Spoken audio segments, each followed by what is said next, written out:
Destiny is still streaming at TwitchCon. Wow. Wow. Wild.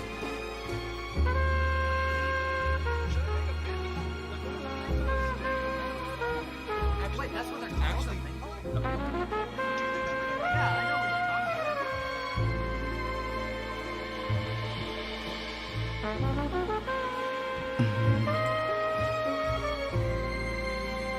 Oh, you shaved your head. Yes. It's time to start doing a lot more in my head.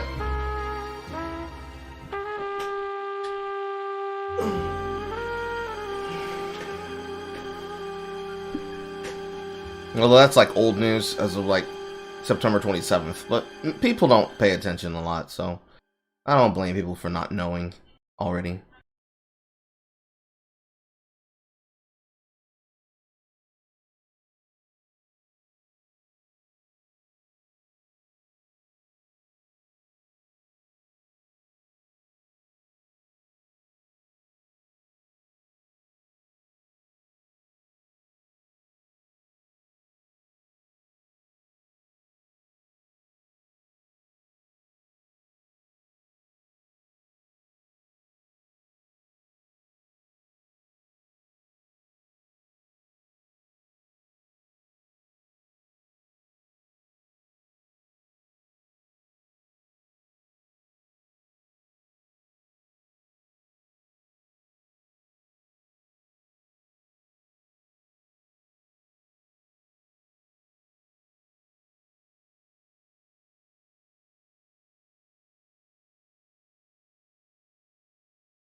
Chukai.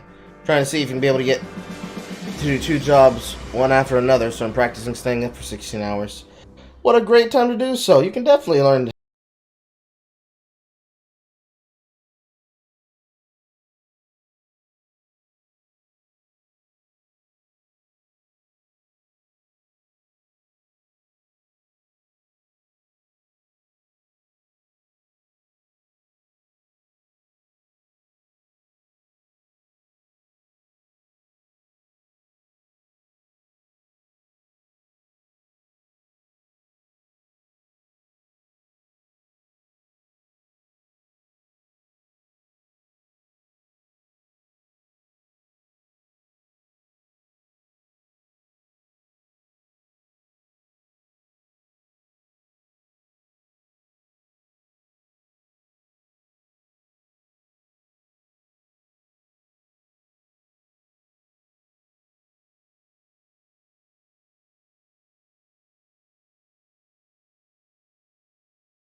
We were in the middle of a video last time I was there, but people wouldn't have context for it now. So now I'm just gonna go ahead and find that again.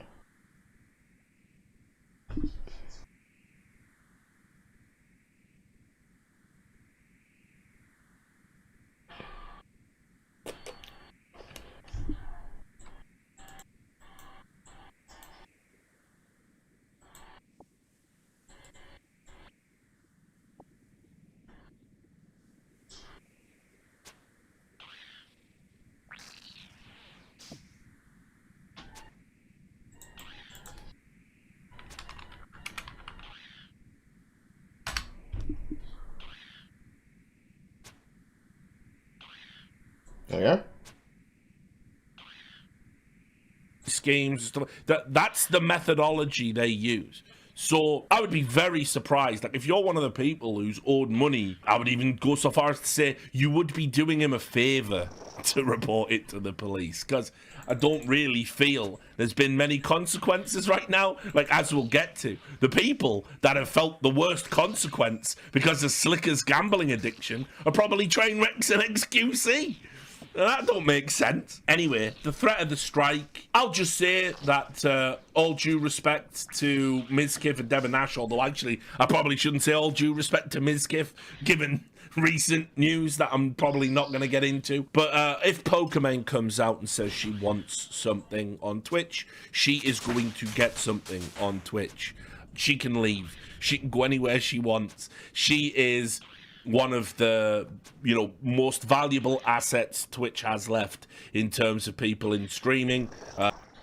That's probably one of the most terrifying things that I've come to understand when covering news stories, especially when they happen to involve her in it, and when she's being discussed about in general in anything that ever goes trending. People who have seen on my channel the time where I covered the PewDiePie apology, you'll know that Emaine, real name, I don't care to remember her last name, I just remember that her first name is part of her stream name, Pokimane, Emaine. She's a very A-loggy girl. She's a very A-loggy woman. She spends so much time worrying about her public image, with reason, but the caveat is the problem here, right? If a person protects their image as much as somebody like Pokimane does, they don't put themselves in drama and controversy. I'm gonna tell you that straight out, flat out. She makes her money on the internet being a histrionic crybaby. That's the best way that I can possibly describe it. She doesn't really have a reason to A-log the way that she does about issues and topics and conflict, because every single bit of detail. Also, 80 HP on Poggers right now. But the way that she rants about things, the way that she goes on about shit, the way that she goes on about shit is wild to me. Does this work now? Can you hear me? Yes. It's wild because when Pokimane does the shit that she does, she always acts as though it is the worst thing to ever exist, except for the fact she's been participating in it the entire time. That's the wildest thing about her throwing conflict and saying, we must never, we shall never, will never again. She's always attacking people. She's always attacking people. Also, hi Kaiser, how are you doing today? Can you hear me now? I don't know. Let me see. It does not look like my microphone's turning on and working. Why is that? And let's go ahead and do that number, and then do that number, and now the meteor mic should work now. Yes, I'm glowing. Hello! How can you hear me now, Kaiser? I guess not. Let me just share screen and then Yeah. use this for the Discord. This way, if Yeah, people... the only reason that, I guess I could hear you, in the last bit was because I have your stream up on the other end. I don't know why that wasn't working like that. But continuing on with my thought, Pokimane gets into drama in a way that can only be explained as, a corporate headhunting e-girl. Right? So, put into context and give, a flavor perspective from, say, the position of someone like me. We have being personally attacked by e-girl, and in this case, older now, aged and out of her fucking prime, trying to be young like all the other girls. E-women, like Zombie Unicorn, Nana Glasanova. And then you have your Latina superstar, 100 Thieves individual, Nicolo, the Bernie or Bust girl. Then you have Pokimane. Literally, she is known for having been one of those girls.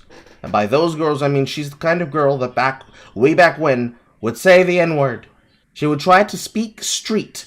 Try to use all that to the perspective that she thought it would get her benefit off of. And then, as soon as her image became the conflict of her potentially falling afoul of the same shit that happens to guys.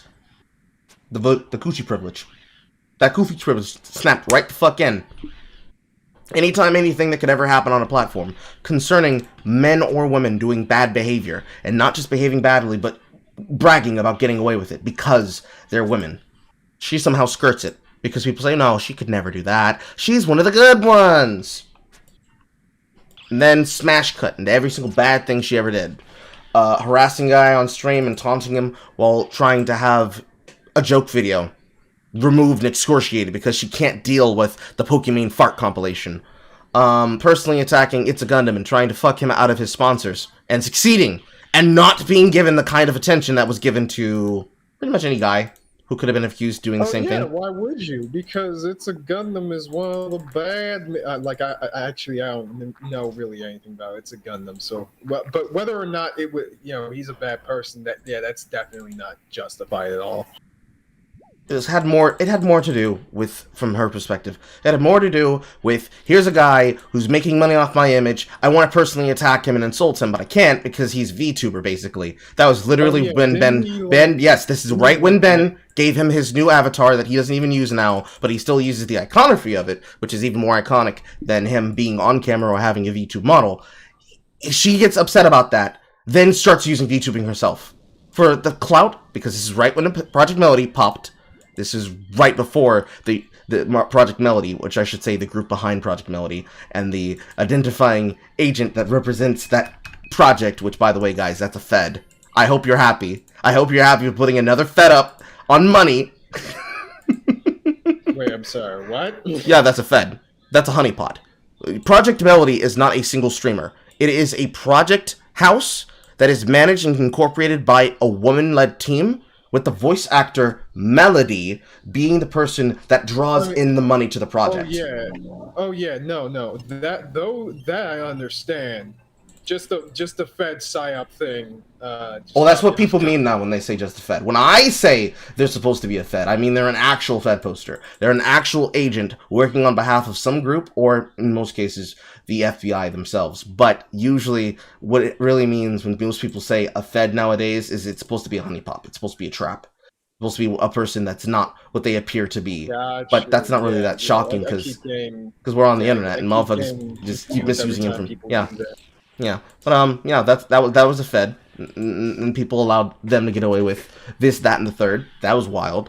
Then Smash cut to examples like Lenity, who pretty much has fallen out of the limelight as of late, replaced with Scamaranth, who's gone to the limits of even making bad porn, and then leaking it herself onto the free porn websites, and all of the free porn users actively mocking her every single time the videos show up.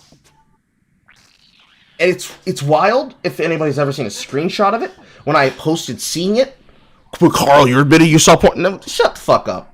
Get out of here with that. We all see porn. More importantly, somebody sent me that link too. The amount of vitriol that should be deserved and earned for doing shit like what most e-girls do. She never gets hit. Never gets hit, never gets a touch. And the reason why is because she has a very good, powerful team that does their jobs to maintain her personal image. Like, partnered with multiple places like Stream Elements, Streamlab, the slobs, the Streamlab OBS people, making all these crossovers, trying to be involved in all these campaigns, all these organizations. But at the end of the day, Pokimane is just like any other e-girl on the internet. She wields a cudgel. Secret word of the day, everybody. It's always going to be the secret word of the day. one thing I gotta ask about. So what video are we? What's the item of mockery today? There is no item mockery. I am celebrating the fact that I have monetization on my channel. Oh, good shit, man! Congrats. There's one more day of this, featuring 3 whole days of Negro Funtime. And now we will be able to do streams on the channel. And we also have super chats. Yay! Also, my right eye contact is still stuck in my eye, and I don't know if it's fallen out during my sleep or not. So I'm just hoping and praying that something doesn't happen to me. I have no clue how the fuck to get it out, because it won't come out, and I don't know if it came out. Yes, everybody's cool to join, Paleo. Well, the reason why it wasn't because it was main show shit.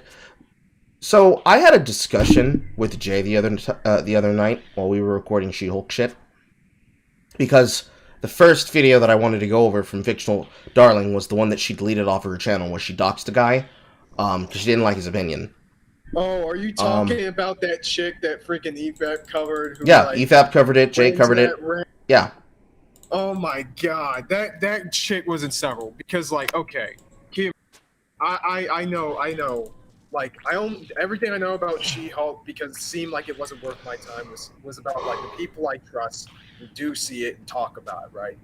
And like when I saw that video and when I saw like their Mulder and them's like coverage of it, it is like it has been a very long time. Well, not very long, but it's been a while since I've seen something like that incredibly condescending. It was terrible, terrible, terrible, terrible. And like the part about like her kind of low key doxing a dude or threatening to dox him or whatever the fuck is like that just wigged the fuck out of me, dude. I mean, like, that's part course. Oh, what'd you say? That's part of the course. That shouldn't be shocking at this point. I mean, well, yeah. I mean, granted, like it's more shocking of how the hell could she just like do this? Like, if it hadn't been for people like us who were covering it, she would have just done that and she would have just gotten away with it. And I'm just like, whoa, what the hell? I mean, that goes to show you the level of how bad the MCU's become. You have people who are outright saying, no, if you don't like it, don't watch it. And then immediately turn around and say, you don't have my permission to watch my video, you fucking chuds. You think you're going to be allowed to have your... You don't have my permission to watch my video.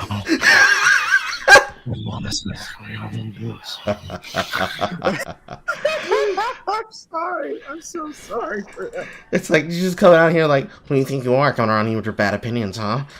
Somebody ought to teach you a lesson. And I think I can say, concertedly, She-Hulk was made for her.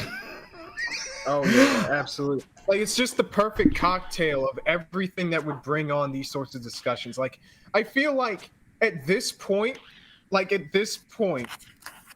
and I understand like how conspiratorial this is gonna sound, but like for real though, to me at this point, it really just feels like they're just kind of making this shit in order for like these sorts of reactions to happen on both sides of the spectrum.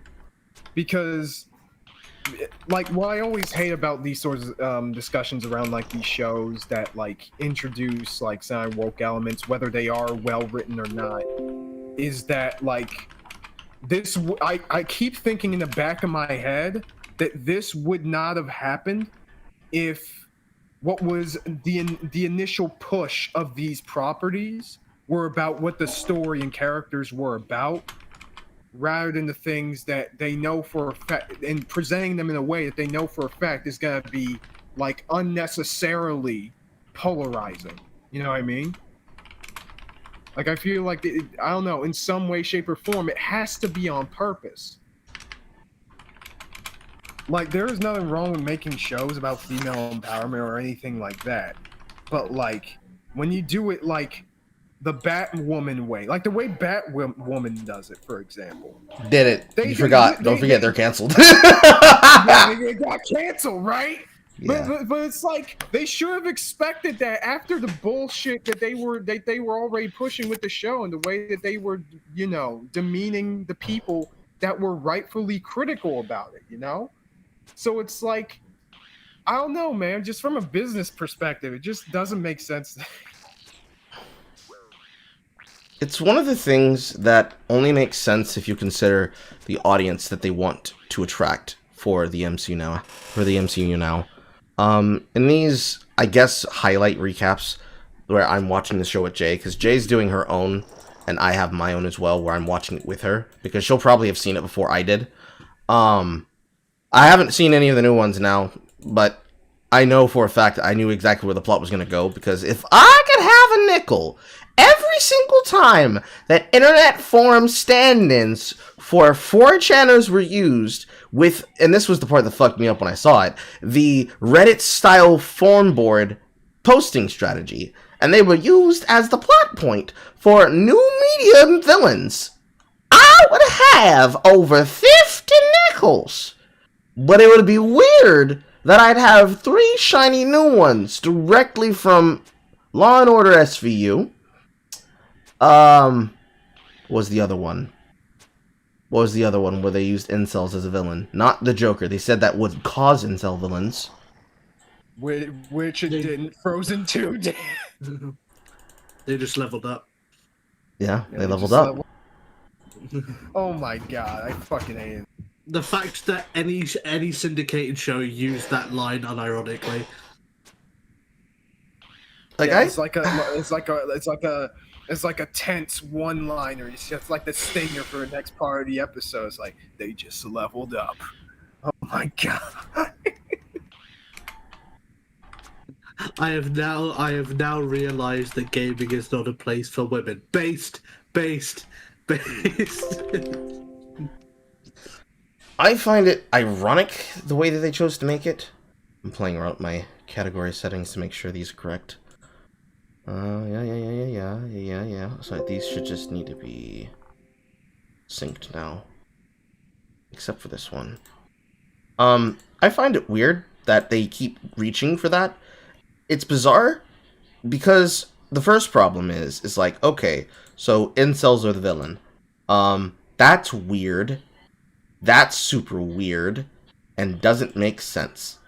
Why would that even be a thing? How is that something that you would do? Why is that even a thing that it would exist? How does incels connect to this? And then you used Reddit, but you mean to say 4chan. And then I found it very strange, but I guess I should celebrate the fact that Doomcock was elevated to a Marvel product. That was very wild. I did not expect to see Overlord Doom TV on that, but he was. So cool. But at the same time, why did they choose to write that scene? Why did they think that that would get a good reaction? That's what I'm wondering. Like, I don't know, man. Like, I feel like it has to. There's no way that all of this shit was like, I mean, maybe there's a chance because sometimes people are just like really that stupid. But it's like, I don't know. It feels like, especially in Disney's case, where they should at least attempt. They have enough resources to have the pulse in on what these communities are actually like and what they could actually be talking about, what drives those conversations and everything. So it's like, it's so dumb that they do not expect any bad reaction. Also, sorry if there's any noise in the background. Like there's a not dishwasher.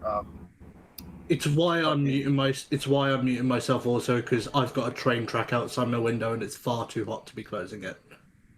Yeah, I'm sorry. It's kind of reverberating throughout the whole apartment. I can't really help it too much. But you understand my point though. It's like, what even made them even if the main writer wanted this scene to happen for whatever ungodly reason, who knows? Maybe she's just that scarred by Reddit, and this is them coping, right? And then, but like, this went through the editor, the board of directors, the animators, blah, blah, blah, blah, blah, blah, blah, blah, blah. And they just decided to put it in. It's like, how? I mean, the show was made with an agenda. That's the most overall thing that was very clear. I noticed it every single episode, but it's been the most prominent within the last 7 episodes as a collective whole. If this show had been written by a group of men, and you told me this was their way of saying this is how modern women see men, but then you hadn't revealed to me that no, it actually wasn't written by men, it was written by women who believe that this is what women wanted, I would have believed you, but I would not have thought that I was still dreaming. Because I would have thought, no, this is shitpost. This is something that I would have made up in my head as, like, the worst interpretation of what they would have done. Marvel couldn't be that dumb. Yeah, this would be a joke. Like, This would be a joke. I'd have to pray that it was a joke. Or just extremely off-tone or off-kilter. It's not just, wow, I can't believe it. No, like, what the fuck? What are you... in this universe, Jennifer Walters is gonna tell her cousin, what have you done? I'm supposed to just give up my life? It's like, bitch, like, here's some serious questions. Like, now you're elevating this bitch to the level of the MCU. Now that we're at the point where we have events and actions happening over timelines. We're bringing in characters that were originally discussed and talked about and made known by Netflix. On one hand, Charlie Cox needs to get an award for being a good sport, but going through the ball-busting routine of being a man forced to play a retarded version of himself. Or in this case, a horny lesbian / Fujoshi love version of himself from apparently a fanfic that was written 3 years ago where he and She-Hulk fuck like donkeys. I've sent this clip. Wait, who did? Oh, no, hold on. I've sent this clip to Jay because I found it on fucking,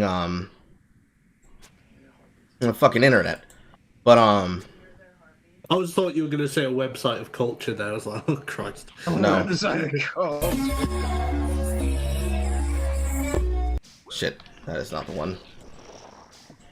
But I probably have to just play it in browser, probably. Are we getting links now? Great. Oh, fantastic. AO3 motherfuckers got into Marvel. Into This is the content we've been waiting for, people. This is where all the monetizations go. Yeah, so you got This a is lot where of the real money is. I mean, is it? I thought it was in cock and ball torture. That's what I was told. Cock and ball torture, CBT. Oh, whoa! Thanks. I'd rather have. To be fair, I wouldn't mind because I'd rather have cock and ball torture. Thank you, than Ebony. Actually watching. Yes, look at me all. Actually watching that episode of She-Hulk. Specifically, don't clip that out of context, please. Look at me all monetized and shit. Yes! All of my sweaty glory. Now we get to see my monetized wet brow regrow my hair. It's gonna be a whole thing. Let's see, I need this screen. If you don't mind me asking, why did you cut it, by the way? I cut it every year. It's hard Oh, to... do you? It's a ritual. Fair enough. It is a ritual to make sure that I remember that there's a giant scar on my head that's responsible for my inability to forget things now. Why can't I fucking show this screen? That's wild. Alright. Yeah. I cut it all the time for specifically that purpose, but sometimes... Oh, that's right. This is filtered. It wouldn't be able to show up in the filter, because, yeah. Be smart, Carl. Alright. So... Think, Carl, think! So... There's this scene that has been replastered every fucking where, and I suppose I'm just gonna have to take the green screen off, because this looks like a very trippy effect that makes the show look better than it does. And I'm sorry, She-Hulk does not look that good. It's actually dogfuck.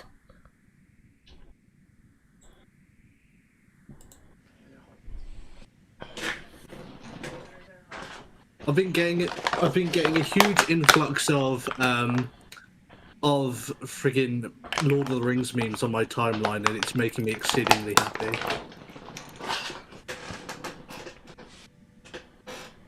There's also the fact that Which one of A you friend of mine, I don't know if you've met him, called motherfuckers Cringe got in the Walker, Carl. Right. You kind of run in separate circles, so it's highly unlikely that you've talked to him before. Probably not. You always were talking over it. Basically, he did a Tolkien-style political map, and I got rated as peak Hobbit, and I take that with pride. Okay. I take that with pride. Cool. Is that a good thing? Yeah, being homely and have it. Fuck it, I'll get it up.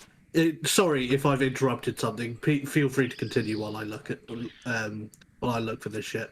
Yeah, just link it in the just link it in the Discord and I'll look at it. All right.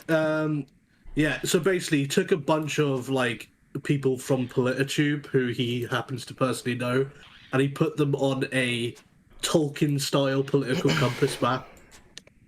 It's quite funny. Okay. Yeah, I've posted it in the relaxation lounge. Okay. Interesting. But this is the clip.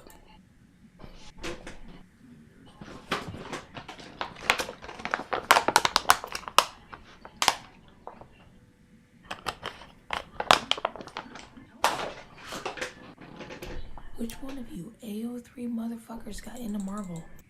Into the writer's room.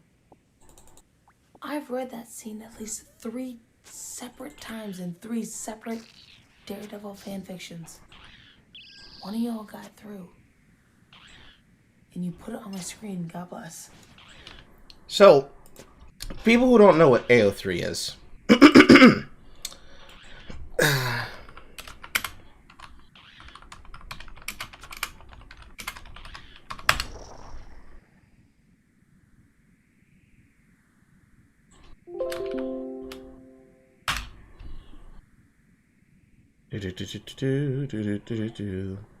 I can't. Fucking, it's like, AO3, that's fucking archive of our own shit, isn't it? I believe so. There's also fanfiction.net that has a copy of it. And they're currently showing me a fucking Catchpa image like, bruh, I'm just trying to expose some people for being horny on the internet. I don't need none of this Catchpa shit. What? Ever since I've gotten involved with Christianity, I've been trying to avoid internet horny. Mm-hmm. But it's difficult, you know. This person has their shit fucking hidden behind a fucking follow system. Oh my god. You people are embarrassing. Alright, so I'm just gonna tell y'all. So, it is a specific line of dialogue from one of the horniest, I do mean horniest, fanfic stories that has existed in a while. Basically, Daredevil being like the version of the really nice, likable, and very, very inoffensive guy in the show has a thing for her. They canonically have sex in this show, and then they try to give him a walk of shame, which the walk of shames don't work on characters that are male because ain't no shame on our game. Why would he be sad about that in this universe? Like, logistically, literally, why would he be sad in this universe about doing a walk of shame when your character is literally upset that guys are doing walks of shame out of her house because she was Hulk fishing them? That's beside the point. It's particular. So that's how they treat Daredevil in this show? What the fuck? Yes. They give him the alternative version of his comic book suit as popularized by none other than probably the worst fucking writers, which was Mark Waid. Not a fan of Waid Daredevil. Very bad. Very, very bad. But Charlie Cox doing his job. The particular line in question, that is a very particular horny line written from those 3 most popular fanfictions that one was quoting. Somebody in the She-Hulk writer's room is so incapable of originality that they quoted horny cream pie fetish fanfiction. Let that sink in. Oh, Sinking, I'm using the reason I was- sinking. Let it stick. I knew there was a Blades reason that guns. I was putting off doing that episode 2 review. I said I was going to do one every day, and I've watched episode 2, but fucking, I just don't have the strength of will, and it's only going to get worse. Carl, help me. What do you mean help you? I'm the one that's watching the show and reacting to it. You get to see me in pain. Oh, like, I don't ever like watching MCU products. That's why I choose not to pay for the shit. I'm not giving them my fucking money. Worse off is that then after that, you then have the incel segment upon, again, Doomcock. You should be happy, my guy. You should be very proud that you're now an MCU product, because if not, Disney, and by extension, the greater amount of writers Hollywood, because I don't think Doomcock is a particularly well-known channel. I would have expected them to be doing a parody of The Quartering. I would have expected them to name reference Friday Night Tights. Or even Razor Fist. I don't think they would have. I don't think they would have quoted Razor Fist. I think they would have made somebody in the face of Razor Fist in a political spectrum kind of a shitpost. But no, I don't think they're smart enough or wise enough to do that without getting sued.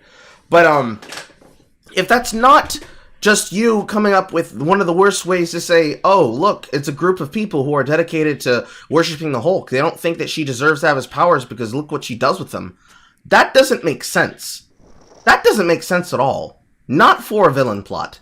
Because now I question what exactly was supposed to happen here. Do you think that's the peak of what would actually be the worst thing to happen for a female hero? She gets powers and a group of guys are like, you don't deserve them. Look at what you do with them. You have sex with them. Okay. That's a weird flex, bro. I don't see why I should care about that. But, you do you, boo-boo. You do boo. You do boo-boo. And considering I haven't yet seen the episode, I shouldn't give my opinion on it, but just my raw reaction from having seen that clip reposted on Twitter about 15 times now, it's like, they thought that was going to be good. They thought that was supposed to be good. I don't know why they thought it would be good, but they thought that was supposed to be good. The fact that that came from a fanfic kinda disgusts me. There was this other clip here from the trailer footage from Werewolf by Night. Yeah, the werewolf character is apparently killing TVA agents if he's not killing characters of, Damage Control, the Department of Damage Control. That's a Miss Marvel thing. I have not watched Miss Marvel, and I will not be watching Miss Marvel. But, no, I just refuse. I just refuse. It's bad enough that a character that effectively has no reason to exist in the MCU other than because, hey guys, we want to really play the fangirl Kamala Khan arc. We're not going to play the version where she becomes an outright good superhero in her own right, because that version actually uses the leotard, and we don't like seeing women in the MCU in leotards. So...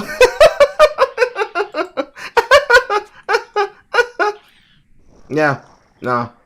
What I found really ironic about that is that it was right at the apparently when Elizabeth Olsen got cast as Scarlet Witch in 2015, she didn't know anything about comic books, so they showed her the character she was going to play in her comic book uniform, and the first thing they prefaced was, "You're not actually going to have to wear this," but ironically, like at this point in the MCU, she's wearing that exact uniform, except maybe a slightly sexually toned down version.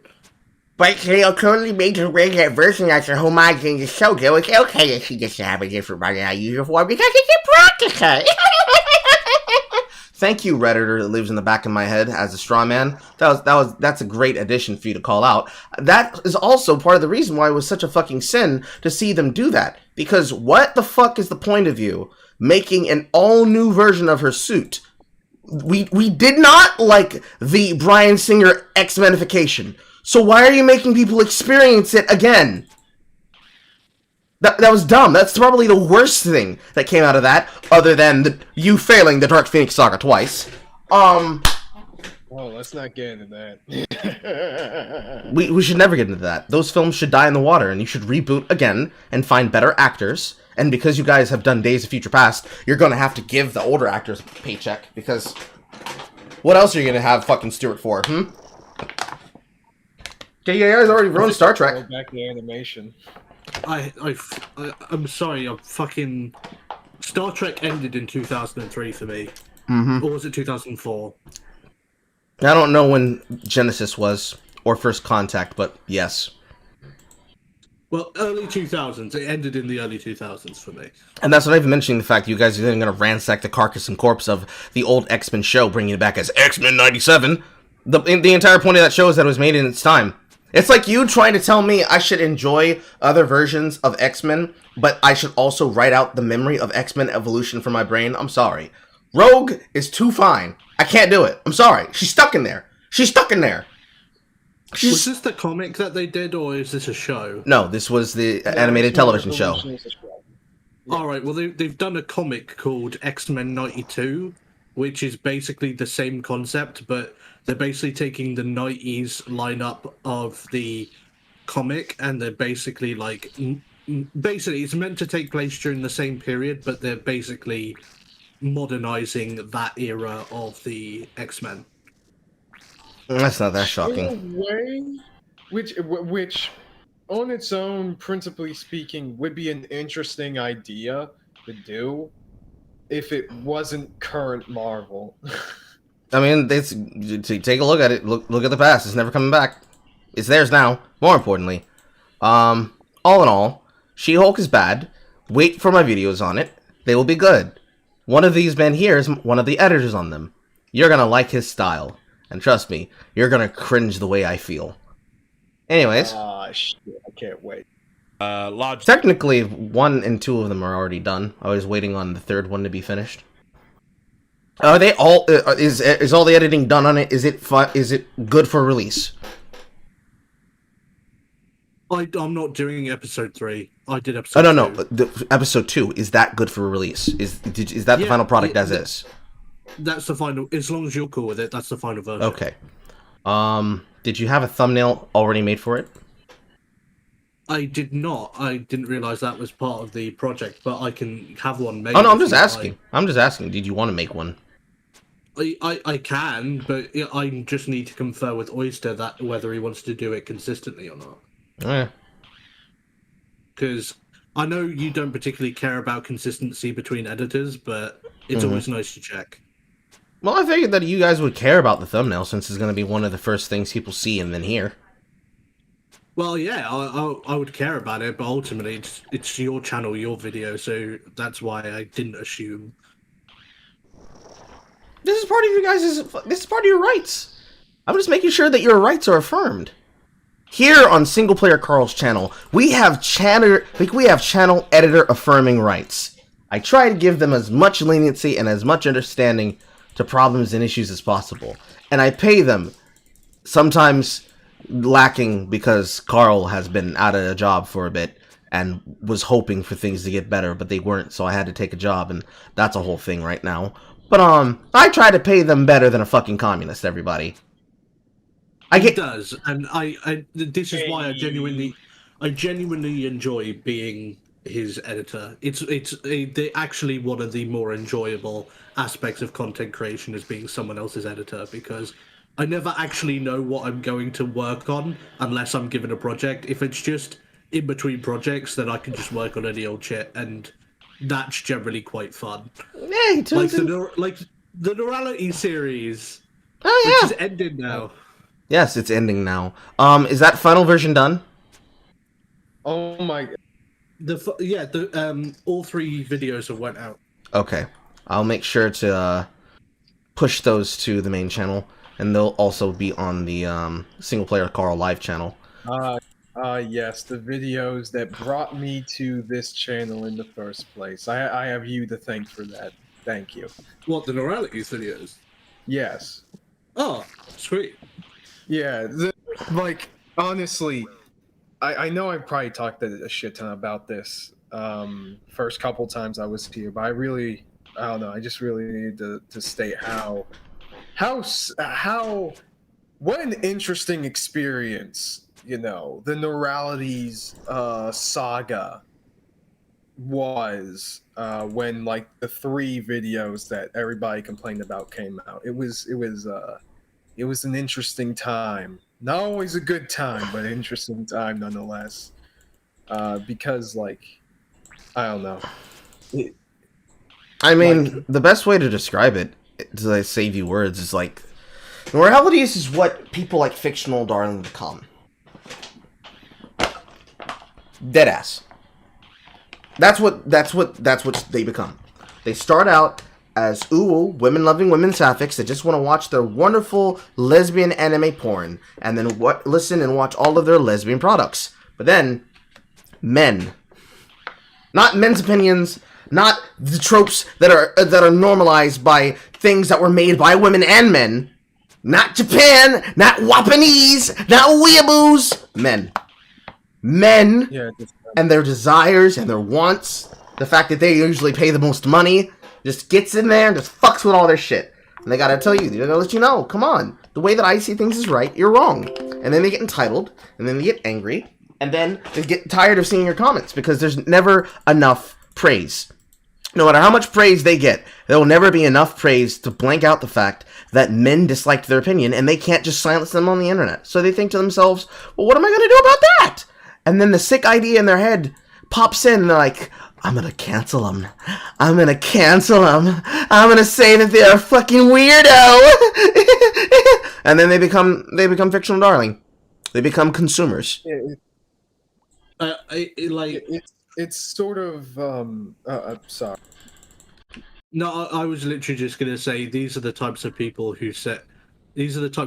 will accuse you, who will tell you need to touch grass, but they haven't touched grass in their entire lives. It's so weird. Actually, a great part of like Nora's video on fucking Isekai that actually demonstrates that exact thing you just said was the part where she was talking about like, oh, I was watching an episode of Dr. Stone with my brother or something, and like we got to the scene where fucking, you know, Senku, main character, was giving the chick in the village like medicine and shit, you know, and it was really suggestive and really weird, and it weirded her out, but her brother didn't notice. He said he apparently didn't notice, which is hard to believe, but whatever the fuck. Mm-hmm. My whole thing is that, like, are you fucking serious? Actually, the fact that I don't believe her or have a hard time believing her is the point. Because, like, I read the manga before the anime came out. Me and my best friend, who is also, like, the main host in the podcast I'm in, the New Types podcast, but we're both reading Dr. Stone around the time that it was starting getting popular. Before the anime even was announced. And we saw that exact same fucking panel. And we were all like, bruh, this is weird. Mm-hmm. Like, I don't understand, right? Like, how would you not be able to notice that?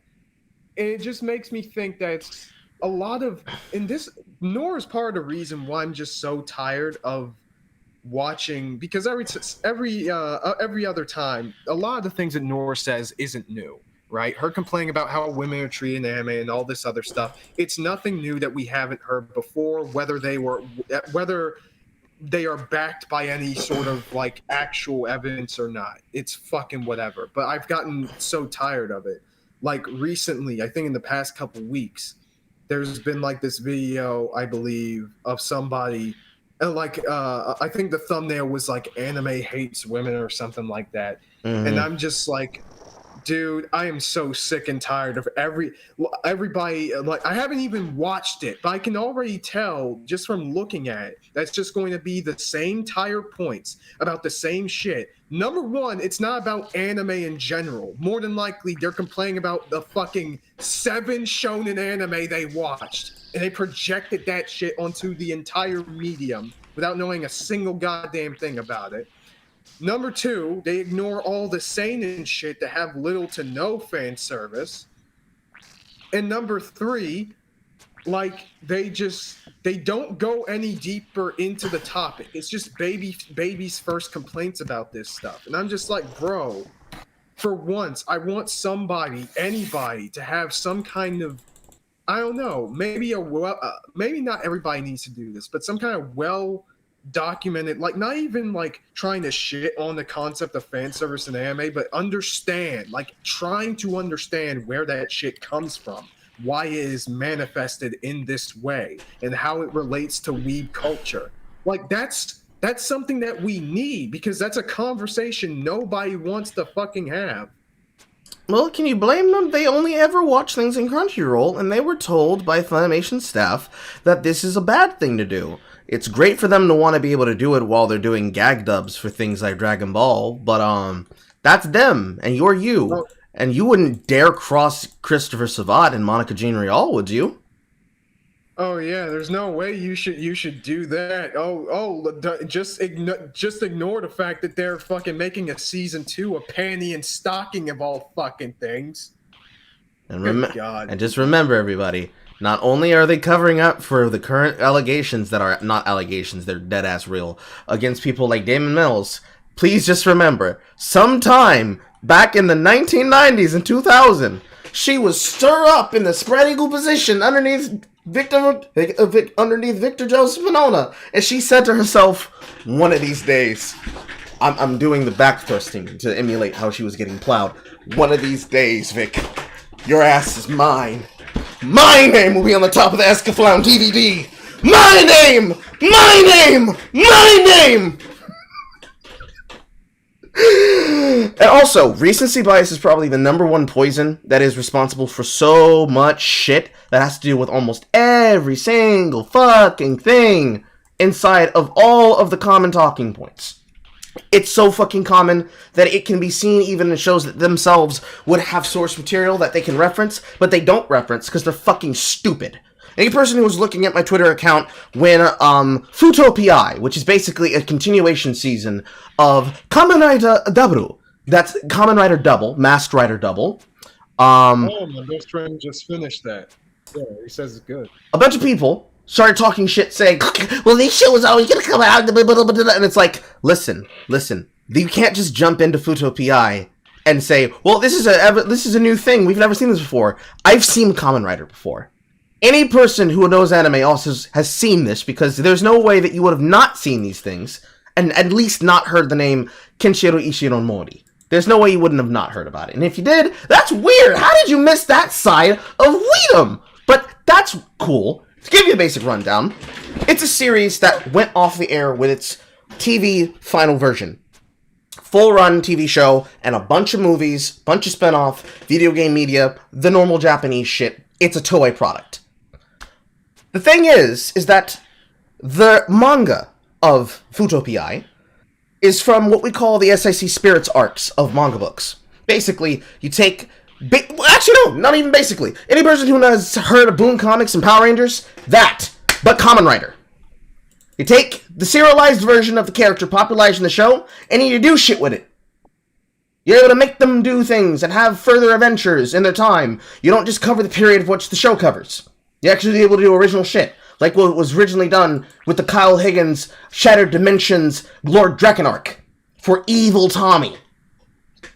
This manga is a continuation past all of those additional movies. So, past the movie that introduced the Shinigami of Death, whose name I'm forgetting, Kamen Rider Eternal, past the Gen Knights, which is the Zeroth arc that set up the entire plot of the show, all of the movie wars that featured characters like Kamen Rider Decade and Kamen Rider O's. It's past all of that. Even past the further in the future V Cinema Net series, which happened to cover the stories of Kamen Rider Acel, Kamen Rider, I'm trying to remember the name, Kamen Rider Mach, and Kamen Rider... I can't remember the goddamn name. I can't remember the name of the best boy in the goddamn series, but he was probably the best part of Drive. That character. All of those people, and all of their stories, happen in the stories before this. And I remember commenting on this. And a bunch of fucking weirdos out of nowhere came around saying dumb shit, but none of them could substantiate what they said. And then later, I made up a chart for people to actually use so they could watch it in the correct order. so they could be caught up on shit? Not a single peep out of those people. Which tells me exactly how much I need to know, which is what I always knew. Recency bias is probably the number one thing that is destroying people's ability to enjoy media, because media literacy is something they do not understand and they do not know how to use. Not media literacy, not syndication literacy, none of it. They don't know how to do a single fucking lick of it. And they're happy like that. They're happy being wrong. But anyways, we've gone too far on this topic. Let's get back to the shit that we're watching. Just female streamer, maybe with the exception of Valkyrie, I think now over at YouTube. Oh, It's done a I'd have to bunch watch of that like stream. wholesome mainstream media activations. Certainly subverts any arguments about Twitch being misogynistic and all of the problems. You know, by the way, whatever happened to the investigations into those employees that was going on?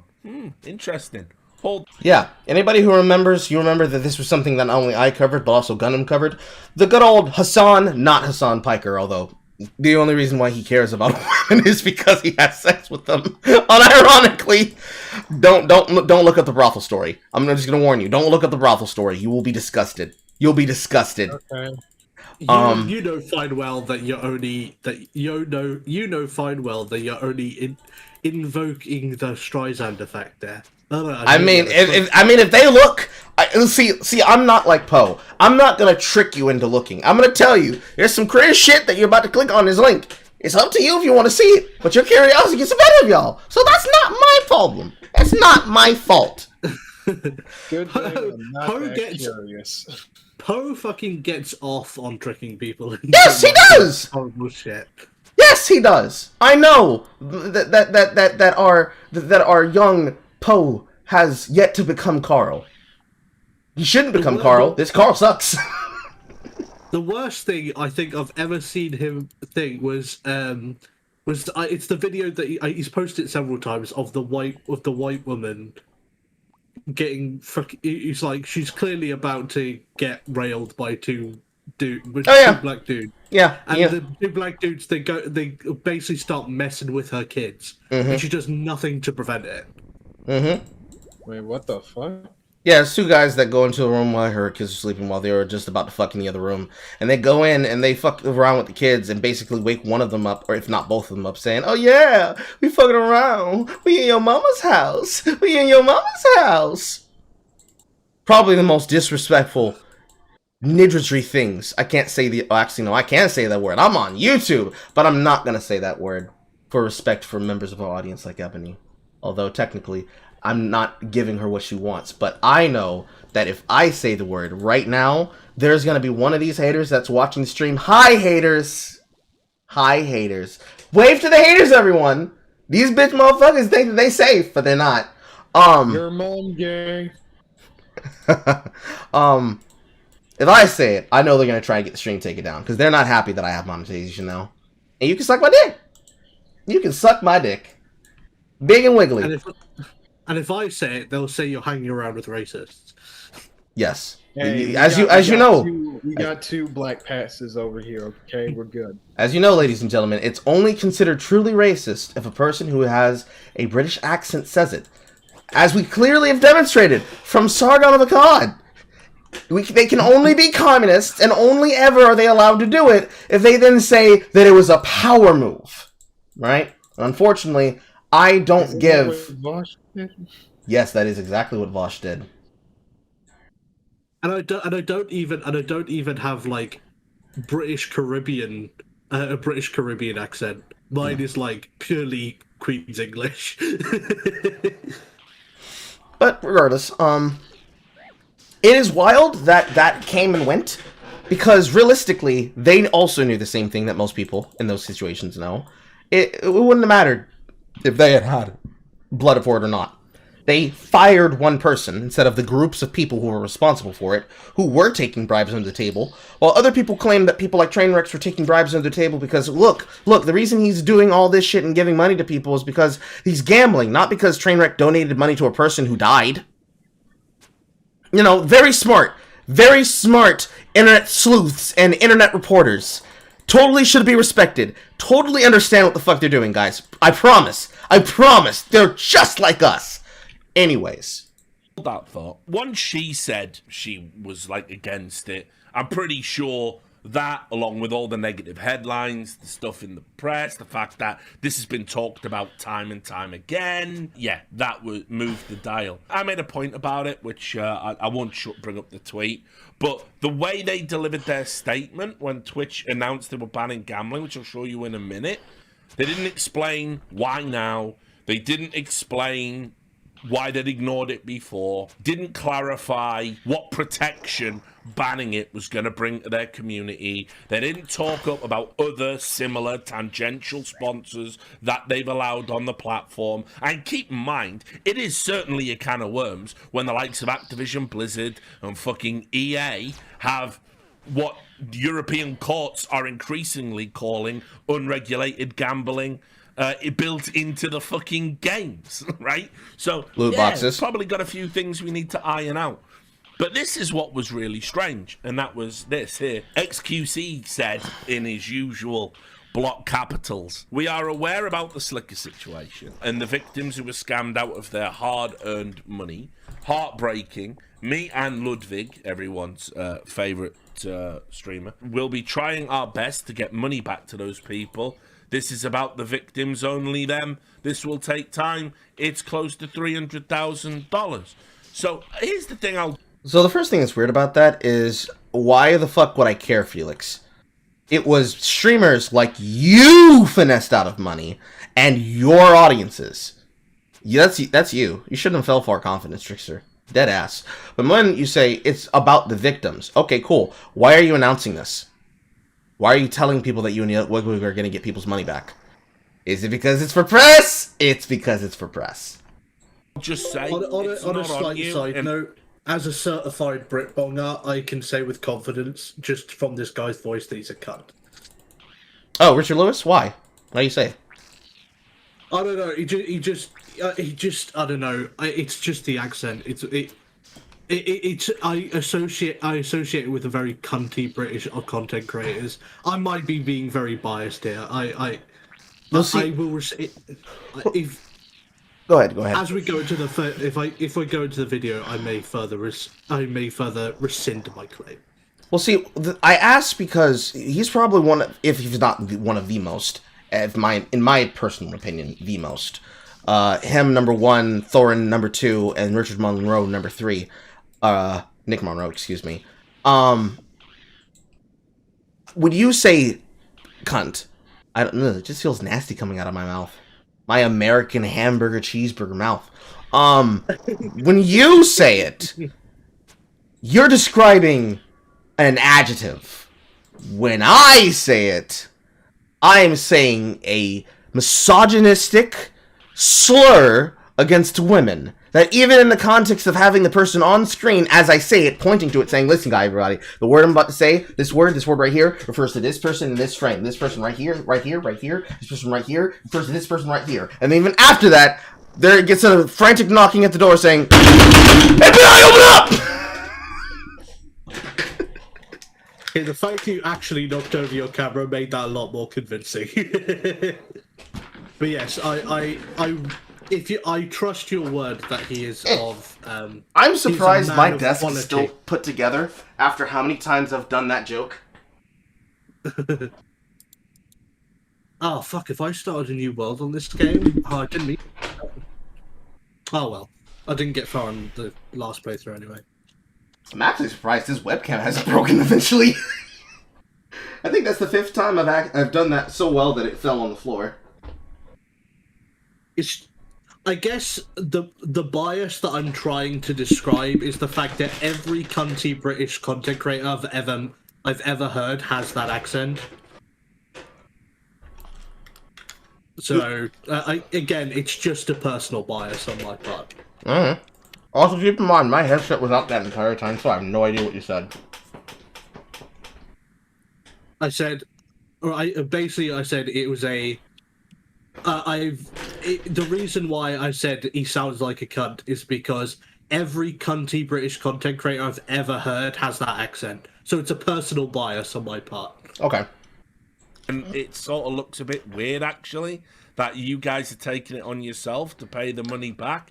Yeah, you'll get some. I am willing to be yeah, you'll wrong. get some good PR, but I just wouldn't want to be adjacent to this because it's like sort of a tacit admission of guilt on some level, isn't it? You're saying you feel responsible for the money Slicker scammed. It's all on him, buddy. Like, it might be a nice gesture, but given where you're making your money from, it would have been way better to stay away from this. By the way, Carl, because the assumption. Totally unrelated question, just quick. Do you like sandbox games? Depends on what kind of sandbox it is. You're talking Terraria, Minecraft, Don't Starve Together, Wizard with a Shotgun. We're talking first-person, photorealistic, not very scary survival horror sandbox. The Forest, Ark Evolved. Specifically, Miss Survival. I wouldn't know unless I actually played the game, but I'm not against them. It's just those games usually I end up not enjoying because I don't have friends to play with them with. I'm not sure if this one has a multiplayer mode, but Miss Survival, I'm having a good time with it. Heel versus Babyface has been playing on stream quite a lot. I see. Assumption is you're doing it I just to try and prevent the removal of your major bag. It makes you look guilty when Anyway, you've got no reason. we to have feel a guilty. topic to Then get it said back to here, it, from the sounds of it. I mean, I just want to get through the next video so I can then watch the next video after that. I have a backlog of things that I intended on watching that I have pinned that I haven't gotten to. And there's Fair other enough. I will stop tangenting then. I mean, I don't mind the tangents. I'm just making sure to control things more. I have to be more hands-on and keeping things on topic. Rex obviously got involved and said the real problem were the people blaming slots, blackjack and roulette rather than the individual. He argued sports betting is normalised, but conceded the practice of streamers conducting giveaways by using codes that require viewers to engage in gambling is predatory, as it's highlighting gambling wins while hiding losses on stream. And he's right, you know, and I don't know, I can't speak to enough of Tyler's content to say whether he's done this in the past, but certainly when Tyler wins money, you hear about it, and I've seen Tyler do giveaways for $1 million. I've seen those streams. I talked about that last stream. Trainwreck has done gambling before in the form of slots, but like that, it was both with his own money. He made it clear, the same way he did before, don't gamble. And the only thing that's changed differently now is that he's been doing it with Bitcoin. That's it. That's the only thing that changed. He's been doing it with Ethernet coin, he's been doing it with cryptocurrency, and people were like, oh my god, I can't believe he's doing this in front of the kids. And literally 5 channels over, you have a guy with a Fortnite sponsorship trying to get people to buy his particular skin in the game. But like, this is selective, very selective. Oh yeah, it's always been selective. But they're just attacking him particularly because, my guys, what could have made him do this? Not currently his gambling addiction, no. It must have been the gambling itself. We gotta ban it. That's the only way that we can deal with things. We don't know how to converse about people. We don't know how to tell them to do moderation consumption. No. Ban the thing from sight so that it's no longer a problem. That's how we handle our issues. Even with very, very controversial political figures. Ban it. Just ban it. And it's like, listen, you have to understand. Like, I'm sorry, but these guys, you're responsible for, especially if you're an adult, you're responsible for your own consumption. Yeah, but this is part of the course for Twitch. This is part of the course for Twitch. Like, yeah, Slicker's always going to be responsible for it, as is any person who ever gets involved in gambling and literally just can't stop paying the money and shit. But they want to view things that are not gambling as gambling, and things that would never be close to gambling as, well, if they're doing it here, we might as well have a hand in it, because otherwise, well, what do we do instead? We just allow it to happen? And, like, the answer is yes, you would. You already allow it. In fact, you encourage it. You encourage that people take advantage of people like this. And you've never not cared. So what are we doing here? Why a whiling? Why a whiling? Like, why a whiling? Why oh why? From time to time. They also have the luxury of essentially playing with house money because they are being paid to play. So a luxury. That's another thing too. This is something that even goes further to things like the League Partner Program for games like League of Legends, where effectively, because a person is a known figure, you're giving them preferential treatment and, more importantly, an unlocked account with every single champion and every single skin in the game and every ward skin, so that they can effectively feature, hey guys, look at this fun shit that you too could buy for $23.99! Pulsefire Ezreal! Spirit Guard Udyr! KDA Challenger Series level Seraphine. All yours for the low cost of your balls, money, and political opinion, and donuts and contractual agreement to become a festooning pig of China. It's fucking wild. And I understand, you want to be able to treat people who treat your game good, but after Mark Merrill gets on a rant and yells at Christian I Will Dominate Riviera of Team Liquid as saying you should thank me for giving you a career playing my game, a game which you stole from Ice Frog to be able to make in development where he went on to make Dota 2, my game is pretty much the signal of what it feels like to be a person who plays it, and any person who's been watching any of the League of Legends streams. A game that I said that I would stop streaming, but I only got back into because, Lord forgive, I have people in my audience who cried as shit and said, Carl, teach us the ways of top lane. Please, teach me the Auric. Teach me how to pressure. I did it for them. And what has happened within the last 2 streams, in which I've chosen to do so, is the same person tries to come and spams me with racial epithets, just like every other fucking person, who after a match, whether I win, lose, fall, draw, fail, we surrender, or I hard carry them across the fucking finish line, every single fucking time, they start ranting, raving, and calling me a negroid, and every other denominational word of Negroid. For example of that, just simply look in the Discord where I posted it, and if you can't find it there, go through the media tab and start scrolling down the page. You'll be able to find it eventually. This person has tried it on games where I'm not even playing League. It is literally the attitude of the regular League of Legends fanbase, and the company has demonstrated they do not care. Riot Freak has even gone to the limitation, and I'll keep repeating it because I still have the proof for it, and it's not funny every single time I say it, but it will continue to be funny every single time people react and say, nah, that didn't happen, totally didn't happen. When you, as a person who was a part of such company group, would throw a tantrum over, wah, they didn't like our version of Star Walking by Lil Nas X, Montero didn't bring us in the big bucks for Saudi Arabia, but at the same time, you would throw fits about racism and misogyny not being acceptable or allowed inside of your community.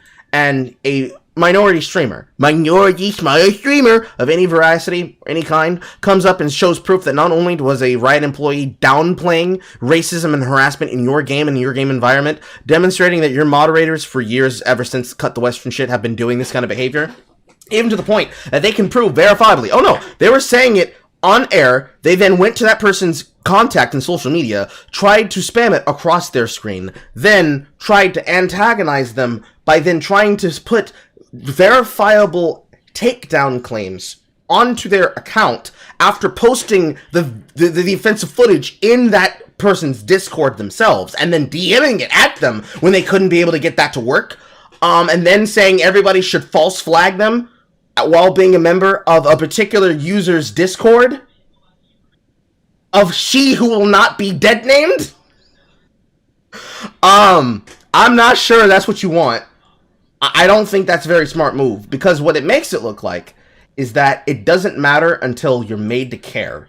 And if what has to happen is I gotta take the bag from you, I will happily allow you to call me as many hard R's you want, because I win. At the end of the day, I win. Make move, please. Be that dumb. But, yeah, on the edge of it, that kind of shit happens all the fucking time, and nothing's said about it, but God forbid, I Show Speed try to take energy and charge and just do what he's always done and play off the clout of that. As anybody really should, because that's the only thing that's beneficial about these situations, the clout that comes from such attention. People like me, if I choose to use it like that, I want to use it to, like, point a finger at, hey, why are you hypocritical? But, you know, the internet, all monitors of the internet, like Jake Lucky, will always do that on behalf of companies like Riot. So they'll never address things like that in that kind of conflict of interest. It will never be a problem. For companies that need to understand that at the end of the day they are a business, and that basically streamers, even people who they think aren't going to be something, can literally be the best example of something, It's pretty much the clear difference between something of how anonymous and eponymous old school RuneScape just came out of fucking nowhere and took a whole bunch of market share. People have heard of RuneScape before, but the fact that I've talked to at least 150 people, both in life, at my job, and also online, that have said, yeah, the reason I started playing this is because all of my friends were playing it too, and I liked the fact that there is no real competitive edge here, and even for the people who play PvP, I don't have to deal with the kind of shit that I deal with in League. Yeah, there's a reason that game has become a chill game, and is what everyone's playing, and why I'm playing it right now, while we're talking through this. But, you know, that's just me being smart and actually doing my job as a reporter. Motherfuckers can't be bothered to do that, not unless it has some titty involved. Like, who do you think I am doing my job appropriately? Nathan Grayson? Nah, that man's still simping after Caitlyn's goodies. You do not have. And so this needs to be very much front and center when you're watching these gambles. I don't know, man. There's a broader debate to be had on a slight about side note for this, sorry, my dude. Mm-hmm. I just saw that you started playing the video. Sorry, I'm a few seconds delayed on the video. Mr. Brum, go ahead. What were you saying? I was just saying, on a side note, you have to keep in mind that a lot of these companies, especially the really bad ones, are like, and this is something that's getting even worse by the day, are like controlled by investment firms like Tencent, for example. True. And so they have no real incentive to improve, like, ever. Mm-hmm. Because as long as they're pumping money into the CCP, the companies just don't give a shit. Mm-hmm. So I just think that ultimately it's a problem that's never going to get solved. I don't think they're ever going to solve it unless they're forced to solve it, which is the problem with Twitch in a nutshell. But that's a different conversation for a different video for a different day. how much of Twitch is a child's platform. There are a lot of young and impressionable people on Twitch, and we can certainly make an argument that it is the children's TV of that particular Zoom generation. Twitch needs to be better about how it age gates content. Unfortunately, and this would really hurt my numbers, which aren't even great to begin with, but it would certainly hurt some of the other streamers. It probably now needs to be the case where they need to have some form of integration on the website where if a stream says it's 18 plus, because I'll tell you, I've got my stream set to be for mature audiences only. It does fuck all. It doesn't protect you if Twitch want to ban you for doing something mature. Like if I showed, like, I don't know, a horror movie now, a horror movie I could show you with a Twitch watch party, but if I just played a clip of it and blood was there, I'd get banned. It wouldn't matter that you're meant to be 18. They would ban me for gore. That's how it works. It affords me no protection, and it functionally doesn't do anything on the site. You just click to say, yeah, I'm 18. That's it, and you're in. You might not be. I think what they need to do is create a form of integration on your account where if you want to watch mature audience streams, you have to have ID associated with the account. You have to have proof of age. It has to be verified, and you have to be logged into that account to watch. That's what they need to do, unfortunately. It's long overdue. It would also clear up some of the child predator fuckery that goes on this hell site, which again big true, but I don't want to talk about that. Talk about in a bit, because when I said it's been a crazy week for Twitch, I wasn't lying. It turned out that Twitch, now suitably motivated, they made a statement saying that they were going to ban gambling. But what does that mean? What gambling? Who's going to be affected? It made international news. It's that much of a big deal. And yes, I do agree, by the way, to the people in the chat. All social media should be 18 plus. I should never have to read a 15-year-old's opinion about anything. In fact, I consider it a crime, a psychic crime against my mind, that I have to read anything a teenager thinks on the internet. I couldn't give a fuck. You don't know a single solitary thing about life except what it is to be a teenager. That's it. You can't tell me shit. I shouldn't have to read your political thoughts or anything else. It's me. I'm the victim in that equation. 18 plus only. Big true. Big true. I wish that was how Twitter worked, but it's not. Twitch to ban users from streaming unlicensed gambling content. Move by Amazon-owned site apparently prompted by revelations a popular streamer scammed fellow users. Twitch, the Amazon-owned streaming site, will ban users from posting videos of themselves playing slots, roulette, or dice games on unlicensed gambling sites. The statement said, gambling content on Twitch has been a big topic of discussion in the community. I love how they say it like, oh, it just popped up. People have been talking about the gambling streams for literal years. They were talking about the gambling streams back in the fucking Phantom Lord days, which, by the way, you remember, that was just here today, gone tomorrow, no statement, no change. One of the biggest fucking stories related to streamer culture of all time. And yes, yours truly did break it. What's he ever done? Gambling content on Twitch has been a big topic of discussion in the community and something we've been actively reviewing since our last policy update in this area. Today, we want to update you on our plans. While we prohibit sharing links or referral codes to all sites that include slots, roulette, or dice games, we've seen some people circumvent those rules and expose our community to potential harm. By the circumvention of the rules, I think that's what Train was talking about. It was like, you don't have a referral code to go here, but you can enter a giveaway, and the giveaway prize is this and a referral code, you know? So, anyway, we'll be making a policy update on the 18th of October to prohibit streaming of gambling sites that include slots, roulette, or dice games that aren't licensed either in the US or other jurisdictions that provide sufficient consumer protection. The ban does not cover betting on sports or poker, but it will act to limit the spread of gambling content on the streaming site, where users have long questioned the links between streamers and gambling sites they promote. So, just on that point, it's classic Twitch. What does any of that mean when they say that aren't licensed? Licensed where? What type of license? Are these slots? I don't think the ones that Train and XQC are endorsing are unlicensed. Is that the problem? I don't know. And so the question becomes, will this even stop those guys from having a sponsorship to begin with? It doesn't really make a lot of sense to me. Tell me, what's the metric, Twitch? How much unlicensed slots were being broadcast on your platform? You should know. There's a section for it. You created it. You've got the data. Tell us. But they won't. Of course they won't, because they want to be able to kind of walk away from this and say, not our fault. It could have intervened at any time. Anyway, the statement says, right, slots, roulette, or dice games that aren't licensed either in the US or other jurisdictions that provide sufficient consumer protection. What are those jurisdictions, guys? That's the question. And who decides that? Who decides what jurisdiction has a sufficient consumer protection? Who's in charge of deciding that? Is it Twitch? Are you going to use a third party? Is there a gambling ombudsman that you go to? This statement is thin as fuck.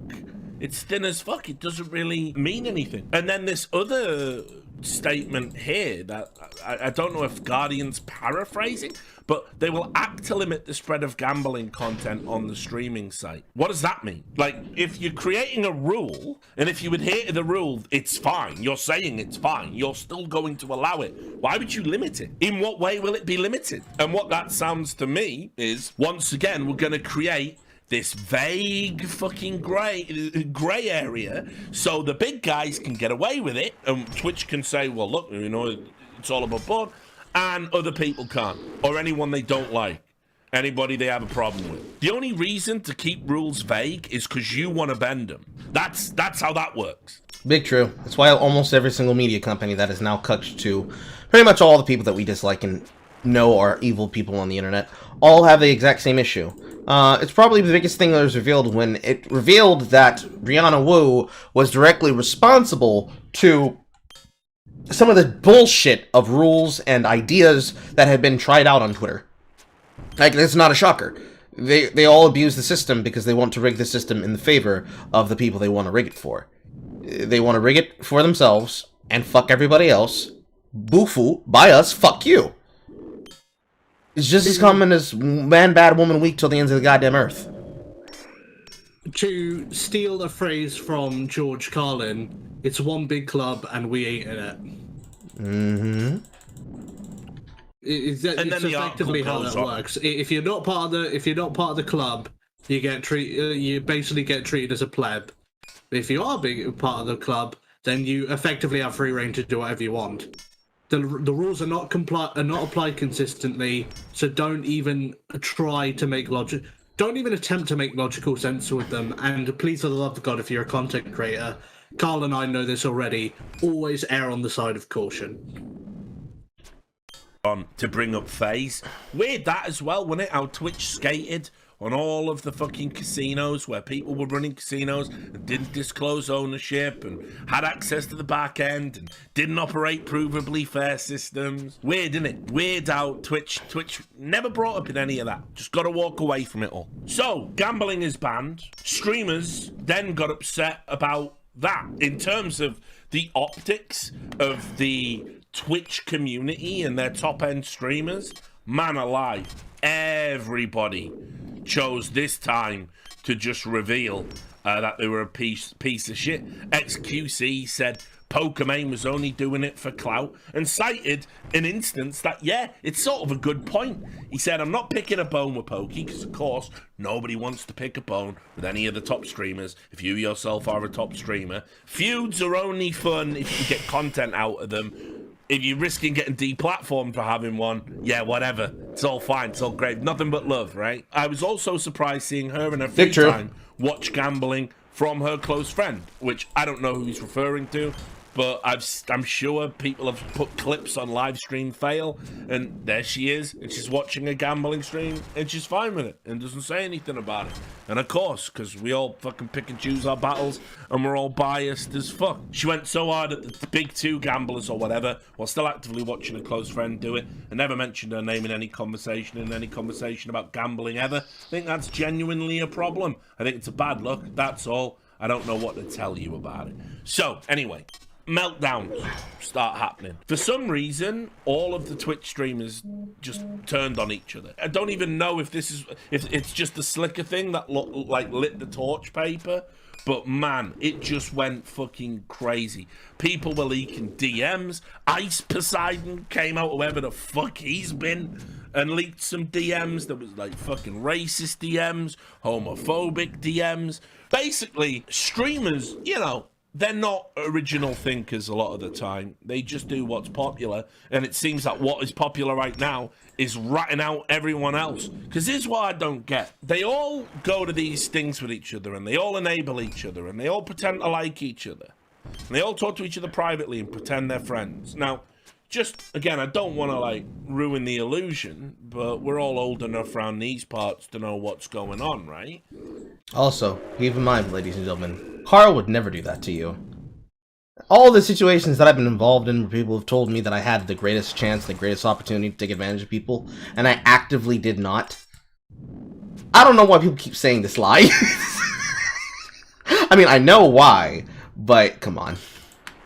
Come on. Me? Furthermore, take this. I'm a fellow content creator, and I would not be friends. I would not be friends with him if I felt he was even close to that type of personality. Like, there's so many... See, it's probably the good thing that there have been people who have done shit to me in the past, so that I can simply be able to point and say, hey, remember that shit? Yeah, that was me. Why would I...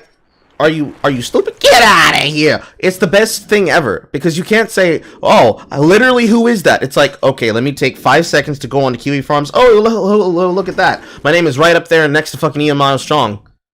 I understand you're gonna pretend that you don't know who I am. And for some of them, they actively don't, because they don't actually pay attention to shit, but, you know, you can't blame them for being stupid. They're stupid! I don't expect stupid people to be smart. That's like trying to make a fish climb a tree and saying, listen, bruh, you're a bad monkey. What would I look like if I did some kind of thing? Them? They're not friends. Streamers aren't friends with each other. They don't have friends. They have potential collabs.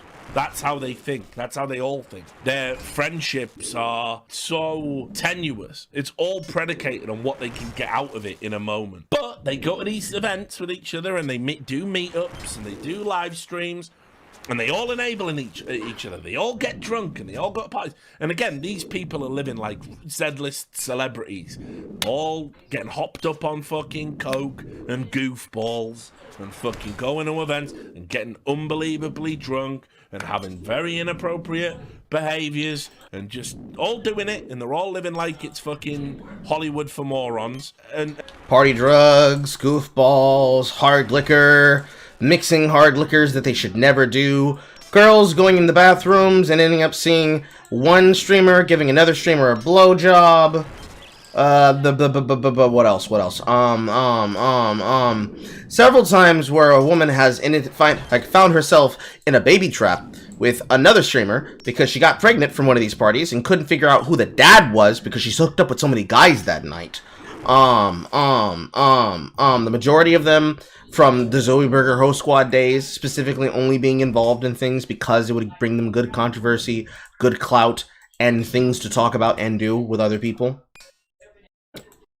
All the things that would be associated with that kind of negative bad behavior, all normalized, all popularized, usually by these individuals, for reasons that do not make sense, other than because they just do it, and they don't care.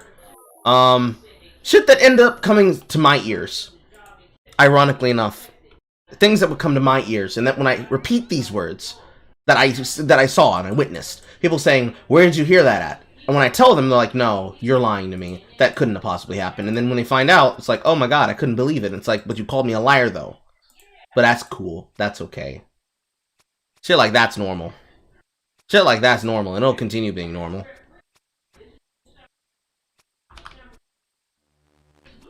And they all know it. And they all know they're doing it. And they all enable each other and support each other while they're doing it. But they ain't doing it without keeping receipts. And they've all got receipts on each other. And they've all got dirt on each other. Because they're all doing dirty things. Because they're not, like, by and large, they're just not good people. Here's the thing. I can respect being fake with your audience a lot more than I can respect being fake with people you meet in real life. People who are your colleagues, people you work with. I don't give a fuck about any of it, honestly. Like, it's gonna be a weird take to hear, but I agree with that sentiment. And there's a reason why I agree with it, but it's not for the reason most people would assume. The problem with being a streamer, being a content creator of any kind, having any kind of internet platform, is that you are opening yourself up to a dimension of realistically stalkerish fan behavior that most people will not be prepared for, that many people will forget at the end of the day. I don't know most of these people, and even when it's people that you eventually become close friends with and occupy a space in your mind similar to that of your best friend you've known for the longest of your life, literal besties, you lived with them, you went to college with them, you did shit with them, you don't know these people. For at least my inner circle of people, my actual personal friends where I live, the majority of them and us together collectively, we all know each other. We vet each other. I remember when I first met them in college. They were originally my sister's friends before they were my friends. And they simply took me under their wing. I was not, again, for people who do not know, because you were not there for year 0, year 1, and year 2, Carl, I am not a nice person when I am in certain situations. I'm just not. And the reason why is because I remember way back when I found myself in those scenarios around those people. And I remember the shit that I saw, the shit that I experienced, the shit that I heard. And thinking, I would never. And that shit has followed me to this day, where I continue to never. I cannot imagine for a moment being such a person to take advantage of people's trust, that I would use them for content, money, an opportunity to improve for myself, and not try to bring people along with me to help them make something for themselves while I make something of myself. That's not the kind of content creator I am. When the Smug Roku shit happened, I did not go through that thinking, yes, and now I'm gonna backstab her. That was not the shit that went through my head. What I thought was, here's a person who I'm not even actually friends with. I'm friends with the boyfriend that she's dating. But I think for her good, she needs to learn to stop doing shit. She didn't listen to my advice, and so now I'm partially responsible for making a monster.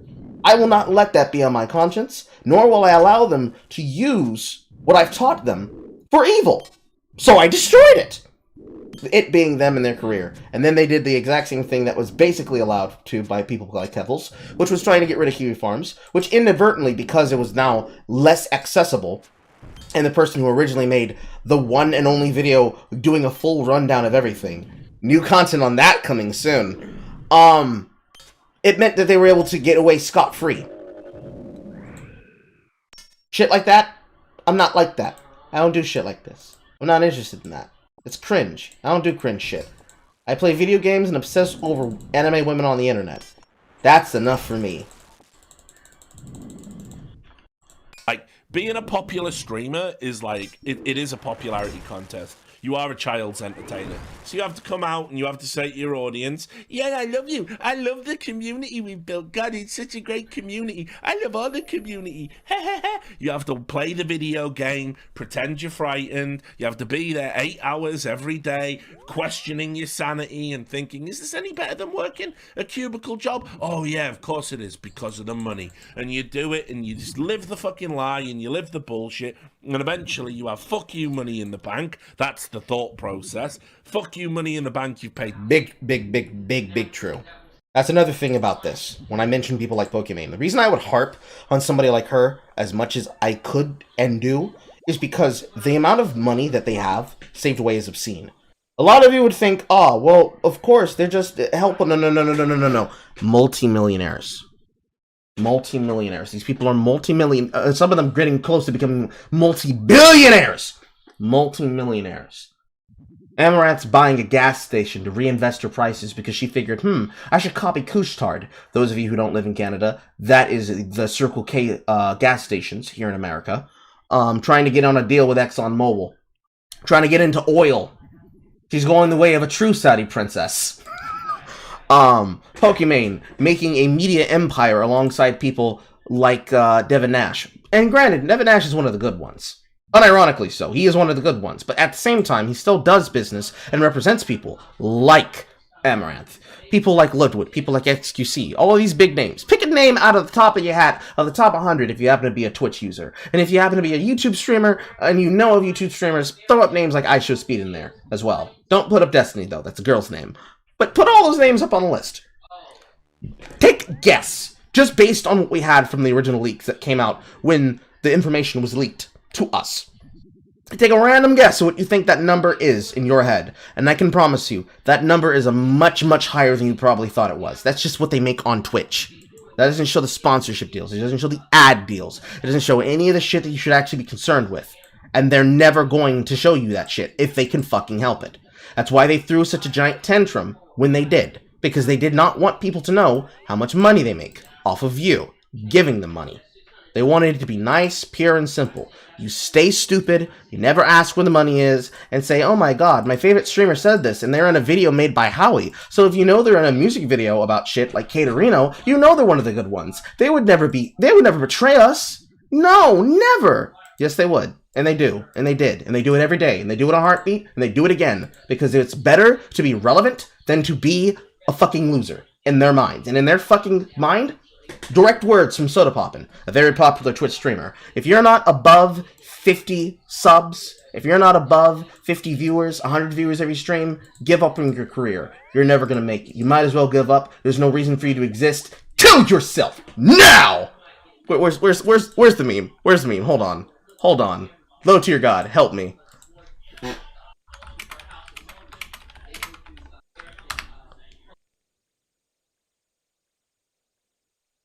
No, not one. Not that one. Not that one. Not that one. Not that one. Not that one. Where's the one with Sonic?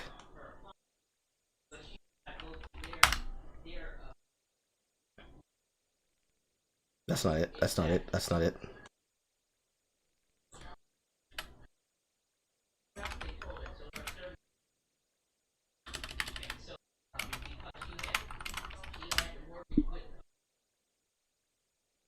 No, not that one. Damn, where is it? I have to fucking search for it like this.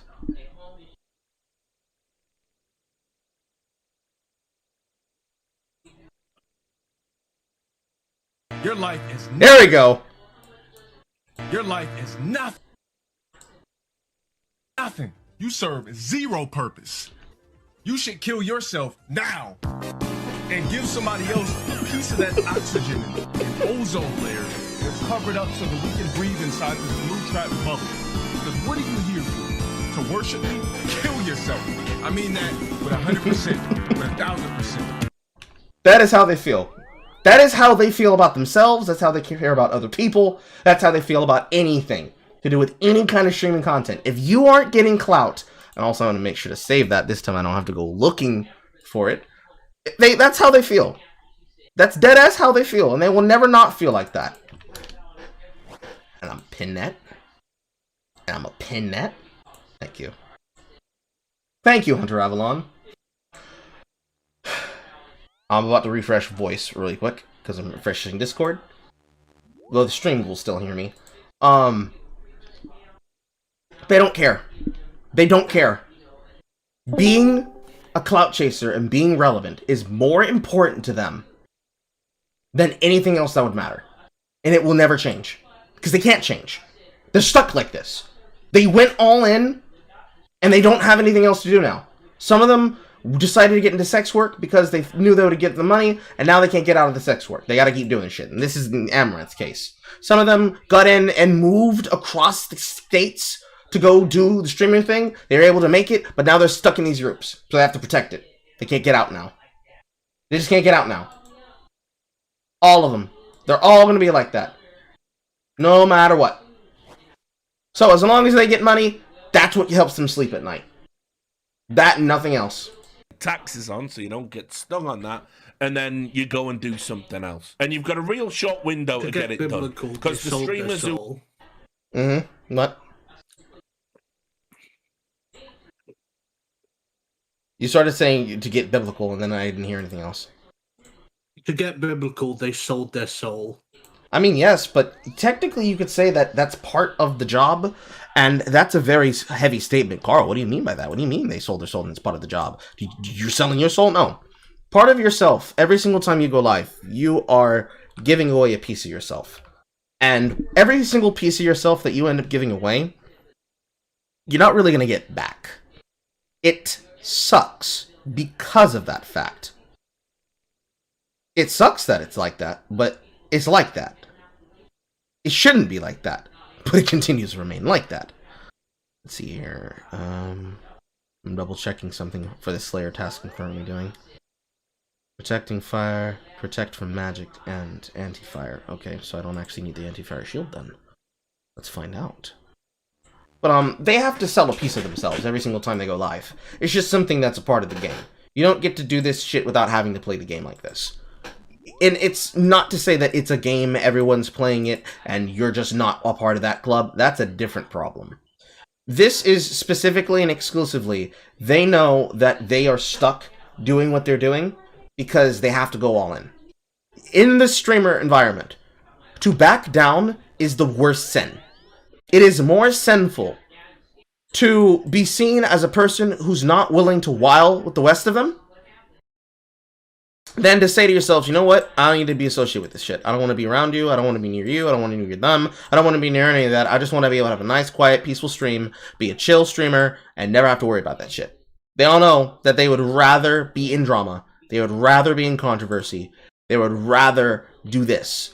Because at least at the end of the day, if they don't get money, they get clout and relevance, which in itself brings the potential for more money. They prefer the money. They prefer the attention, they prefer the money, they prefer everything that goes along with it. That's the only thing that matters to them. It is the only thing that will ever matter to them. And I know that for most of them, a good sparing few, because I have, of course, mutuals who are themselves streamers that have, in some cases, for people like Dimitri, they've been pushed off the platform because basically, femboys not allowed, only e-girls allowed. And males if they are one of the ones that we like. For the most part, the ones that are hyper popular, most of them are the way they are and do what they do because of the fact that they were made by somebody else who's also popular. That's how most of them got where they are. Somebody else gave them a chance, somebody else gave them a task, and somebody else gave them a come up. and they profited off that come up. And now they locked it down, clink clink, and nobody else gets to have that chance. As long as they have a word. And they do. That's almost always the reason why it's a big problem. It's why the drama concerning Mizkif, which is what he was relating to earlier in that, like in this piece, is such a big deal. Mizkif, the original creator and one of the big owners of One True King, OTK, the streamer group that he's been extricated from because of him trying to protect his friend Crazy Slicker. Different Slicker. Slicker is the one with the gambling addiction. Crazy Slicker, it's like big the difference between Master Hand and Crazy Hand. Crazy Slicker is the one that groped a woman while unconscious, was caught doing it at a party, and Maya and Mizkif were covering it up so that he could be able to protect him. That's who that Slicker is. They know that if they ever are seen in the bad light, that it's just one altercation, one interaction, ooh, hello, Dragon Sword.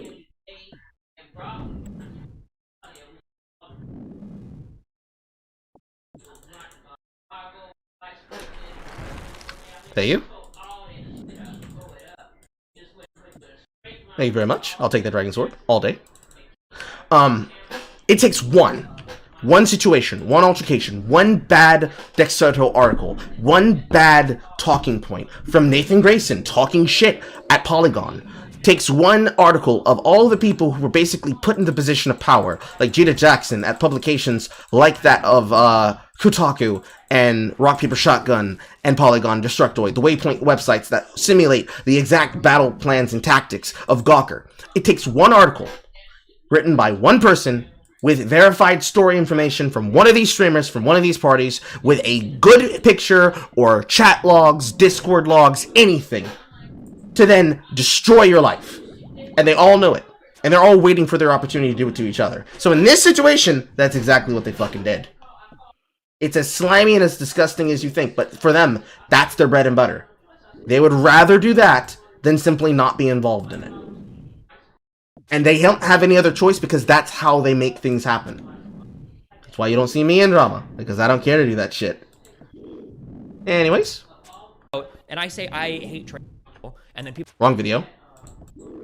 Who were at the top in 2010 weren't the streamers who were at the top by 2013. The streamers who were at the top in 2013 weren't around by fucking 2018. And the streamers who were the top dogs in 2018 have either all been deplatformed, locked up, or fell off. You're washed. L plus ratio. And this is the game. This is how it lasts, right? Being fake to an audience to make fucking money is fine. It's dishonest, it's not what I do, but it's fine. It's the game. Everyone you've ever liked is a diva piece of shit putting on a fucking fake face for the cameras. I mean, I'm talking all the superstars, essentially. They're very few and far between, the ones who are actually genuine. The ones who you actually get a glimpse into who they really are in any given moment. That's just how it is. But that's fine. That's how you make money. Being fake with each other is fucking crazy. It's like so wild. You don't have to do it. You don't have to pretend to like a guy because he consistently gets 10,000 more live viewers than you. You don't have to go to these like after parties and fucking be there and pretend we're all pals drinking. You don't have to do collabs and pretend your relationship is anything deeper than what it is. You know, and they make no like efforts to get to genuinely know each other. Because they don't really care. It's like, you are somebody I can use at some point in the future. It is fake. It is phony. That is a huge part of streaming culture. And now that a few people have started dishing dirt on each other, Slicker was stealing money, everybody wants in on it. Because this is the most relevant Slicker's been in ages, right? And everybody wants to fucking get a piece of it. And they think, by the way, this like makes them good guys. They're coming out and saying, yeah, that person, there was a sexual assault. And you go in and you knew. You didn't do anything. That's the other part too. That's the worst part. I can tell you, because the word we use for this is tard wrangler. Being someone's tard wrangler, having to explain to somebody, no, you can't say that, no, you can't do that, you need to realize what this looks like, this does not look good for you, shut the fuck up, mind your fucking business, I'll handle this, just shut up. Having to be that person for people, you begin to realize how dumb some people are. Much like I did. And it's not just people in your social circles. It's other creators. It's other commentators. People are very dumb. They don't look into things themselves. It's what we call the basis of Carl's law of media literacy and internet fuckwits, or just internet lolcows, if you would prefer a much more gender-affirming term of insult. People want 110% of the details of a situation, but they want to be less than 10% involved.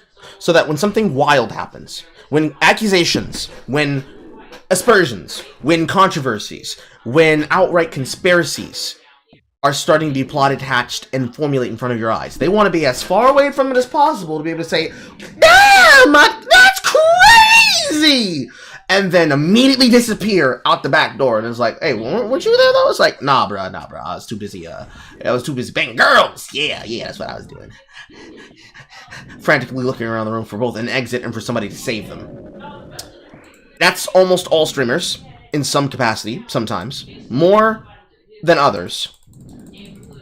But it's just normal. It's just normal for them. It's just common for them, man.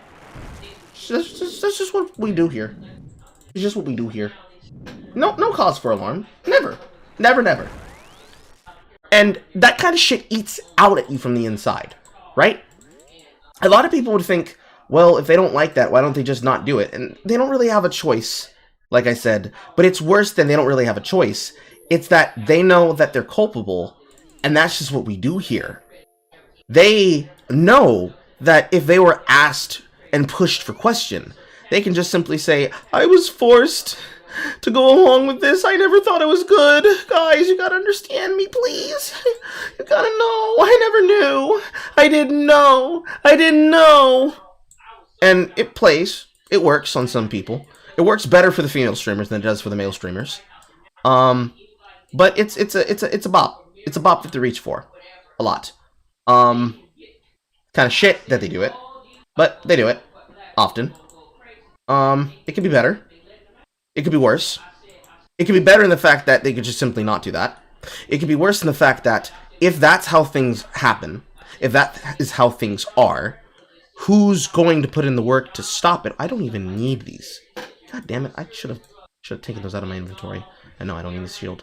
They don't need to do it. They want to do it. Because you never know.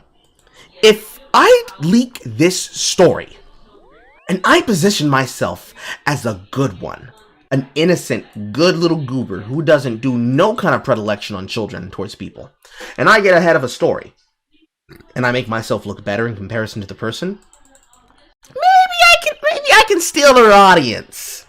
Yeah. Maybe I can take their audience from them. Maybe I can convert some people to become a follower of me. That's what they're thinking in the back of their head when these things happen. Don't think that it's not. It is.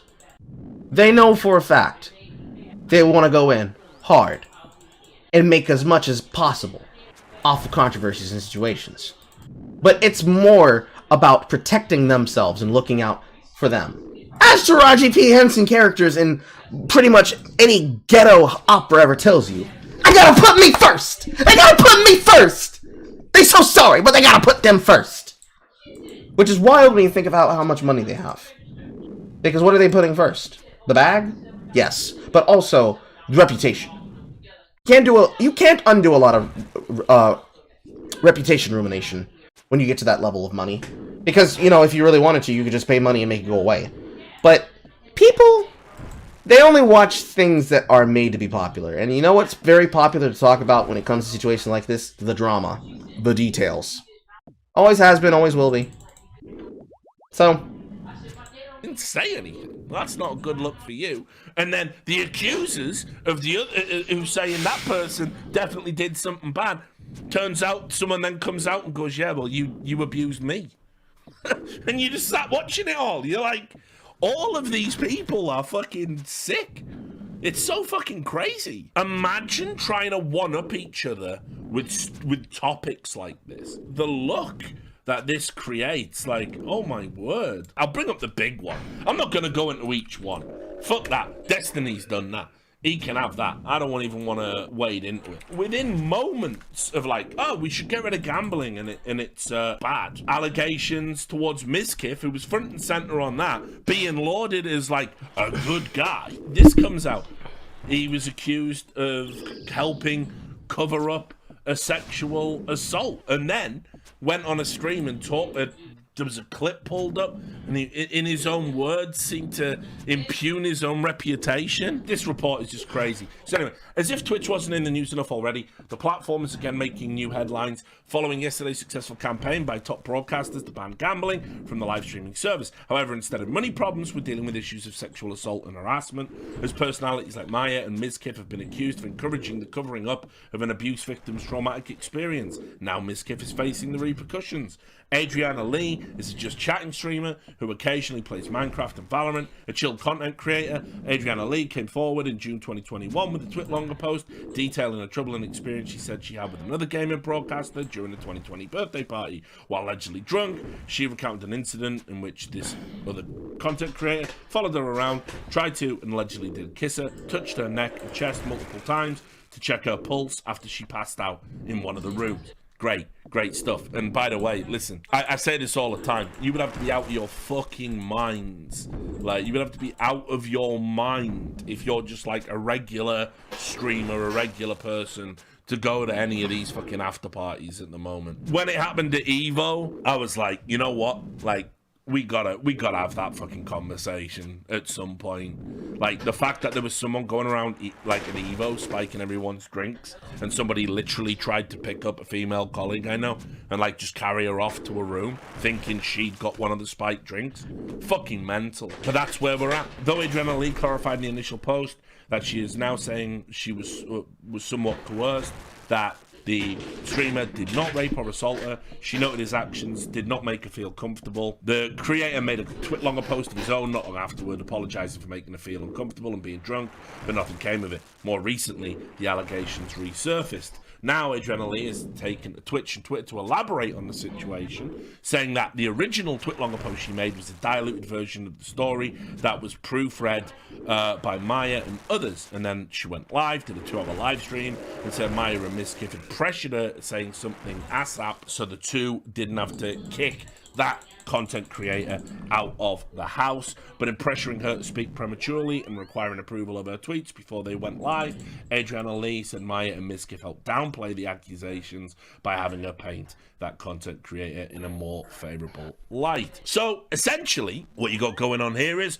somebody said, hey, like, I want to go public with these allegations of this terrible thing that happened to me. I know you know this individual. Can you sort of give me some guidance as to how to say it? And they went, yeah, definitely. We'll help you write it.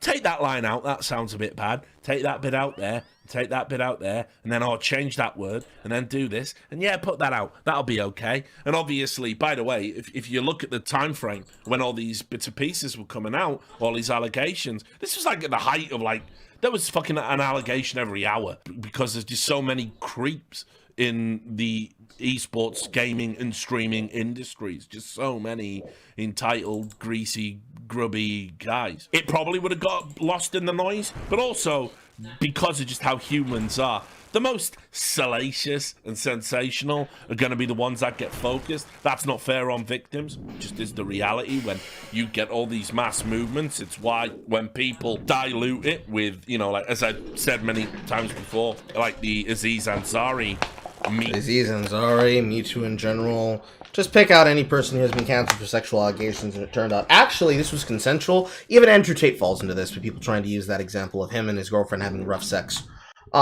Ex-girlfriend, but rough sex.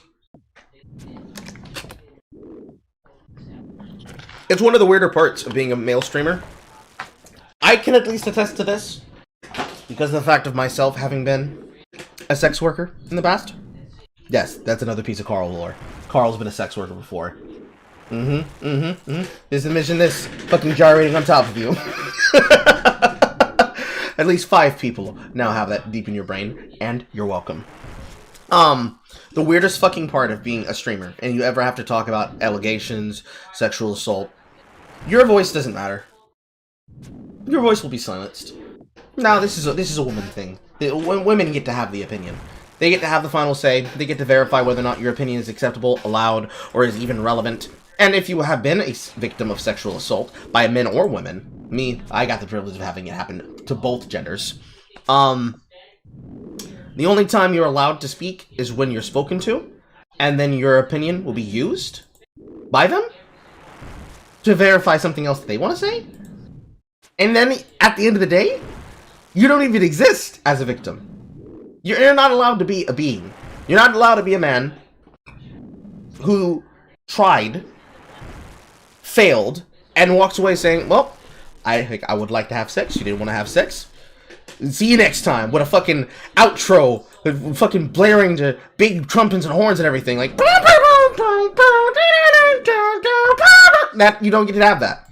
No matter what you do, if you ever have a sexual encounter with a person and it goes poorly, man, woman, transsexual, even worse if it's with somebody who is transgender, because then they're going to play up the element of, oh, well, see, you're really weird. You're one of the worst ones because you didn't give her a real woman. It's probably some of the most transphobic shit I've seen in my life. And take 5 guesses what their political affiliations was when they said this. Yes, your first guess isn't even necessary. You know automatically who I'm talking about.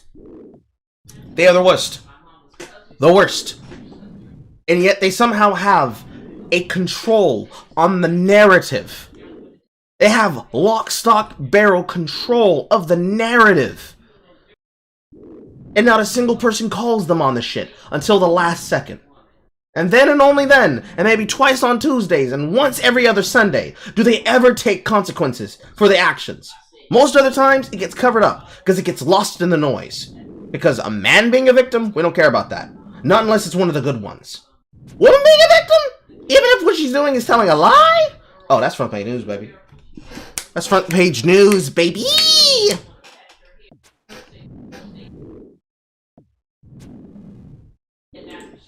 Me2 allegation in that magazine, you're actually hurting genuine victims of sexual assault because people are just fickle and you're sucking all the oxygen out the room that needs to be left for actual victims. Anyway, it's just a fucking mess. And right now, even as I'm like recording this, just allegations after allegations. You did this, you did that, you're doing this, you did that. How can you talk about that when you did this to me? Boom. And it's just, guys, I don't know what's been going on within streaming culture, but I'll just say it again. Twitch has to take a large fucking part of the blame.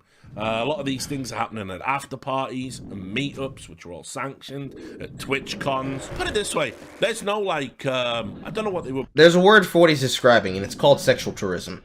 That's the actual reality of what's happening here. A bunch of people got together, they went to a place, and they are sexually touring the places where they are. They're going to other people's cities and places and states and counties. They're going to different countries, and they're going to different versions of events, whether it be TwitchCon, or RuneScape Fest, a fucking, whatever you have to do for fucking Minecraft and shit. They're going to these events with these places around these people. And they are effectively getting put into a position of, well, this is what we do now. This is what I do here. I guess I'm just going to put my legs up in the air and see what happens. It feels awkward to hear and see about it, but it's also very common. I dislike the fact that it's very common. Because even when I was first running my convention in my city, before our group had to shut it down, a very successful convention, I might add, I remember being there during the first years. We used to have all the fun, and all the shit that was expected of people attending there is that, hey, you might be able to get some at the rave. Most common thing amongst nerds, because people don't realize nerds are fucking kinky people. Well, quiet wallflowers. They like sex too. And I know some people find that weird, but the girls and the guys, they also like sex. And we're men and women. We like the opposite gender, we like the same gender. There's a lot more anime fans that you could expect to be homosexual than being heterosexual. They're usually finding other men and women to engage in consensual actions. Nerds are goddamn whores. Nerds are whores. And they love being whores. And yet somehow, People went to these conventions and they got shocked by this. Like, oh my god, I can't believe it. Deborah? And Alex? And all you see over in the corner is a guy who's dressed as fucking Kirito, and another woman who's dressed like Asuna, and then hanging off his arm is one of the fucking girls from the harem, and it's like, Jaleesha's here too? It's the wildest shit! I remember dressing up as the butler from Black Butler, and people were like, bro, I didn't know Carl had game, and it's like, where have you been? Beside the point. Sexual tourism. It happens at every convention. Especially here in Georgia. There's like 5 conventions, 7, 8, if I think off the top of my head. You have anime, you have AWA, ImageCon, DragonCon, a bunch of Vampire the Masquerade groups, random adventure leagues that happen at places like, for events like D&D and Pathfinder. Pretty much you just look up what happens here and buy some shit for it off of Fandango or Ticketmaster. It's very common. And yet, because of the fact that this kind of tourism is something that you don't discuss before you get there, it's something that happens when you're there, this is where the most common cheating amongst people's relationships occurs. They come to the convention to do shit, and then they're coming on some guy that they met at the rave. Or girl that they met at the rave. And that's assuming that they didn't come with their, cosplay girlfriend or cosplay assistant boyfriend. Most of the cosplayers, not all of them engage in this. At least the ones that are truly single. The ones that did come with their partner, they're usually cucks. They're usually cucks and they're already down for it. But you didn't hear that from me. You didn't hear that from me. You didn't hear that from me. Would be called, but you know, like on a movie set, right? On a movie set, if you do a sex scene, there's a person there that makes sure everyone's comfortable and that, you know, no improper contact's made and all of this stuff. There are no fucking protection and safety representatives that seem to be there to stop people putting themselves in these horrible situations, stopping these fucking horrible people from creating environments where they can enact their predatory practices. And no one at Twitch seems to check up on this stuff. I'd put it this way, one of my first priorities if I was running a platform, if content creators were coming out and saying, hey, I went to this meetup, I went to this party, all these streamers were there at Twitch, I believe I was sexually assaulted, I'm conducting my own investigation. I'm not letting 2 fucking people in a streaming house coerce that person into writing a more favorable account of what happened. I'd want to know what's going on. They never do that. They never fucking do that. There's no fucking safety protocols whatsoever because Twitch just doesn't want to know. It's a legal problem and it's also a PR problem. That's the full honest answer. Or I shouldn't say full honest, he's not lying. The full complete answer. If Twitch is aware of some kind of sexual malfeasance happening in the company, much like they had to do with the Twitch mod Hassan person, who was going around and giving streamers who never had it revoked from them and then had to earn it back again, or didn't get banned for the fact that they were given favoritistic treatment from a person in the corporation, people who have outright admitted, yes, this guy gave me early Christmas bonuses and pushed me to partner because I was a woman who had tits and he wanted to fuck me, and I used that to my potential and to my advantage. The women who go on with those stories to say that shit, they don't want to know, because if they know, not only do they not have to make a statement, not only do they not get to quietly fire them, the PR will be more damaging than the fact that the guy might have not gotten his dick wet. It's also the same thing with the misbehaving situation. That's the woman who spread her ass around to the camera, pulled a coochie apart, and showed everybody a chance to get at the captain's table, as Richard calls it. That scenario was buried underneath news. She only got a 3-day ban. Something that would have been a outright ban from the platform, period. 3-day ban, because we don't want to discredit and take money out of the mouth of a hard-working woman who is suffering during COVID. That's the first problem. The second problem is that if they legally know, they now are contractually bound as to responsibility to do their part to investigate it. And if they were to investigate it, at least 60% of the company would get fired. Not because they themselves would be abusing women. That would be terrifying. And while I'm not going to give them the benefit of the doubt, I'm at least going to give them a mark of suspension of disbelief. I don't believe every single person who works for the company is somehow involved in the shit. But I will say, from what I have witnessed from the majority of the people, usually having a hand directly tied to people like Nathan Grayson, like Gina Jackson, like the people who write these dumbass articles for these websites, they have an interconnected connection. And if they were to talk about this, they would then have a whole bunch of things that would start building onto a story that eventually becomes part of a narrative. And what Twitch does when they make these kinds of statements, even in this scenario here with what they're discussing, what they are doing is they are policing the narrative. Say it with me now. Policing the narrative. And the policing of the narrative is we don't know none, we didn't do none, we weren't there when it happened. Bro, that's wild!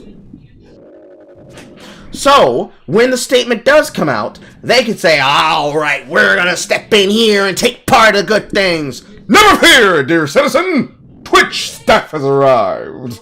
You are definitely safe in my smarmy, large, bustling muscles. Check out the gun show. Boom, boom. Academic weapon. Academic weapon. Academic weapon. Academic weapon. That's what they're doing. That's what happens every single time something needs to be investigated. That's why most topics that deal with Twitch start on Twitter or in someone's Discord while they're setting up a raid on someone and then gets uncovered as things move forward. It's the reason why somebody like Destiny or somebody like myself would have to type up a manifesto to put everything in a nice and neat timeline with evidence, examples, and visual aids because people are dumb. Because they know that people are dumb and they won't investigate shit themselves because they can't. They would have to physically be there. And the streamers are incentivized to not tell because, bro, that's my ammunition. My weapon ain't gonna be good if you know I got it in my back pocket. Don't gotta keep that toolie on me.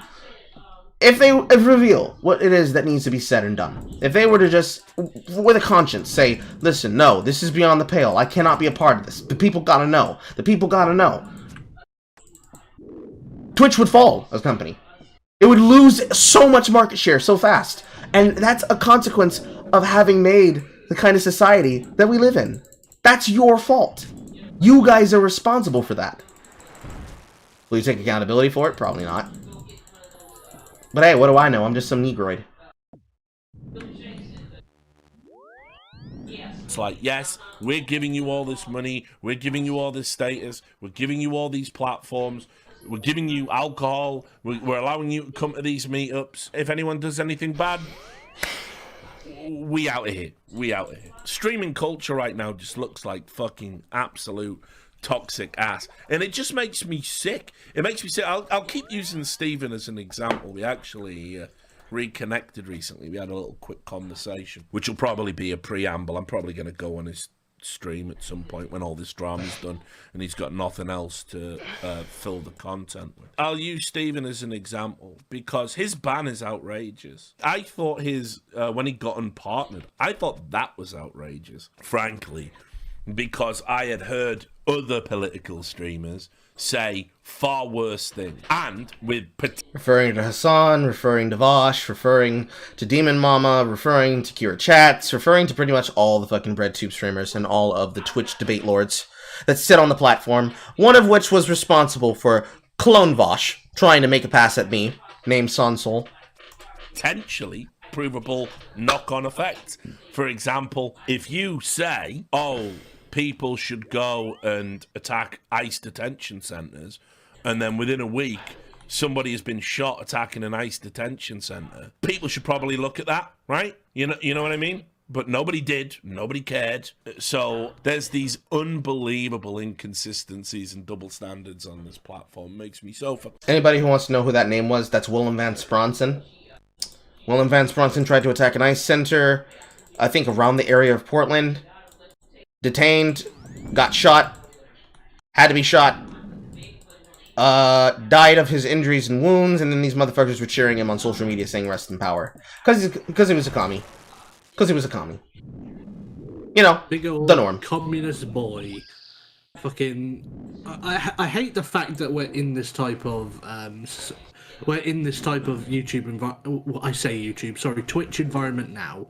No, it's just internet. It's just social media. It's a social media problem. Social media problem now where people are so desensitized from the real world that, like, to use internet parlance, they haven't touched grass in so long that they've dehumanized anyone.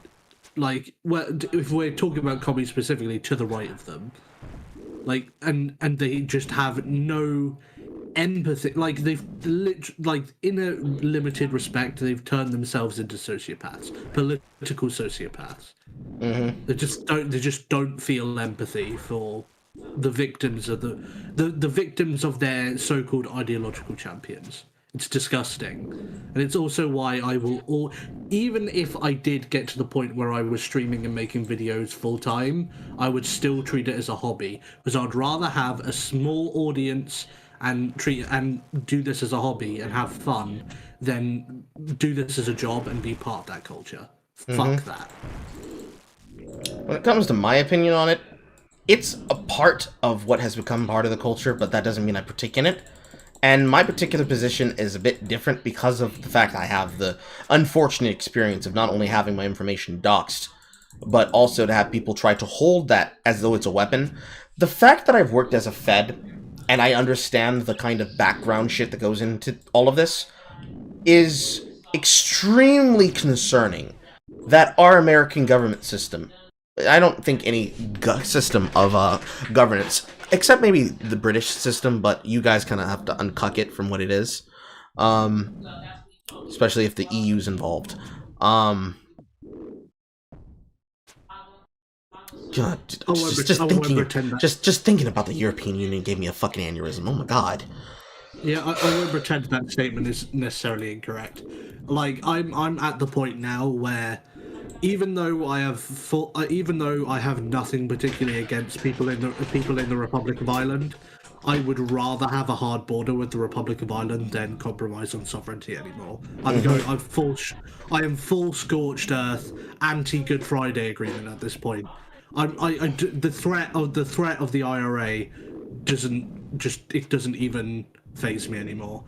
Like, I'm sorry, but we shouldn't have to compromise on our sovereignty over the threat of, oh, well, if you don't compromise on your sovereignty, these people might come back and they might start blowing up kids again. It's like, how are we the ones in the moral wrong if that's the underlying threat from the other side?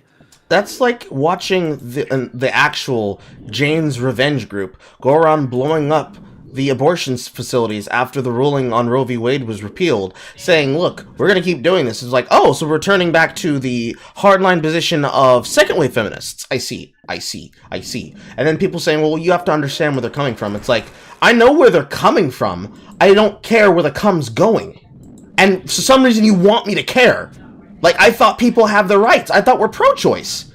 Like, they could be pro getting cream pied. And all I want to do is be able to say, hey, yo, fam, I'm not the one that took nut. That's not my problem. And somehow, it's my problem. Because if I don't care, you don't like women. No, I love women. I also like responsible women. And those kinds of women that choose to put their problems on other people, they're not responsible. They certainly don't want people to be responsible. They want other people to be held responsible, especially for their own consequences and actions. And that's wild. But yet still, especially in concerns to shit like that, but more specifically this topic, I don't see how the streaming environment is still going as a business. This should have crumpled like a house of cards at some point in time. Because of the fact that Lena the Plug unlocked the connection of, I can get famous on the internet by having sex with people for money, and I can do so with the blessing of platforms like Twitch.tv, and in her case, YouTube. There's no limitation to how high this goes. There is no line that cannot be crossed. Like, this fucking Angela White impersonator opened up a door that then allows for people like Pokimane to be able to say, well, I'm not like them, but then we can have Belle Delphine make porn with Tumad, but it's not a problem when she does it, and it's not a problem. I don't have an issue with it. Consenting adults, after all. People are wiling, losing their mind, saying, I can't believe Too Mad fucked that. I can't believe Too Mad fucked that. Oh my god, we disown him. He put on a Donkey Kong outfit and she put on a Princess Peach outfit, and it was clearly racial. I don't care about that shit. I really don't. And I'm somehow supposed to care about that. And I'm also supposed to care about people like Keffels, despite the fact that that individual is responsible for being probably the worst final form of this particular issue taking full-fledged formation and being made exclusively to benefit off of that kind of social contract that exists amongst streamers when it comes to these issues that we discuss about. I find that wild, and I find that weird. Especially that people like myself have to be ones to be the voice of reason. I find that weird that it's still going and we haven't caught up yet. It's been like maybe, I'd say in my youth, let's be fair and just say a decade. So, 2022, 2012 to 2022. Like, year end to year end. So this opinion might change by the time we get to December.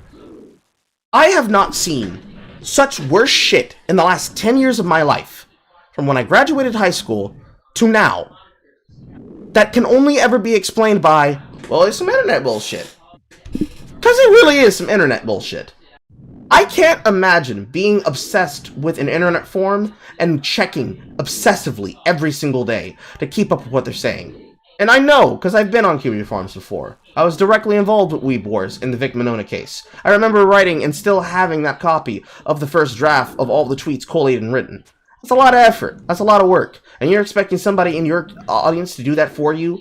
To check up on every single story, every single information, each and everything that could be discussed about, to see whether or not you're being discussed and talked about, if you're being mocked, if somebody's dead-naming you, so that you can grift off of it for attention. Bro, that's too much work. I would rather do what I'm doing right now. That's the amount of work that I'm willing to do.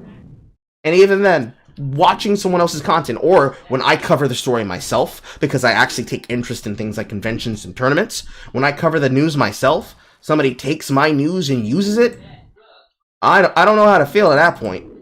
I think I should feel angry. I'm very much of the opinion that if you're going to ask someone to put that much effort on your behalf, like, the capitalist in me is just like, pay me, bitch. Pay me.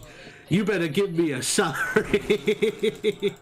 Where it's like, and that's the thing. Even, and that, like, for people like you and me, even something as like, even something as time-consuming, albeit enjoyable, as editing is something which we consider it's a kind of an obligation to pay the person who does that for you, but they're expecting people to do this for them for free.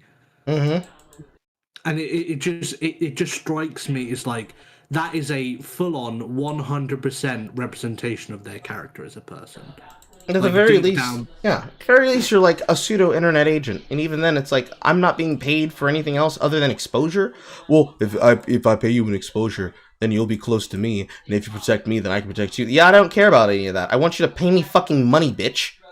Clout don't pay for Taco Bell. And then these student maintenance loans only get so far. Yeah. It's bad, especially when you consider at the end of the day these people are multimillionaires. Somebody like Hassan having the ability to pay his editors, but he doesn't because he says, bitch, paid an exposure, and then literally says the meme and then catches himself and it's like, oh shit, I actually shouldn't be saying that. Nah, you think? I got them a computer. I gave them the means of their production. Isn't that enough? No, it fucking isn't. Like, if somebody had given a computer to someone, like a person legitimately, if they were in Ben's position, they were in Charles' position, and they actually got a payout in the form of, okay, you don't want me to compensate you with money because you don't want dirty money from streaming because you consider it to be bad and legal and blah, blah, blah, blah, blah, whatever. I got you this computer. Yes, a computer can help, but a computer is not the same thing as basically gift wrapping somebody the kind of things that make their career possible. Hassan paying somebody in clout and paying them in exposure by being their editor doesn't mean shit when you're talking about the awareness of what that person is and who they are. Like, your clout means nothing because you're Hassan Piker. I don't want to be associated with you. You're cringe. You're a person who mauls on the internet at their people in chat, and then you ban longtime supporters because they won't fucking let you win. I can't imagine banning a person because they won't let me win an argument. People in my audience disagree with me all the fucking time, and I'm not above being corrected. What I'm definitely above is having someone tell me, no, this is who you are. I know for a fact this is who you are, even though I've been watching you for a year and a half. Because we had to cover that when we were covering the SinglePlayerCarl episode of Versus Chat. That I'm not gonna, that I don't tolerate. I can't allow that. People who want the context, just go watch that stream. It's not a very long section. That's one of the time-stamped ones. I don't abide shit like that. But everything else? No. The hell nah. Fuck nah. So, wrapping back around. When it gets to a point like that, where that's what your career is dependent upon, and that's the conversation, from my position, with my experience, if I ever cared enough to get into a position of political power, like that of a commission board, or just locally, or gubernatorially, being an aid to a person to give such help, the first thing I would say, especially considering the fact I live in Georgia, start making better streaming right rules that pertain to the idea of streaming houses, and that pertain to the contracts of people who are signed up to media corporations like that of streamer orgs. And start making it put into their clause that they must become responsible and handle the financial process of them allowing these things to happen, the way that these things happen. They have to become financially culpable for this craziness that they've allowed to take over the system. Because a lot of the reason why this shit ever works out the way it does for these people is that they have media figures that help cover it up. It needs to become part of our culture that when something like this happens, basically everything comes to a stop, everything comes to a standstill, everybody is made to go on deposition tapes. They have to give their accounts, they get cross-examinated, there is a bar, there is a system, just like that of any fucking legal system. And there needs to be active consequences.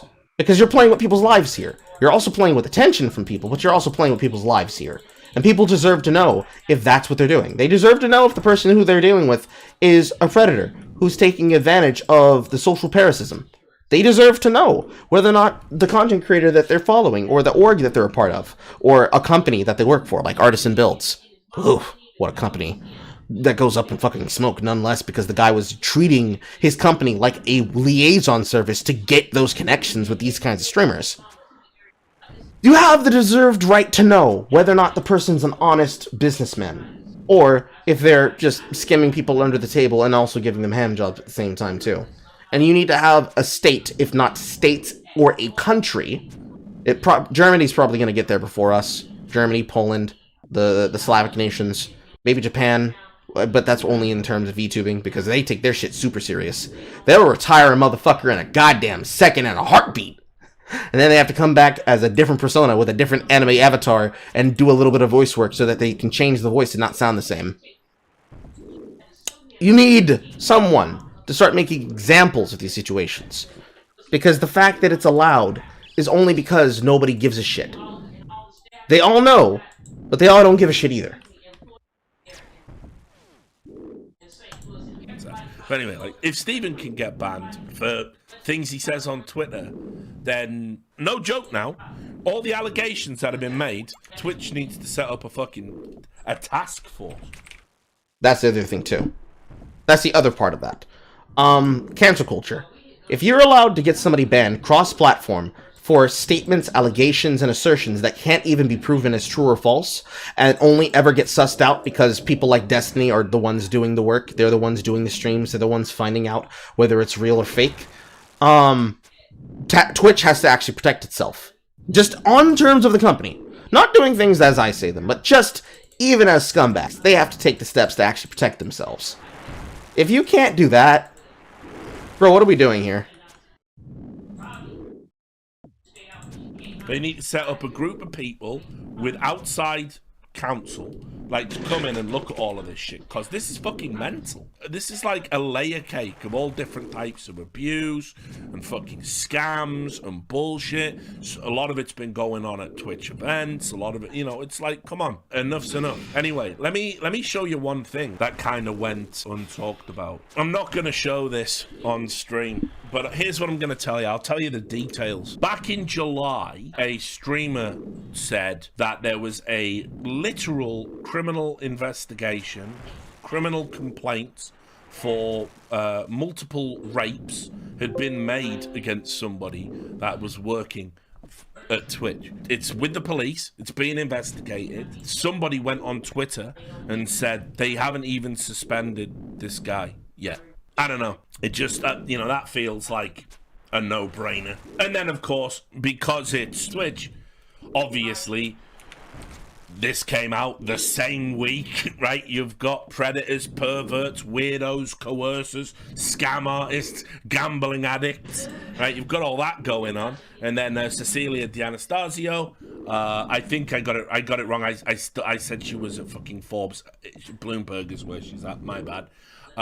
She did a story very similar to work I've done, which was saying they analysed thousands of accounts that systematically find and follow children and preteens when they log on, start streaming on their phones, and up to 279,000 kids were targeted.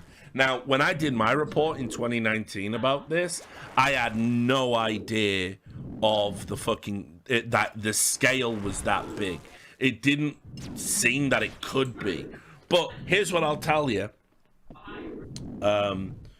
Because you can see here, reports of child predation increased 73% over the pandemic and 1,125% of predation, I should say, sorry, 1,125% on Twitch. Twitch says that's due to growth and improved detection methods, but kids' live streams can attract hundreds of viewers and thousands of views on archived videos.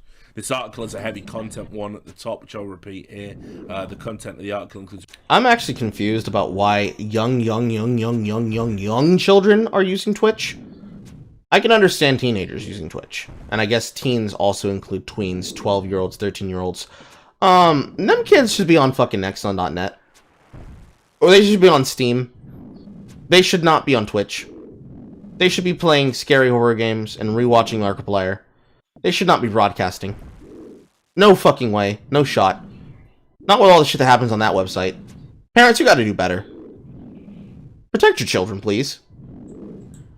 Don't let them get groomed by a man with pink hair and a blue beard on fucking Fortnite, please! Child predation and online abuse and maybe disturbing some readers. So again, can't bring it up on Twitch because Twitch isn't the fucking adult platform. Well, I'm planning you can on have child predators on your platform, but I can't talk. Out in the English Shires, and they'll have access to the internet, but they won't be watching fucking Twitch streamers. Talk about a report about those. Or rather, the Twitch equivalent of the day. I doubt Twitch will be around by then. There's a good chance it might be, but it might eventually become an adult porn site. Child predators on your Very true. That sums up Twitch in a nutshell, really. That's all you need to know about Twitch and how silly it is. When I did the report into this in 2019, Richard Lewis, is Twitch doing enough to protect children on its platform? No, is the answer. I went through it all, and I went and did a tweet about Twitch direct to them. I actually asked them publicly, because I thought if I publicly called them out about this, I would get a statement. Now, I already asked them, like, through the normal press channels about it. What were they going to do? What were they going to change? They didn't reply. They refused to give me a statement. I publicly tweeted at them. June 2019. They never got back to me. They have never made any statement about this. They didn't make any statement to Cecilia as well. In fact, I believe, somewhat cynically, I think they made announcements about other news story, including bringing forward the gambling ban, because I'm guessing they knew that this was in the pipeline at that time. Also, the 70-30 revenue split and some big announcements they've made. Yeah, that's another thing that Twitch does. All platforms technically do this, but companies like doing this a lot. They'll bury news stories about bad, unfavorable news, like changes made on a website that may not be in the best benefit of streamers, or just the natural consumer, which is you, the viewer. And they will bury it underneath news story leads, and then they will use the controversy of upcoming shit to basically smother out any news story they don't want to hear. There's a lot of fucking people that even if you don't like them for their political positions, you should be paying attention to and watching on Twitter. Not all journalists, but some journalists. At least follow like one out of the bunch. You know, follow people like me, follow people like Sophia, follow people like Dev, if he even has an account still. Follow people like the friend of Destiny, who's very based. Follow, one person that's an Ian Miles Chong-like person. Follow the Quartering, and then follow people like Nathan Grayson and Jita Jackson, and then just eye the tweets every now and again from people like fucking, Schreier. And you'll begin to realize that a lot of these news stories, especially when they come out of the mouths of most of the people who are willing to simp for them, like, fucking Rami Ismaili, you'll realize that a lot of these news stories, there's nuggets of truth buried in there. And a lot of them know them because they're fucking shills for them. But a lot of nuggets of truth that don't get discussed very often, that should. It helps to know these things. I need to click fast.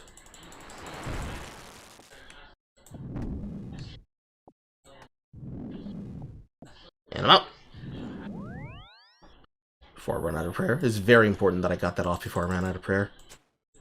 I think they've become that cynical and hard-nosed a company, honestly. Just so you know here, what was going on was when you go onto Twitch, a lot of kids don't know how to set their Twitch streams properly, and so they go default segment when they turn on their phones, and all the fucking pedos know this, and they fucking go and they get there, and then they're asking them to do, you know, fucking handstands and Fortnite dances and whatever other sick shit comes into their head. There was one guy that was an actual streamer, like not a big name streamer, but he had like a few hundred followers, like, you know, getting up there, and used to stream gaming streams, and he was doing this on his main account in his fucking regular time, and then he would be off like streaming fucking Euro Truck Simulator or whatever his fucking game of choice was.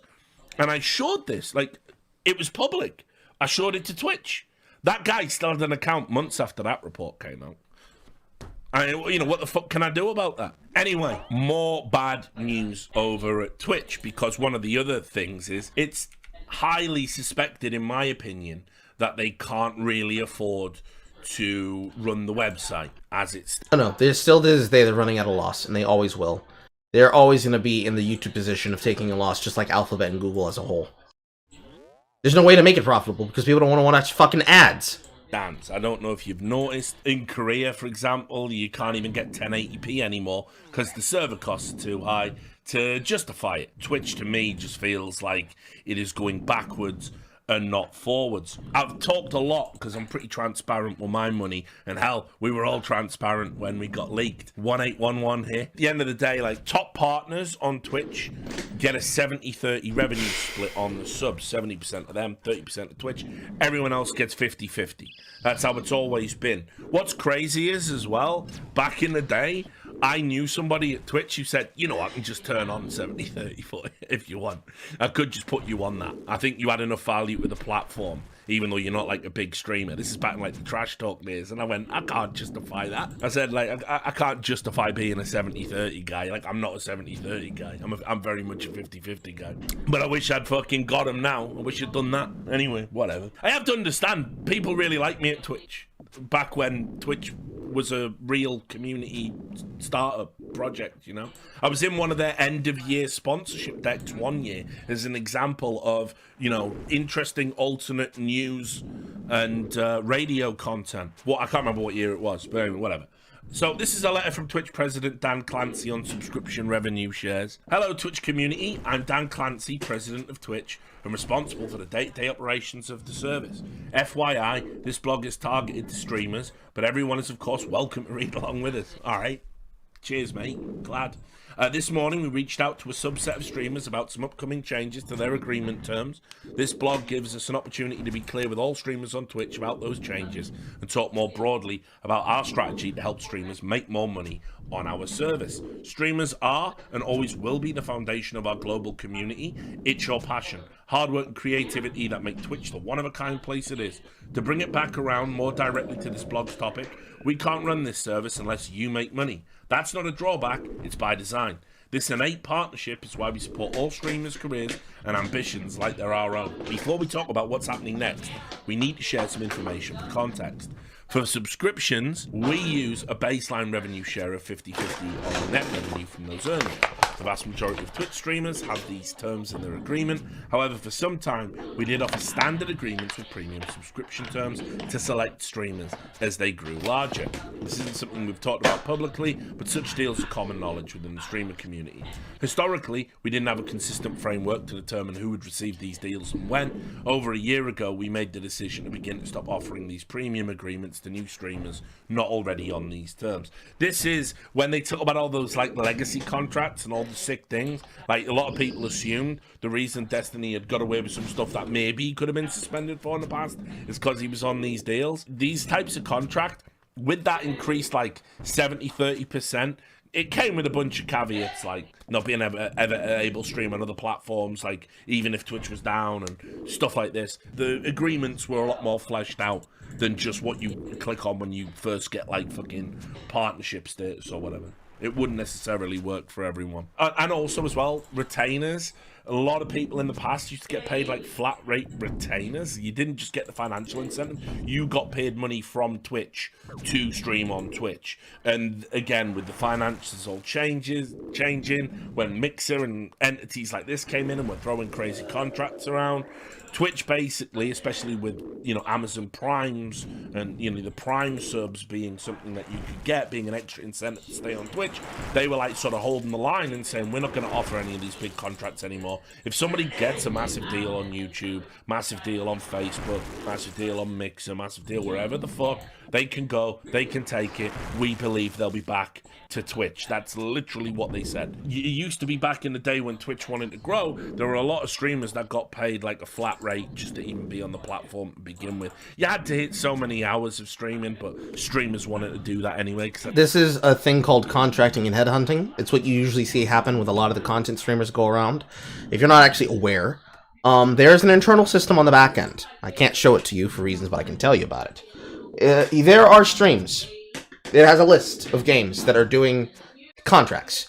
You stream a certain amount of time of that game, get paid money.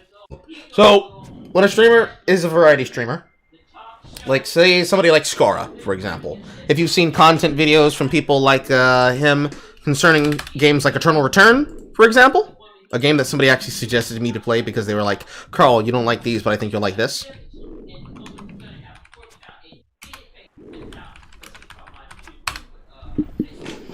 When you have videos featuring Scar saying the biggest VTuber collab ever, they picked the wrong neighborhood to play this game to loot, featuring people like Lily Pichu from his group, all of those games, all those VODs, that's why they play them. They don't play them because, oh my god, I discovered a new game that's not like any other game played. It's like Apex Legends, but weeb. No.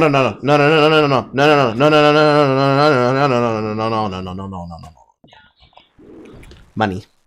Always about money. So, with these headhunter contracts, you do the work. Fuck, I clicked off. Back, Carl. Back, I say. When they do these headhunter contracts, People who further along here. Now I gotta figure out where I was. and attack ICE detention center. A little bit further. Here we are. When we see those contracts, when those come up, you have to do those. You need to be an affiliate or a partner. Partners get preferential treatment on them, so they get to choose what companies they do them with, whereas you have to be eligible to do them in the first place, which means you need to be of size to even be offered them. You don't get to see the option by default. You used to be able to, but they took that away on the back end, amongst a bunch of other things, which was around the time that they shut down Twitch Sings. I remember seeing that community of streamers say, oh my god, no, they took away our karaoke program. How will I become a popular musician now? That was also a headhunting. I just used it because I thought, damn, they have a karaoke app. Okay, cool. Something fun to me to do with my audience, my friends. Ah! Wasn't very good. They didn't really actually track whether or not you were singing on key. Perfect for women. Anyways, those contracts, big thing, very big thing. It's how some streamers make money on the side, actually. Some streamers play games because they have fun playing them. Some streamers play games because they specifically make money from it. It's a thing. I'm gonna use the rest of this potion and get as much loot as I can out of these few dragons. Might as well. It's a thing that you can do for money if you really are hard pressed and need to make money on the platform. I would suggest not doing them, mainly because the caveat with those is that you have to give your opinion. And you have to also change your opinion. Not a very good thing to me. Not a very good thing. Not a very good thing. Topic. We can't run this service unless you make money. That's not a drawback, it's by design.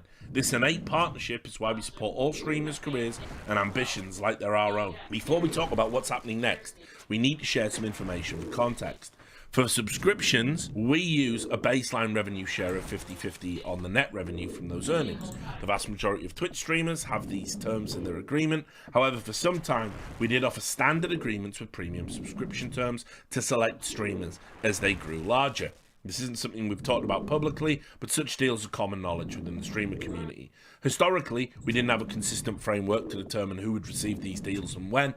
Over a year ago, we made the decision to begin to stop offering these premium agreements to new streamers not already on these terms. This is when they talk about all those like legacy contracts and all the sick things. Like, a lot of people assumed the reason Destiny had got away with some stuff that maybe he could have been suspended for in the past is because he was on these deals. These types of contract, with that increase like 70-30%, it came with a bunch of caveats, like not being ever able to stream on other platforms, like even if Twitch was down and stuff like this. The agreements were a lot more fleshed out than just what you click on when you first get like fucking partnership status or whatever.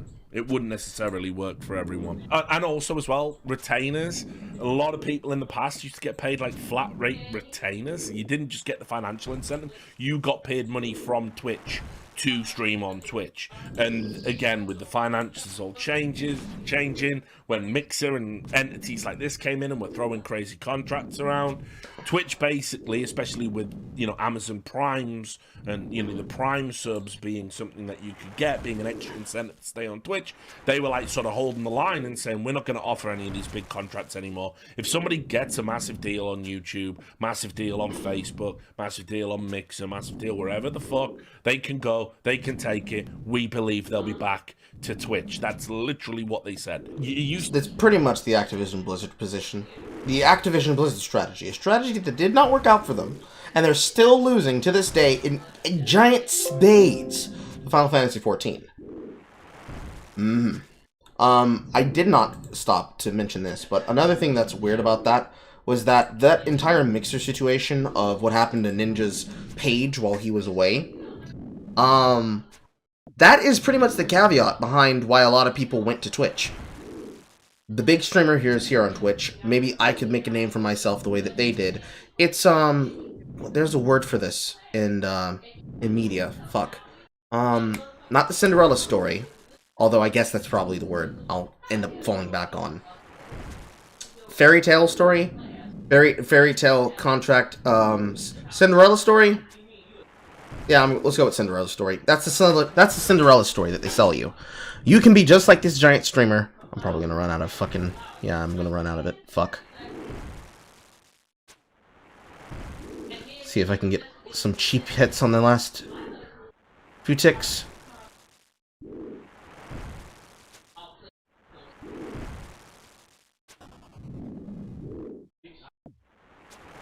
No. Nope. I'm out. But, the Cinderella story. of seeing a popular streamer get big and them telling you that could be you someday. That's what they use to get people in. And then once you're under the exclusivity contract of being an affiliate, you basically have absolutely no chance to make a name for yourself if you are not lucky enough to become one of the people to get big. Or you become a clout chaser and you're trying to make shit happen that isn't real and isn't true, which feeds right back into the conversation that we just witnessed and saw.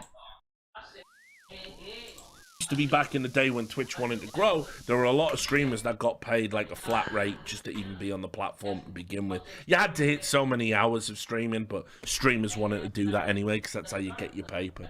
As we reflected on how we handled these premium deals, we realized a few problems. First, we had not been transparent about the existence of such deals. Don't really think that's necessarily a problem. Might be, would depend on what those streamers were doing, what they were saying.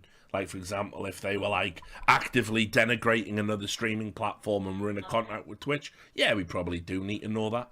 Second, we were not consistent in qualification criteria, and they generally went to larger streamers. Finally, we don't believe it's right for those on standard contracts to have varied revenue shares based on the size of the streamer. In an ideal world, all streamers would be on the same set of terms regardless of size. However, instituting that policy would have a negative impact on the streamers currently on these terms, many of whom were instrumental in helping us build the Twitch we know today. These streamers have come to depend on the additional revenue split to maintain their standard of living. What do you think of their standard of living? For these streamers still on these premium deals, we're adjusting the deal so that they retain their 70-30 revenue share split for the first $100,000 earned through subscription revenue. Then revenue above $100,000 will be split at the standard 50-50 share split. We're announcing this change now, but it won't go into effect until after June 2023. After that point, streamers will only be affected once their existing contract is up for renewal. All streamers with these terms have already received this information and more via email, and we will make sure to get them exact updates and timelines as we get closer to June 1st. For approximately 90% of streamers on standard agreements with premium subscription terms, this change will not affect them at their current revenue. For those who are affected, we want to make sure the impact was minimal, not just by giving them ample time before the deal goes into effect, but also by offering an alternative way to earn revenue. Our recent bump in ads revenue share at 55% as part of the ads incentive program is a great way for these larger streamers to make up most, if not all, of that revenue, if they want to run ads. Big if, right? Essentially, if you read between the lines on this, what they've done there is having it for the first 100k and then having 50-50 after, that means you lose the biggest chunk. If you're one of the guys who were on 70-30, you were already making 100k easily. Like, these people are making 100k, you know, like, that's a week, you know, being generous. If they done it the inverse, after 100k, you can have your 70-30 back, then yeah, you know, that creates a lot of incentives around something, but they're not doing it like that. They're doing it the other way, and they brought this in. That's a very significant amount of money for Twitch to be saving every month, every year. Then you go down and you go, hey, and we put ad revenue up to 55%, so just play ads and you'll make all that money back. What did I tell you? Again, right again. When he's right, he's right. Twitch has got problems. They're underserving their ads. Advertisers are getting pissed off. This is going to be like when Facebook were fudging the numbers on all those digital services. Because you know how Facebook used to fudge their numbers? You'll like this if you don't know the story. But I'm a digital media twat and former media student, so I do. You can go look it up, though. There was lawsuits and everything about it. Facebook used to count, no shit, if you scrolled down a Facebook page, you know how it's all like that, it just goes on forever and ever. If you scrolled past a piece of content in the feed, that was an impression, that was a view. And then they would collate, and keep in mind, by the way, they could just put that into people's feeds at will. Then they would take those numbers and go to advertisers. Look at all of these impressions. We're actually the biggest platform right now for digital media. And people were going, well, fucking hell, Facebook would never lie to us. And so they were spending millions and millions on advertising. And then the fucking reality was kicking in. No cunts actually looking at our shit. What's going on? Did Facebook tell lies? Of course they did. They're motherfucking Facebook. So everyone got fucking skinned. And I'ma tell you, it's all going to end the same way. I guarantee it. They're pushing ads so much. Imagine being a tournament operator and having to fight tooth and nail to not have the games interrupted by Amazon just pushing ads out in the middle. Oh, I don't have to imagine. I've been there. I've been in the room for that conversation. It's the biggest reason why people believe that Twitch was trying to push, and why a lot of game companies, like Sony outright buying Evo after Joey Collair crashed it into the ground because Smash Bros just couldn't keep their dicks and vaginas off the fucking players! Senpai and all the other guys, along with Jerry Glynn himself, just had to fuck and fuck and fuck and fuck! Big. Big. This is kind of a bigger issue because, you know, the kind of economics, as you know, it's kind of my wheelhouse. Mm-hmm. This is a bigger problem regarding like companies basing their business models not on pure profit but on investment. And they think, and they bank on the idea of being able to pay their investors back. But some big companies like Facebook, like you mentioned, they abuse it. They abuse this by effectively, well, as he said, just like lying through their teeth to investors to get investment, which they register as profit, and then basically being able to take the hit by reneging on their promises. But obviously small to medium businesses can't renege on their promises. So those small to medium businesses just fall through, and then obviously there's less competition in the market. Big true. Big true. When it comes to things like Facebook, they have so much command of market share that when they start doing shit like that, who's going to stop them? And then you get to the really big caveat there, which is that if they're doing that, and it only took them being revealed by taking an L on that to show that that's what they were doing, how much more shit are they doing without you knowing? And how much of it is directly responsible for some media landscape situations? How much of it is actually responsible? How many people actively have been fucked over by them doing that? And not a single word was said at any point in time until it became economically unviable to keep doing it. Who's there? Who's the one? Who's the guy? Who's gonna be the guy to reveal the truth? And I don't think a lot of them want to dig into that on the high end.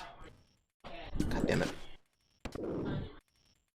Let's position myself exactly so I don't get fucking taken out of my position. They don't want to reveal that, because when that comes out, people start having to do things like learning how ads work. And you don't want people to be educated on that. No. You want them to not be educated. You want them to be dumb. You want them to be dumb. You don't want them thinking. You don't want them acting. You don't want them doing nothing. You want them dumb. You want them stupid. That's beneficial. That's good. That's a good job. That's good work. And if they're smart, you start asking questions. No bueno. No bueno whatsoever. No bueno. Literally zero bueno.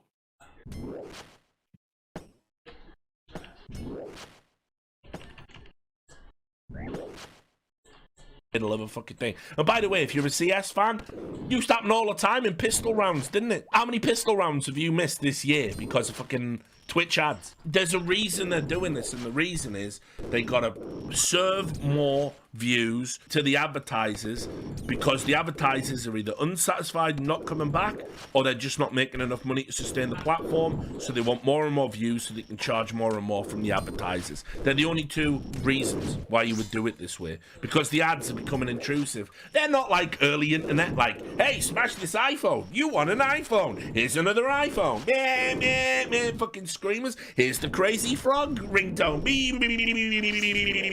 it was a nightmare if you didn't have ad block, like in fucking the year 2000. It's not that bad, but they are just pushing ads into your fucking face now. Like every time you fire up a stream, and they've all gone round and got past the fucking ad block thing. Like, just insane. Just to point out how bad. That last detail there is actually insidious.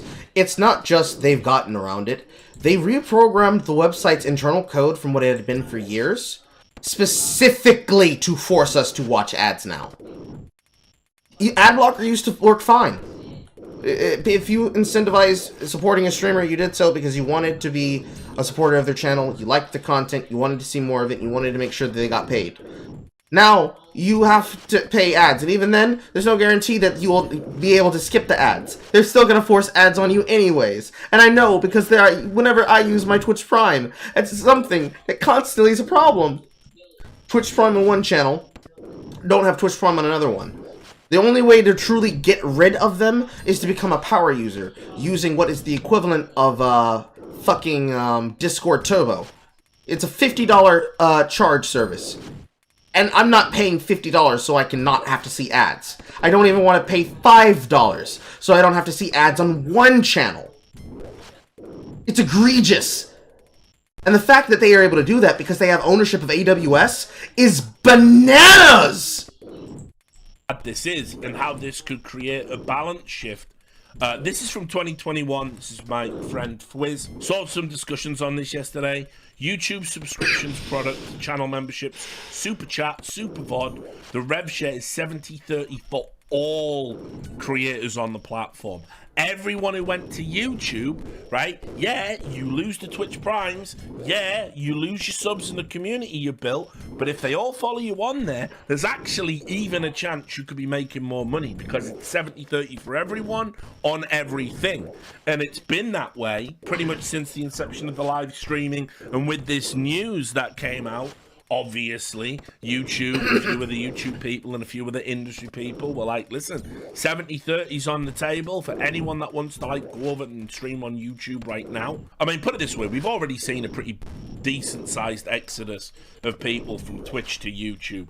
YouTube live streaming's legit now.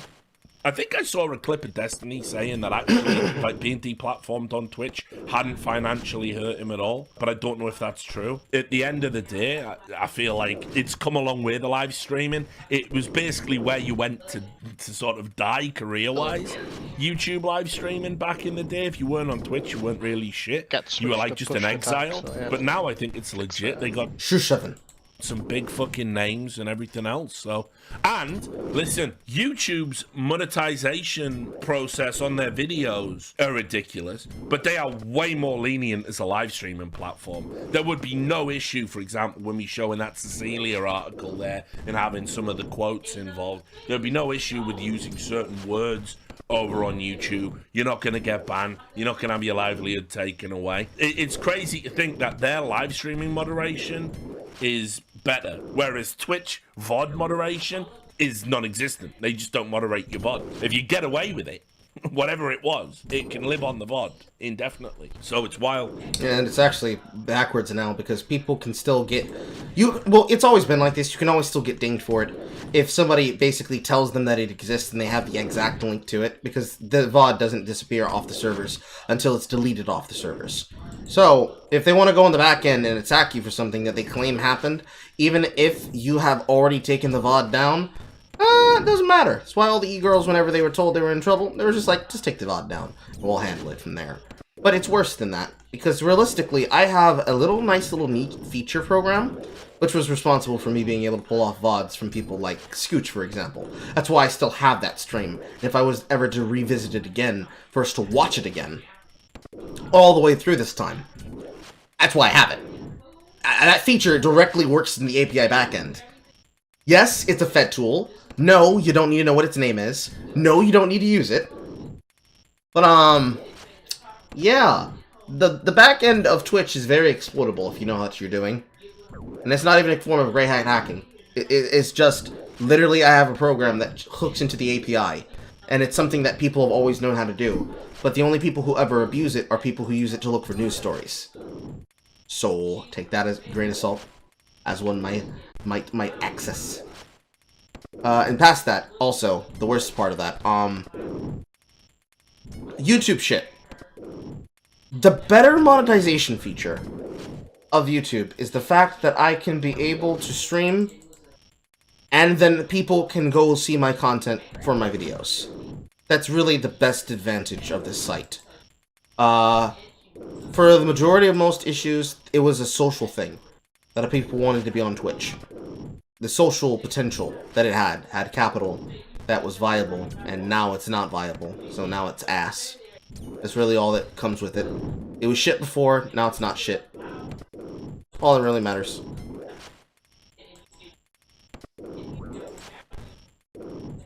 And then just to wrap up, on top of all of this, imagine announcing this after the week you've just had on Twitch. This is ESI, Esports Insider.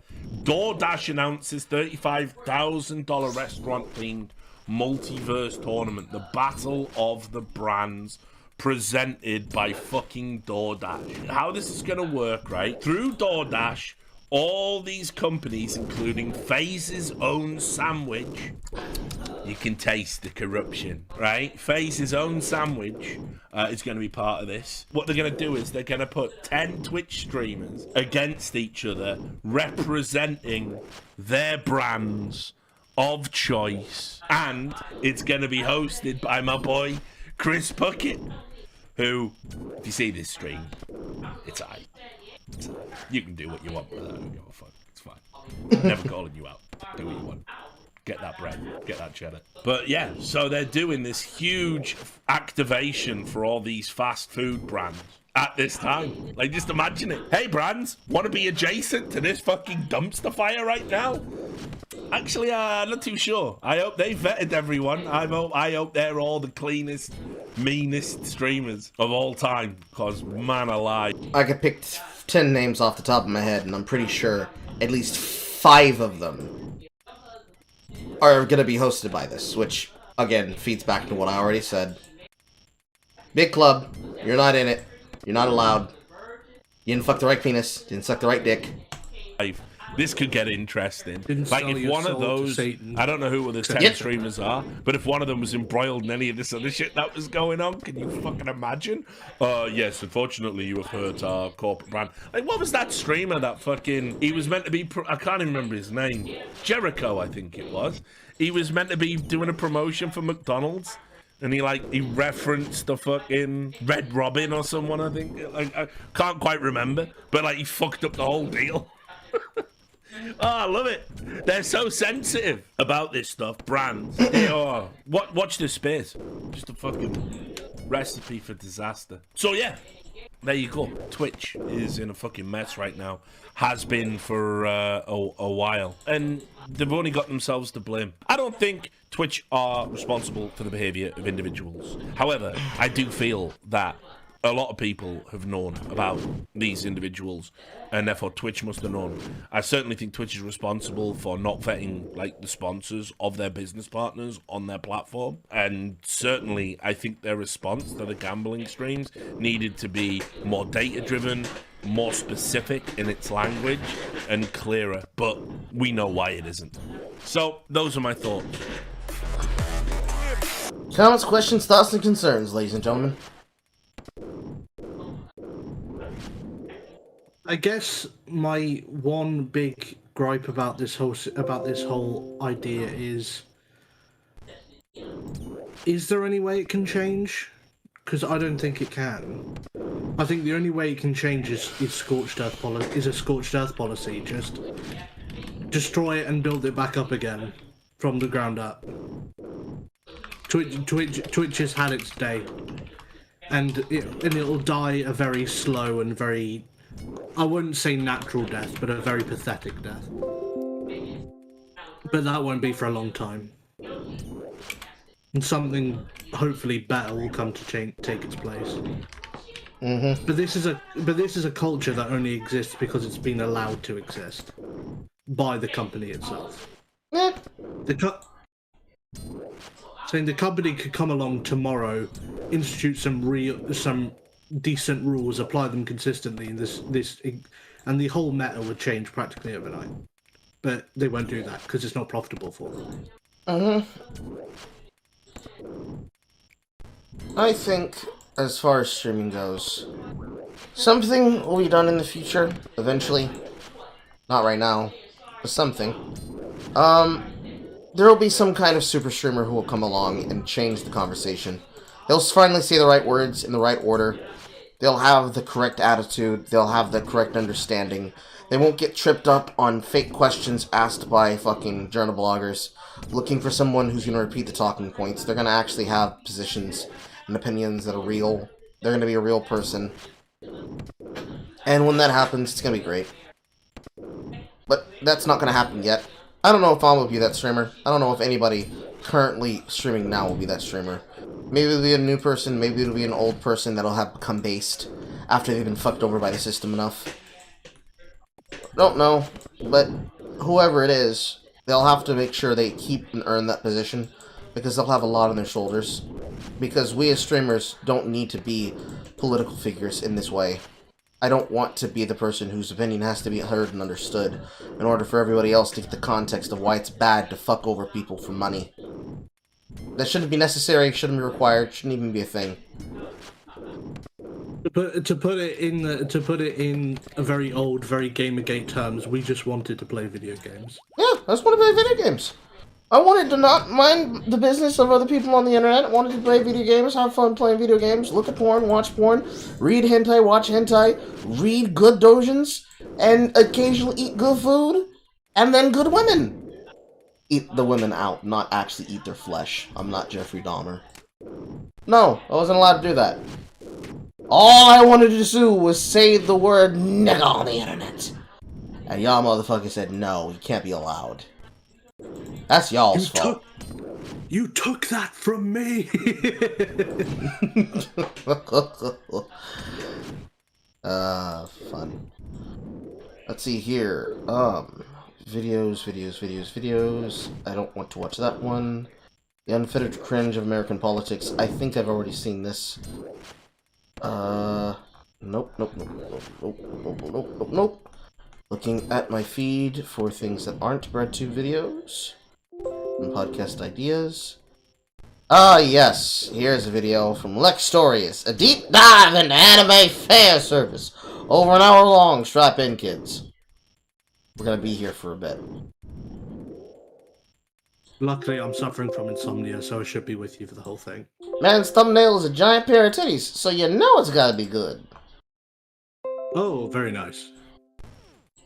Because, you know, you gotta talk about fan service, guys. You gotta get in there. Get in there.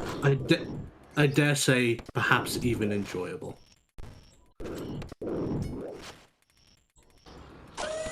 Fan service. Fan service. Anyone who's watched anime has heard of it before. We all know what it is. If you clicked on this video just because the thumbnail had boobs in it, you've probably seen it before. Because you're a degenerate. Using just a basic definition of the term, fan service is anything included in a work of fiction solely to try and please the audience. Yes. Yes, I am. Specifically without contributing anything to the plot or media other than making the fans happy. Now, there are many different ways this can show up. It would be impossible for you to have consumed media. I mean, fan service doesn't just serve things to the audience without actually giving anything in return. Fan service is a very necessary part of anime because it's written to the DNA. People don't want to see themselves in life. They want to see a fantastical version of something that they then can become attached to. They don't sit up at night waiting to watch the JYB Power Hour when they were children on Adult Swim because, damn, an Asian American who used to be a Power Ranger, he's got a really good action voice. I want to see him be a main character and shit.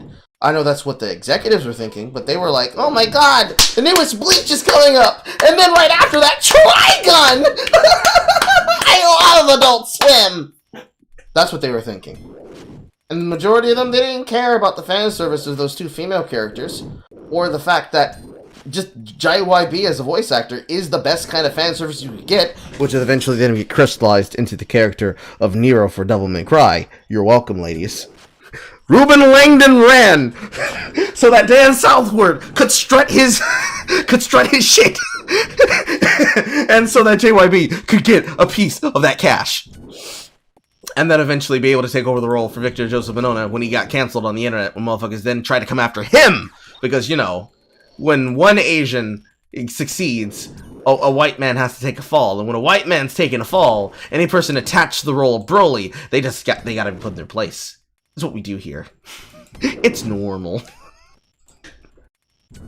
Before, without seeing some form of fan service. It might be a cameo or reference in a movie, a character getting more screen time because of their popularity, a gratuitous action scene, or a horror movie with tons of gore. Even an encore at a concert would broadly be considered fan service. But by technically fan service could be broadly defined as that. You could say it's anytime the fans get something that they'd enjoy, but specifically the context of fan service that we're describing here is the kind of fan service that is made for lucretious variations of titillation for no other reason than because titillation. In other words, not titties because titties are a part of the plot, not titties because we're watching a hentai. This is literally a jab film. titties are going to be in here. It's titties because the director specifically wanted titties. Or if you want to take the lolicon position here, titties, or the nasty word that I'm not going to say because that's actually a word I know I can get banned for, because they specifically want to see what looks like an underage girl get plowed. That's what you mean. That's what we're here to discuss. And that kind of fan service is part of the DNA of anime. Does that mean that every single kind of fan service is acceptable? No. There are plenty of times where a gratuitous sex scene is going to take you out of the plot. And I know that Fire Force is going to get referenced here. There's no way you're not going to fucking reference it. But even then, part of the point is, hey, over-the-top shonen anime, battle anime even, everyone's got an action, everyone's got a type of power and move. It's all in here. It's a part of the characterization that one of them is going to be the woman who's going to be referenced for fan service. It's guaranteed. It's going to happen. The only thing you can do about it is to deal with it. And for some reason, some people just decide to forget that that's how that works. I think a big thing also is the fact that a lot of people forget the target audience of some of these shows. Like, people complaining about fan service in shonen. It's like, my guy, this is literally created for teenage boys. Yeah. It's like... Well, actually, no, it's not like. It is exactly when. People will watch things like Power Rangers, and they'll be like, I don't like this particular plot point. This isn't like what I got when I was kids. I'm like, motherfucker, you were the target audience when you were a kid when it was MMPR. Not when it's fucking Dino Fury. I don't expect them to care about my particular opinion, even as an old head otaku fan. Or even as an old head Ranger Corps fan. But I will continue saying, less time on Power Rangers Time Force, because I believe Time Force is probably the best one made. It doesn't need to be made for me to enjoy it. I just need to be able to say, and I'd let my nephews be able to watch this. Because I actually agree with the messaging in that show. Because it was written to be entertainment, passion play for kids. It was fan service for them, for example, to constantly bring back voice actors and constantly bring back particular character actors to portray a particular character that they had when they were first nobodies who got and landed the role in the first place. Like, the entirety of Power Rangers as a whole franchise can literally be, can we get Jason David Frank on the phone for a cameo right now? Can we get an MMPR actor or any actor before the beginnings of the Neo Saban era to make a cameo as we do a crossover featuring a plot that was relevant in their episode from that particular writer? A lot of those actors went on to either become writers for the show or became actors in other projects with other people. Like, Dan Southworth is a name that I throw out there not because, oh man, Dan Southworth or Virgil. That's the voice, that is a character actor from Time Force. Probably one of the better ones, right alongside Mr. Font himself. Jason Font, the character who played Wes, the Red Ranger of that series. Jason David Frank playing not only multiple different characters and the same character, but in different suits because, you know, adaptions. Gotta use this Japanese footage somehow. Haim Saban said, baby, gotta save money. Being brought back multiple times for the same reason. All those people, all those things. Even for some of the actors who actually ended up getting married to some of their co-stars, and now they have nice, loving families with each other. All of that can be considered fan service in that sense. The same thing exists there when you're talking about having that kind of crossover for anime. I can tell you for a fact, the biggest one responsible for this is a convention called Power Morphicon. It is where people like Andre Meadows, the Black Nerd Condomine himself, ended up getting a role on a fucking hyper RPG stream for the Power Rangers Hyperforce game that they were selling. They did a whole ass campaign that they televised, and I still have the link to watch that I never actually finished watching. I should actually watch that at some point. And he was able to be brought on stage and give the same kind of fan service that they give every single fucking year when they announce the new Rangers for the new season, as the old ones giving up their tenure are introducing the new ones. It's a whole thing. And yet, people don't see that as bad. But it technically is. It's a little bit unhealthy, wouldn't you think? Adults doing things. You shouldn't care because it's adults doing what adults do. But it should be considered the exact same way if that's how you feel about it. But the same shit happens for movies and films. Literally, She-Hulk is a perfect case example of people fan-wanking over something that shouldn't be in the fucking project, because why are you quoting a goddamn fan service novel? Why are you quoting porn? Why are you writing porn plots? What happened to good writing? Why are you telling me I should care about these things when I shouldn't? I should care about what the show's gonna do and how it actually leads into the next product. The fan service of adding these characters for no other reason than because there's a bunch of weirdos who want it. That's fan service too! But that's acceptable. Because it's the right kind of fan service. You have to draw a line somewhere. And I think the biggest line constantly taken, especially when it comes to fan service in reference to anime, is people saying, oh my god, look, titties. Oh, guys, we can't allow this kind of titty here. It's not realistic. Yeah, neither is the giant fucking nut that they're squirting inside of her fucking womb. And yet you're still watching that cream pie hentai insertion, aren't you? You're still watching the X-ray. We make jokes about it even on Twitter. So don't sit there and say shit like this to me. When you are not only participating in it, but you're the worst offender of it. Y'all cap way too goddamn much now. Far the most common form of fan service is the sexual kind. And I would say even more specifically the anime kind. Because while the term still has that... And also, the other reason why is because sex sells. Just get that out the way. Sex will sell. It will continue to sell. It will always sell. Stop being weirdos about it. One of the oldest professions, etc., etc. Broader definition. Most of the time you'll hear the words fan service, it'll be in reference to an anime with tons of lewd imagery, skimpy outfits, bouncing breasts, panty shots, wardrobe malfunctions. How does that even happen? While media outside of anime and manga still include tons of sexual content, from shirtless dudes to bikini-clad women to the entire male cast of Game of Thrones penises, most of the time... Okay, wait, pause, go back. Panty shots, wardrobe malfunctions. How does that even happen? While media outside of anime and manga still include tons of sexual content, from shirtless dudes... Okay, so... a male actor being in his peak physical form for a character that is supposed to be a super soldier who has just gone through a life-altering procedure that has made him into a unreplaceable and unrepeatable fluke of scientific engineering. To quote the film directly, specimen! That's fan service. If you're throwing your hands up and saying that's unfair, you're right. That is unfair. And yet it's still women that will still love the shit out of this, that don't want that to go away. Curb Your Enthusiasm on the reason for that one. Then... dudes to bikini-clad women to... bikini-clad women! That woman is not wearing a bikini. She is in a fucking gym. She's wearing gym wear. She is an attractive woman in a film, in a gym, wearing gym wear. Stop being weirdos. I understand. I too disagree with women being able to use jeggings as a replacement for actual clothes. But that is a fashion trend that has become normalized now. We don't have to stare at the woman with the flannel pants if you don't want to. But stop capping. Stop capping. Stop capping.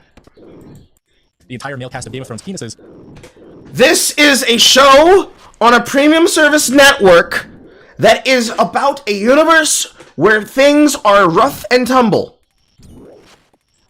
You could say, hey, I thought it was very cute that I got to see this male actor's penis. Despite the fact that in some cases, that's not actually their penises, and in the cases where it is, you're not the one sucking it. It doesn't matter, because the context of the story is that Bran is out in the fucking woods with a guy. I don't even remember what particularly happens in this scene. Or maybe that's Arya. I forget. I'm pretty sure that's Bran, though. Actual content, from shirtless dudes to bikini-clad women to the entire... No, that's Bran. That's Bran. Yeah, that's Bran. It's Bran Stark. So, context be damned about you just having this because you stole this from somebody's channel called Game of Awkward. That's cool. Super basic guy. Did you give him credit? No. No, you didn't. Fucker.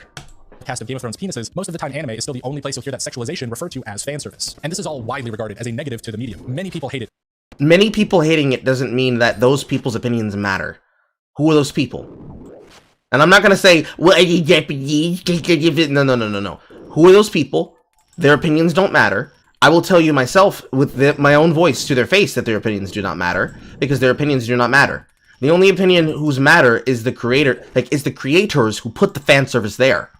Did they put it there because they wanted it there? Cool. Did they put it there because it serves a purpose? Yes. Cool. Did they put it there because rule of cool? Yes. Cool. You don't get to pick and choose. You don't get to tell them what they get to make. You get so fucking angry about it, make your own fucking anime. Oh, what? Wait, what's that? You're gonna sit there and complain? Alright, shut up. Shut up and take it. Shut up and take it. Unconditionally, and most people have some complicated opinion about it, as you can even see from this poll I ran on my channel. The term itself is negative and often used as a... Having a poll ran on your channel to an audience of 44.4k subs isn't really indicative of all the people, because more than likely, I could say the majority of the people in your audience are people who are watchers of recency. And recency bias, like I said before. We hate it with anime fans. I don't care that you just watched Darling in the Franxx. Though many people are going to end up coming across the same themes and the same tropes amongst different mediums and different shows in the perspective of their particular audiences, because that's just how they work. I have not been souping it. I haven't sipped a super strength once. My god. They work like that because that's how they're supposed to work. They do like that because that's how it's supposed to be done. They're representative like that because that's how it's supposed to be. It's just not shocking. Why are you treating it like it is? Stop it. You're being weird. You're being weird. You don't like weird people here. They smell funny. Criticism of a Smell like bullshit! piece of media. Oh, I like the show. It has too much fan service in it. So let's bring up an old fucking My Hero Academia meme. deep dive into the world of fan service. Where did it come from? Why is it so common despite being hated? And is there such thing as good fan service? Also, yes, it's any fan service that serves its purpose. Should go without saying that this video will have tons of sexy. Also, why would you need to I know this is a joke. Look, guys, I'm referencing all these different names for the titty. I don't care. Stop it with the content warnings. You even have in this note here the rise of Gynax, so you know where it came from. You know who's responsible for it. Anime girls, and even a few guys. So if you're not into that sort of thing, or you're my dad, then I might suggest clicking off the video now. Also, the gag doesn't work if the fucking couch is blocking the majority of the terms. You'll have tons of sexy anime girls, and even a few guys. So if you're not into that sort of thing, or you're my dad... So, like, you have to actually have all the words on the screen? That's kind of shit. Half bad joke. I might suggest clicking off the video now. Now, to cover why fan service is so common, or at least my best guess, what better place to start than its history? After all, it wouldn't be a Lectorious video without an unnecessary amount of research. And as it turns out, the first recorded piece of media meant to pander to the audience with sex was a French film named Menina la Fille Sans Voix, or Menina the Girl Without Sails. I hope I got that pronunciation right. I only took French in school for like 9 years. The film featured the character of Menina, a woman in a bikini, which at the time of release in 1952 was considered very risque for American audiences. And so, when the movie was released in America, it was of course renamed to Menina the Girl in the Bikini, even though Menina does not show up or wear a bikini until almost 2/3 of the way through the film. And none of this has anything to do with anime. I just think it's really interesting to talk about because the sexualization of women to pander to a male audience has existed for such a long time, entirely separate to the anime community. But the first ever anime to include pandering of the sexual variety was a little series called Cutie Honey. Yes, they were a lot more base back in the 50s. Indeed, indeed. Cutie Honey was a magical girl shonen manga originally created in 1973 by Go Nagai. It featured the titular character, Hari Kisaragi, having to transform from a Catholic schoolgirl into a magical superhero to defeat villains and save the world. The sexual element of the story then comes from Cutie Honey's design being a busty anime girl, as well as the fact that she loses all her clothes for part of her transformation. This brief nudity, as well as most of the show's plot, actually came from a retooling early in development, where it was originally intended as a shoujo series, meaning meant for girls, before they failed to make the time slot, and had to change into a shonen series, meaning meant for boys, to be aired. The shoujo version of the series didn't actually contain any PG material, but with the change in audience, the show's creator decided to add nudity and more violence in order to pander to the male audience, and thus fans... Yeah. In other words, he was a good businessman. What are we mad about? Service in anime was born. And fun fact, Cutie Honey is credited as the first shonen anime with a female protagonist. So, girl power, I guess. Though Cutie Honey did end up becoming a very popular franchise. Through the years, the show had its original anime spawn tons of spin-offs and sequels, including a live-action movie and tie-in show directed by Hideaki Anno, creator of Neon Genesis Evangelion. Yeah. So, literally successful for a very risky business move. But it's a problem, though, guys. Come on, it's a problem. And let's actually talk about Anno for a second, because he is a key piece in the history of fan service. While anime and manga, especially in the magical girl genre, followed in the footsteps of Cutie Honey, pursuing more and more overt nudity and sexualization, it was actually Anno's studio Gainax that further pushed the envelope. Because before Gainax was officially created in 1984, the founders actually started off creating fan films for the Japanese sci-fi convention Daikon in 1981. Their studio was originally called Daikon Film, and the first animations they premiered were called Daikon 3 and 4, named after the third and fourth convention they premiered at. The fan films are what you expect of an animation group formed entirely of college students attending a sci-fi convention, featuring everything from a... So everybody who has never seen or heard of these are the things that are being referenced in all of those fucking vaporwave, lo-fi album tracks. This footage in the background, especially the one including an anime girl in a bunny suit using a lightsaber to duel Darth Vader. Mech battle between Macross characters and Godzilla to a lightsaber fight between an anime girl and Darth Vader, all to the soundtrack of one of the James Bond films, as well as an Electric Light Orchestra song. More important than the blatant copyright infringement, however, was Daikon 4's appropriation of the Playboy bunny suit on its main character, as this was a very skimpy outfit at the time, which would go on to be a staple of sexy anime girls everywhere. And once Gainax officially formed from the members of Daikon Film, they would take the sexualization to all of their future works. The first major influence of Gainax was actually Hideaki Anno's directorial debut, Gunbuster, in 1988.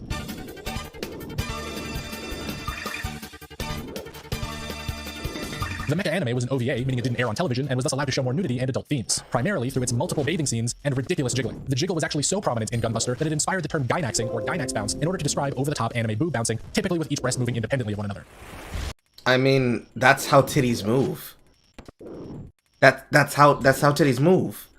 They're not giant clumps of fat that stay in one place on the chest. They are independent moving object bodies of a celestial kind that move independently of each other.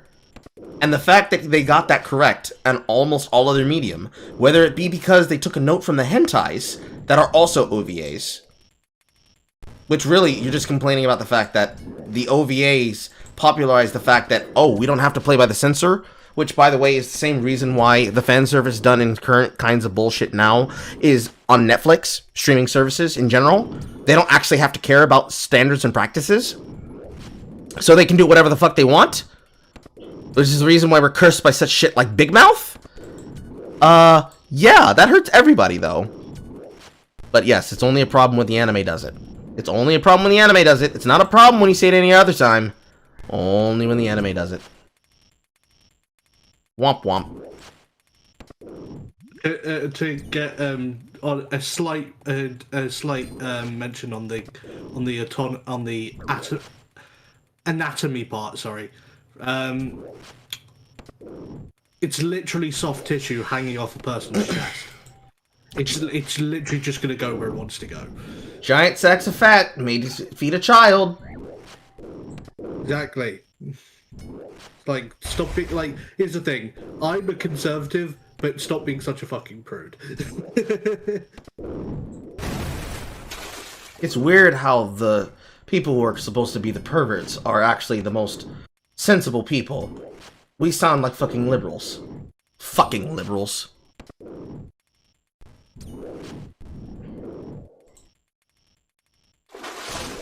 And that proclivity for skimpy outfits, casual nudity, and absurd breast physics carried over from Gunbuster into anime as a whole. Oh, whoa, whoa, whoa, whoa, whoa. Casual nudity? Sir, tasteful nudity. They're not just saying, ha!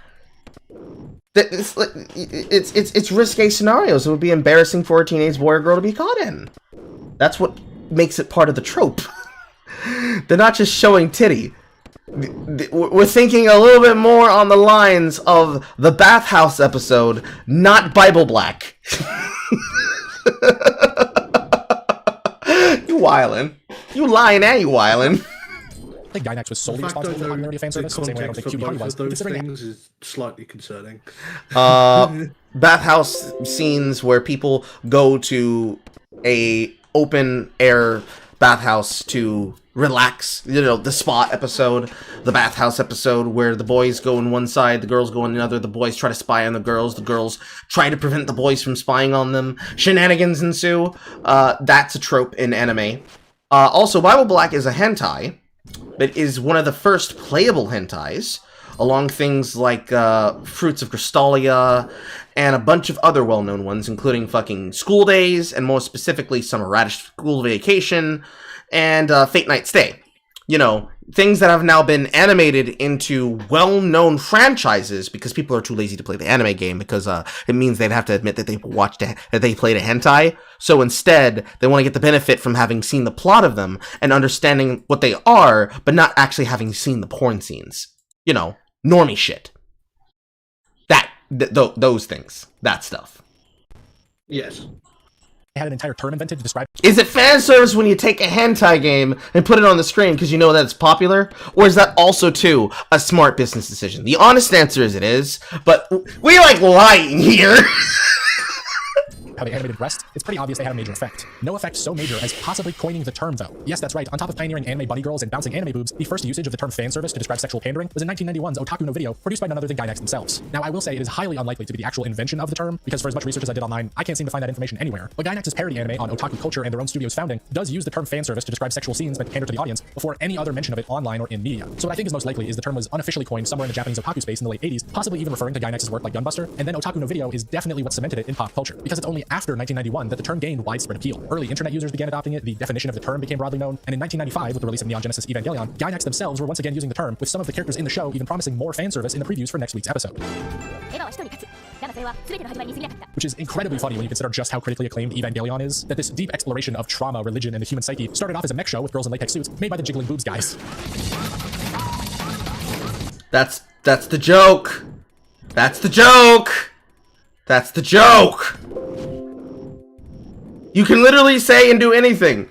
It's why it's a meme to have Goku, to have the English voice actor of Goku at least, to have a Goku voice actor say, "Hey guys, me, it's Goku." Is that all you got, bitch? That's the joke. The joke is they're saying literally anything in the in-betweens. It's as common in Japanese productions as is thanking your sponsors, which is also a thing they do. It's like, it literally, if you, there are, on the DVDs, there are entire extra sections devoted just to in-betweens of them talking pure shit in their characters' voices. It's a thing. I truly wish people who made these video essays actually engaged with the media that they talked about. Or just didn't lie to get popular opinion on their side. I'd deal with the not lying part. That'd be more beneficial.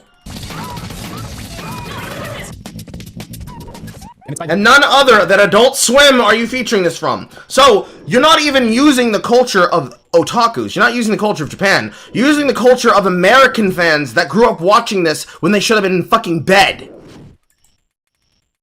So, Tumblrites. I'm supposed to agree with the opinion of Tumblrites that didn't actually connect to the show, and they saw one thing and heard another.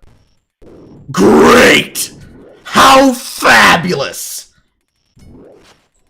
Mid-90s, the fan service just became an integral part of anime as a whole, an inseparable part of the culture that exists and thrives to this day. So here's where I'll break away from the timeline of it to explore the question of why. Why is fan service so popular? Why did it continue to— Because they were watching during the time when they got a little bit more bold and had more creativity at the turn of the century. The tape started circulating, so anime became more prominent in America. And then as it became more prominent in America, because of William Street choosing to create the Adult Swim block of programming so they could be able to have things for those adults to watch, what would have normally only have been possible through 144p and separated into three-part segment downloads of these, now became fully capable and available as long as it was being dubbed by Funimation, Aniplex, and pretty much any of the companies that would then eventually be taken up from positions like that of Koani.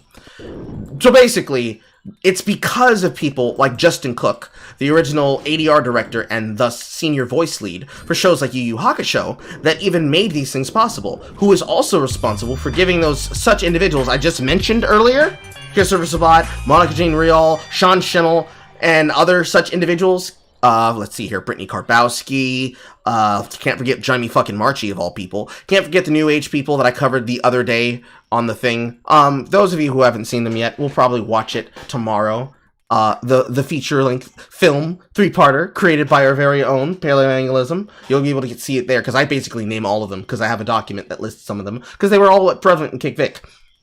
All those names, both old heads and new heads that were replacing themselves with the old heads so they'd never lose money, they're all culpable in that shit. They're all responsible and a part of that, because they were the ones that voiced those characters that then made them popular. Especially people like Sean Schemmel, especially people like Monica Jane Rial, and especially people like Christopher Sabat. They became the heads and directors of their own shit, deciding whose careers got made and whose weren't. So, literally, it's their fault. But remember, they can't be a part of such debaucherous things, but they're at fucking conventions getting spanked on the ass with yaoi panels. They're responsible, like Amanda Wynn Lee, for losing their careers because this dumb broad, I won't say the other one, just for you fans. That broad got up on stage during a mascot dance, took her shirt off, and danced in her fucking bra in front of the fucking voice director from the Japanese company.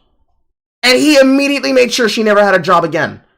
And then she got involved in Persona 4, and that's been her claim to fame, and now she smokes weed. She's a weed person now. Totally epic and aced. To grow from 1998 to where it is today. Alright, next question. I mean, shonen is by far the most popular genre of anime to exist, and it literally just translates to boys comic. Its only defining trait is that it's a genre made for teenage boys, and what could they love more than boobs? Well, how about today's sponsor, Nordvpn? I'm just kidding. Nobody's sponsored me yet. They would love the things that anime boys would love. I know he's saying that as a joke, but what would they love more than this? Homosexual eroticism that teaches them trust in their fellow man and also teaches them to not be traitors, which is why so many men act the way they do when it comes to shows like JoJo. That's the entire reason why Iraqi, for example, wrote it. That's why most of the people wrote it. They specifically wrote it so that it would connect to them on a personal level, and they would learn to trust in each other versus trust in the system as a definition point, so that in the future they would learn to not be activists and not be simps for the system. You know, just example. That would have been a sick transition, though, you gotta admit. Ever since the Cutie Honey anime transitioned from a shoujo time slot to a shonen time slot and decided that nude power-ups would be exciting, it was game over. If your primary market is teenage boys, of course you're gonna push the envelope into softcore porn territory as hard and fast as possible. It's literally free money, especially when the majority of Japan's young men are overworked and single, with 50% of Japanese males at age 20 saying they never had a girlfriend. Needless to say... So, yes, it's literally a great business decision. Great! Glad we're here. Video's over, right? No. There's a massive audience in Japan. It could never be that simple. Of young men who desire sexual content, and animation studios are more than willing to cater to them. And that might be the biggest reason why fan service is so prominent in anime. While a lot of countries are just as open about sexuality and nudity in television, very few have the specific lonely male youth problem that Japan has. Plus, countries like the US... Yes, we do in America! Good job, feminists. are just so incredibly behind when it comes to openness for sexual content. You've got things like the Hays Code from 1934 to 1967, which banned nudity, suggestive clothing, and scenes of passion not integral to the plot, as well as massive pressure from religious groups to boycott any media that didn't uphold those good old-fashioned values on which we used to rely. That's such a fucking stupid line. I hate that line. Which all leads to America being effectively 30 years behind every other country when it comes to sexual content and still struggling to catch up. This is a large reason why cartoons in the West still market themselves towards children, whereas anime in Japan markets to 15 to 25-year-olds and has no problem showing them titties. And so that whole long section is the history of fan service, or at least everything I know about it and think is interesting. But we still haven't covered why it's so controversial. I mean, it can't just be a case of indecency because a lot of anime fans are in fact incredibly horny. I myself love big anime titties and ripped dudes. They're fantastic. But the problem lies more in how that sexuality is executed within the show. Referring back to the poll I ran, only 2% of people enjoyed fan service in all circumstances. 35% enjoyed it when it fit the show or wasn't intrusive, and 23% enjoyed it in select shows. So a combined 58% majority of people said that they enjoyed fan service in select shows, typically when it wasn't intrusive. The problem then is the shows where it is intrusive, where only 2% of people said that they still enjoyed it. So what is intrusive fan service? Well, to answer that question, I want to talk about an anime I just recently finished watching. It's called Fire Force, and anyone who's seen that show immediately knows where I'm going with this. To hypocrisy and claiming that, hey, the woman that's a cat and her going through an entire arc learning to not be overwhelmed by her shit and still does, yeah, that's a bad thing. She's one of the bad ones. One of the bad ones, guys. Guys, you gotta be so concerned, guys. Guys, come on. This is so bad. Isn't it so bad? It's so bad. I don't care. That's a big old, I couldn't give a shit.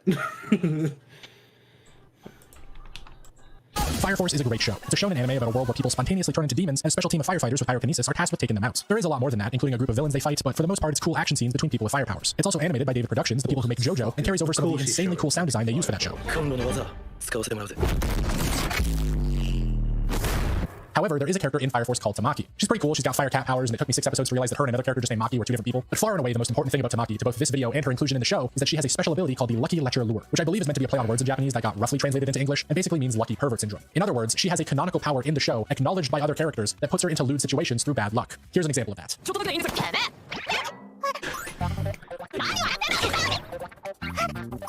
In almost every episode of the show, Tamaki will slip and fall and have her boob fall into a character's hand, or all of her clothes fly off, or something equally perverted. It is honestly insane how much the show is willing to bend reality in order to have someone accidentally molest this girl. And on the surface, her superpower is just a bit annoying, but it isn't critically negative to the anime. Fire Force is already an incredibly horny show and is willing to put every character in the nude at some point. It's not critically negative to the thing, but we're still talking about it like it's a problem, because I don't like it. And I was told by the feminists that hold my balls hostage that if I don't talk about it, they're gonna castrate me next. And I want that to happen.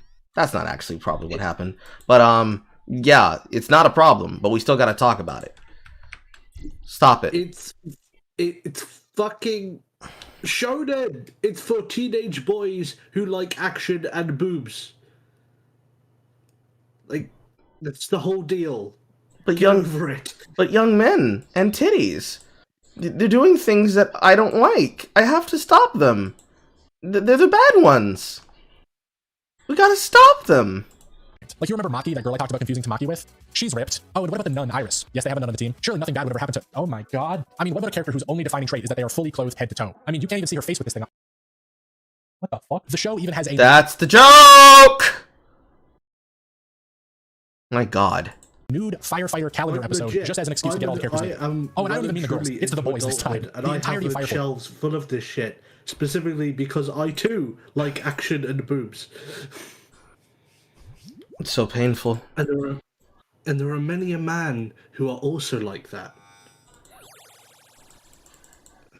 Not possible. This video is just it's very low T. That's how I'll describe it. It's very low testosterone. Force is just horny, which is totally fine because that's just the tone of the show. But what does become a problem at some point is Tamaki, because she is sexualized to such a degree that the fan service becomes her only defining character trait. Not only does she get into unfortunate situations in every episode for no other reason than to give the audience a boner, but the fan service actively interferes with the plot and her character. Now, I'll try not to spoil anything, but Tamaki at some point ends up getting ambushed and beat up trying to protect some kids. She's not the best fighter and almost gets beat to death by a character she previously trusted, leaving her a bruised mess in the ground who our main character Shinra has to save. Tamaki looks up at Shinra, crying, begging him to save her because she's so emotionally overwhelmed at what's happening. He steps up like the hero he is and begins fighting the bad guy, and then this happens.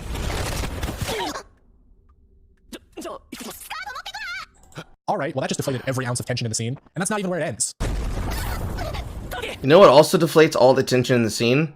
You selectively editing it and then eventually moving the fuck on without actually playing the full scene in context.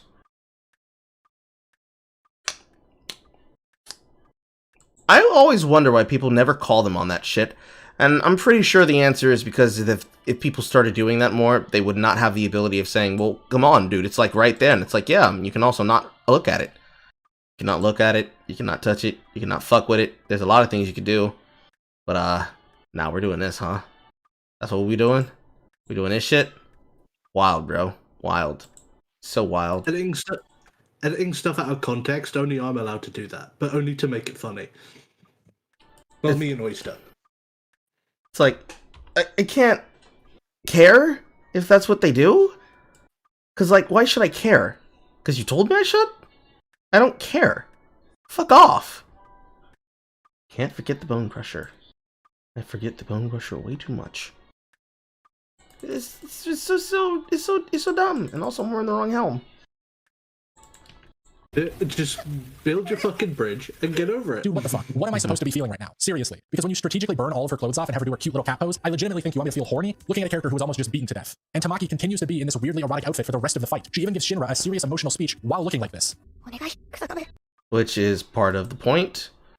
It's to show how tender and weak she is, so that later in this series, which I know you're going to reference it because somebody has showed me the clip, where she then becomes stronger on her own, and the entire point being that you arrive at something you're also going to reference here, because I have the chapters open, Fire Force, Food Wars, Fall of Gynax, Kill a Kill, you're going to say, but guys, sexuality needs to be centered so much in the plot that it becomes a thing that is so noticeable that it's correct and good and great now, because it's like Kill a Kill, and it's like, yeah, go watch Kill a Kill then, but it's over. I want new shit. Because Fire Force is a currently updated show, and that one is not updated. So we gotta complain about it. Because reasons. I think I found a proper OCC. Okay, no one's here. Again, do you want me to take this seriously? Because remove the sexualization from the scene and it's one of the most emotional in the show. The tonal whiplash is just hurting my head at this point. And while this scene in particular is the worst offender, Tamaki's entire character throughout the whole show continues to be like this. She doesn't win any serious fights, she doesn't have any big redeeming moments, she loses and gets beat up and saved by one of the big strong male characters over and over again. It takes her 2 entire seasons to even begin developing her character or suggest that she should be taken seriously. And even at the end of her first training with all this music swelling and emotion building as she starts to be a competent character, her dumb pervert ability kicks in and inflates the whole scene again.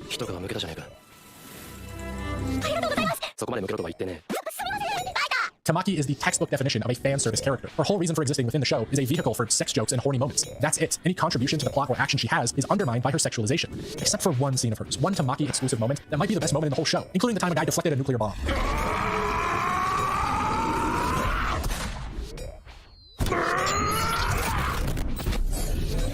So to set up some context, the bad guys in Fire Force also have fire powers. Big shocker, I know. And during a confrontation against these bad guys in Season 1, Tamaki and the nun Iris end up against a guy named Assault. Please don't ask why there's nuns in this show, you already know the answer to that. Assault is hyped up beforehand and shown to be an incredibly powerful character. He attacks the girls, nearly kills them, and then this happens. As it turns out, Assault is a virgin, and even touching a girl just completely debilitates him, which Iris and Tamaki use to their advantage and just beat him to death with a lead pipe. It's a great... Almost like that was a very great use of the sexual pervert ability to demonstrate that they were able to completely deflate and also subvert a fight with a guy by abusing the fact that he got horny. Meaning it was literally plot relevant. But it's a problem. It's not used well. They don't know what they're doing. He he he. He he he. He he he. He he he. He. Great subversion of tropes, an incredibly funny scene, and it's not even the one I'm talking about. Because much later, near the end of season 2, Asul recovers from having his brains bashed out and challenges Tamaki to a rematch. And the show goes through his training arc, where he locks himself inside his room and watches porn for a month straight in order to get over his incredible horniness. They then have their rematch, and this happens.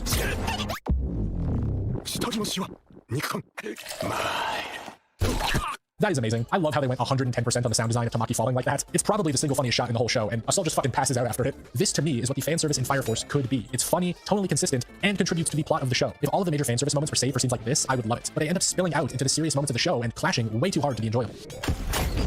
Then stop watching it and watch something else. This is clearly the tonal style they want to go for.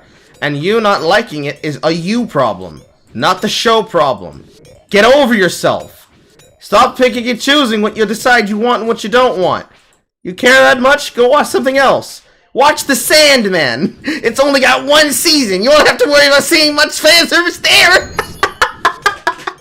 I'm incorrigible.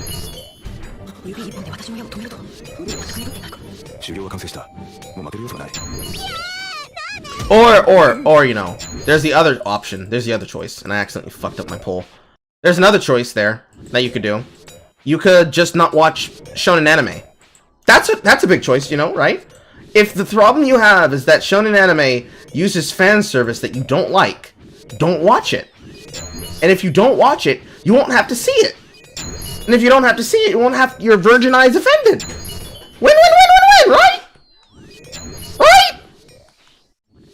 Right? I'm saying right, but I don't hear a voice telling me that I'm wrong. Maybe, possibly, he could stop watching right now. Fingers crossed. True. Hi, Aiden. What's happening? It's Negro Fun Day. I'm having fun watching shit on stream and reacting to shit, and then just talking about things with whoever's in my voice chat. You can jump in too if you want.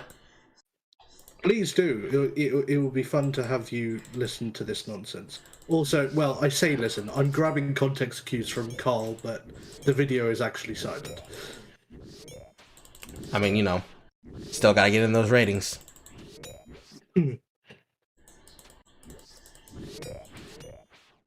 not every day that the haha funny black man is physically available on YouTube and not on the dangerous Twitch platform. A place where you actually can end up seeing titty, and they'll do nothing about it. They'd love it. It's not the titty I want to see, though. That's the titty you're gonna get! You're gonna like Pokimane! You're gonna like him! You're gonna like Liddy! You're gonna like Amaranth! And you don't get to say anything about it, because if you don't like it, you hate women! You wanna be cancelled? No, the best character in an Alinity stream is a fucking cat. True. Also, thank you. Thank you, Big Red. Thank you. I'm so happy. Oh, it's so great. And yes, it is the damn influencers. You've never seen Badoo before, because it's like, if you've been to the gym, okay? Alabaster can attest to this because she owns one. Women go to the gym and shit for comfort. Women do not go there specifically to always be seen. There are some that do, but at least I would say there are some women who go to the gym to work out, not to try and find a boyfriend.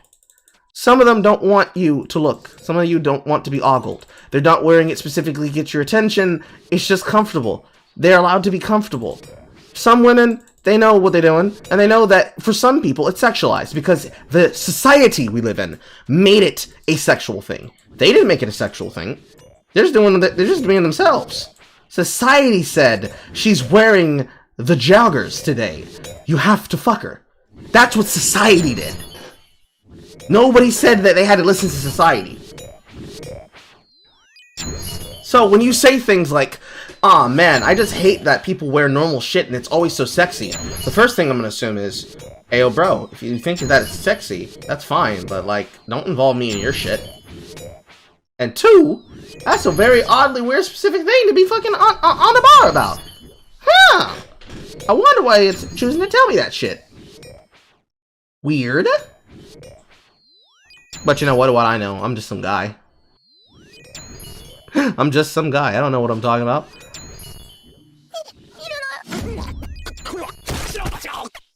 In the bigger picture, I don't think fan service itself is bad. While some people might object to it just on the basis of being too lewd, that isn't really the problem. I mean, if you're not okay seeing boobs in a show where a villain literally explodes a guy, that seems like a you problem. Fan service, more often than not, lightens... Oh, what's that? Is that having our cake and eating it too while being a hypocrite? Damn, bro, I couldn't have seen that coming.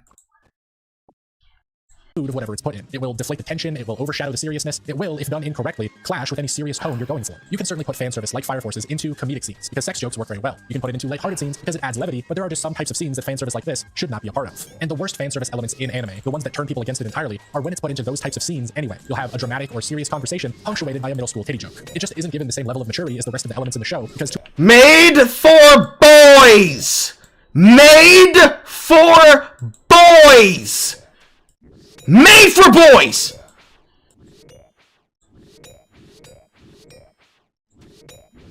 Holy Mother of God!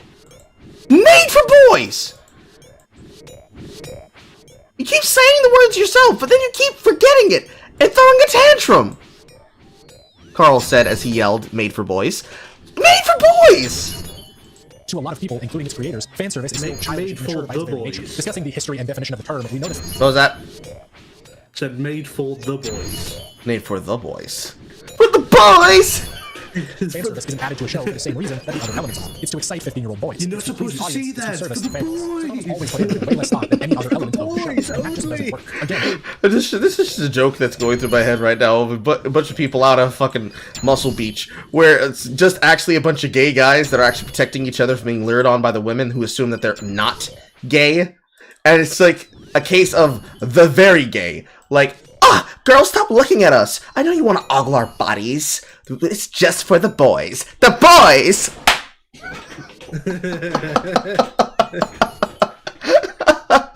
That was my actual cheek, everyone. It's like it's kind of like the beach scene from Top Gun, but a lot more effeminate. Oh yes, yes, absolutely. It's the only proper way it can be done. I'm sorry, but the actual Top Gun scene radiates far too much masculine energy to be quite what you were describing. So I had to have that. I mean, what do you mean? White men, sweaty bodies, the 80s, Quaaludes. That's totally gay, right? It's not as if men can just be in each other's company, being half naked, and it not be gay. I was told by Jezebel and definitely by Slate, but this is a thing that totally happens. They wouldn't lie to me. They totally have their finger on the pulse of male sexuality. Totally! Now, I have no problem with Tamaki versus Salt because the whole premise is absurd. I'm sorry, I wouldn't have a problem with Tamaki's weird cat vibe. I just love that movie. Immature in a serious moment. Just keep her in her regular outfit, which is already very fan servicey. It just blends in better because it has a reason to exist. Going off of that, you can have entire Actually, there is no reason for her to be in a exist. Going off of that, you can have entire shows crammed full of fan service that are still done well because they know how to use it. Just look at Food Wars for an example of this. Oh, lovely. That just doesn't work. Again, I have no problem with Tamaki versus Salt because the whole premise is absurd. And I wouldn't have a problem with Tamaki's weird cat cry if they hadn't chose to be immature at a serious moment. Just keep her in her regular outfit, which is already very... There's no reason where you, as a firefighter, now half halter tops, that's fine. You wearing a bra underneath that, that's fine too. Sports bra, fine too. There's no reason for her to be wearing just a fucking bikini underneath her fucking Fire Force outfit. Other than for characterization. The characterization is, she's got titties, and she also gets in a lot of trouble. That's it. That's the only context you need. It's the only context that actually exists. But for some reason, we're telling lies again! I'd like it if you'd stop doing that, please. Thank you. Stop lying to a son of a Negro! Well, maybe pull out my Rolf voice. I'll do it! fan servicey, it just blends in better because it has a reason to exist. Going off of that, you can have entire shows crammed full of fan service that are still done well because they know how to use it. Just look at Food Wars for an example of this. Food Wars is a cooking show. The entire plot is a kid who's good at cooking goes to enter a competition to be the best cook. Standard anime plots, pretty much just a shonen story but with cooking battles instead of anime fights. But the entire appeal of the show is its fan service. The cooking battles are the enemy fights, you fucking jackass. Because every time someone eats a good dish in Food Wars, well, this happens. Yeah, that's a joke that's very much a part of probably one of the most important things about the sensuality of food. Food is sexy, guys. Cooking food, eating food, experience food with other people, trying out a new dish that you've never done before with somebody who you just met for the first time, ending up going to bed with that person, marrying that person because that's a hobby that they happen to partake in. And in the case of a character like that they end up meeting people and having new experiences because of the fact that they make that kind of food, yeah, that's gonna be something that brings along. Also, I let my fucking loot expire, fuck. That's gonna be something that's gonna be very important and big for them. That's not a thing that's just gonna be ignored. For some reason, we're doing that thing again where we're lying again. I would really like it. What? Go ahead. I was going to say, there's a reason that one of the stereotypical quintessential heterosexual male fantasies is a woman cooking in nothing but an apron. Yeah, it's also the same thing for women. Let's just say, cooking plays a role in that aspect. Without, it doesn't hold nearly as much weight if the cooking isn't involved. Because then it's just a naked woman in an apron, which is nice in and of itself, but it's not as nice if they're not actually cooking. It's the same reason why the test that I've constantly told people about how men look for the proper partner to date and marry is that we will go to a bar and we will, instead of buying a woman a drink, we will buy her a plate of wings and we will sit and watch her eat that plate of wings. And it's not like the, oh yeah, lick the tip. No, no, no. I want to see whether or not you're going to have decorum in front of me. I want to see if you're going to pretend to be somebody who you're not. I know you're a goblin! Go ahead and go with that meat, girl! No, I know you're hungry. You want to dip in, you want to lick your fingers and everything. Don't play this game with me. I see through your tricks. I was raised by women. I know who you are. I know who you are. On the inside. I've seen a woman eat when she's hungry. You don't have to hide it from me. Yeah. That's probably some of the hottest shit that women have ever had to admit. And that's admit. That's something that they love. It's like, he just kept watching me. And then once I stopped pretending to be one of those cute girls with a cute eating habit that doesn't fucking burp after she eats an entire 20-piece, then he took me out on a date to the park, and then I sucked his dick. It was wonderful. And now we're married with 15 kids. Like, this shit can happen if you just stop lying to yourselves. I promise.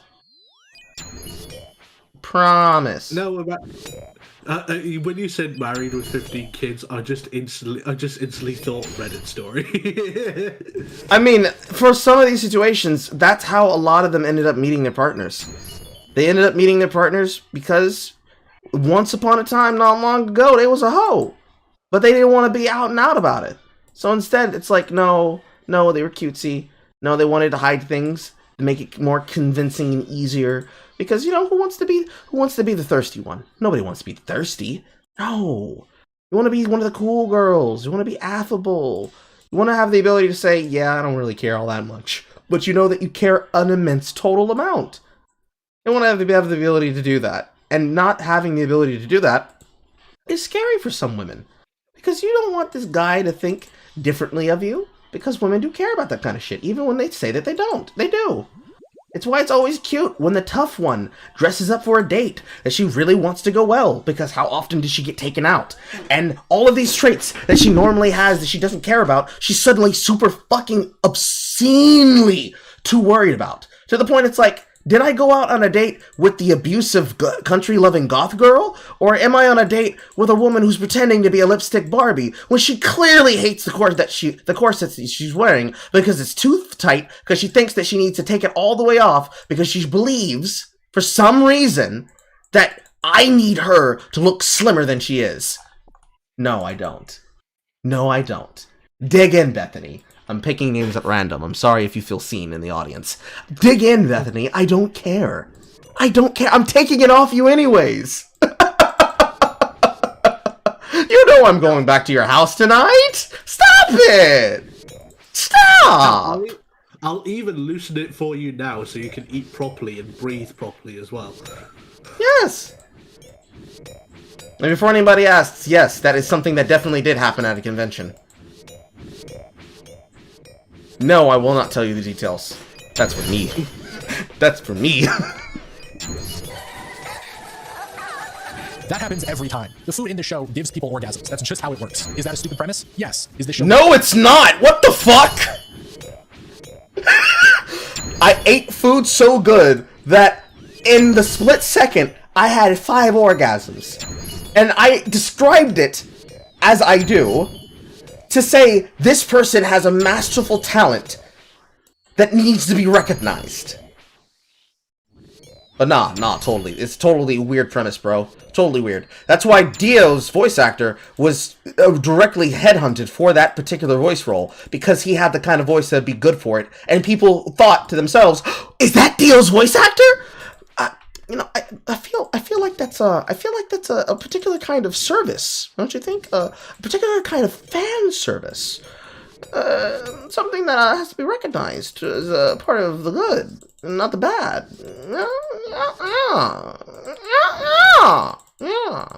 Yeah. But, it's a ridiculous premise, but you love it. But guys, isn't this just so dumb? Isn't this weird? The video's chugging? I can't do anything about that. That's just my fucking code. Every single time I run it through OBS, the videos can sometimes chug along. And yes, it does feel like they've never seen a boob before, I believe.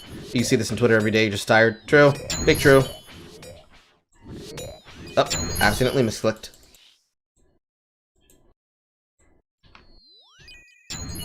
Basically a hentai without the nudity? Also yes, but it isn't hiding any of that. Food Wars doesn't hide much of anything, actually. Food Wars wears its fan service on. Also, wow. Hentai without the nudity?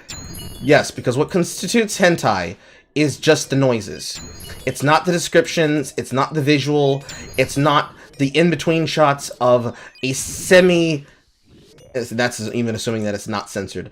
A semi-erect penis volsing and convulsing through an X-ray shot inside of a woman's intestines.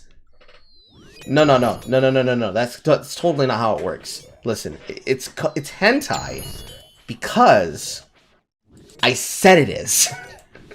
Stop asking questions. What are you, a sexist?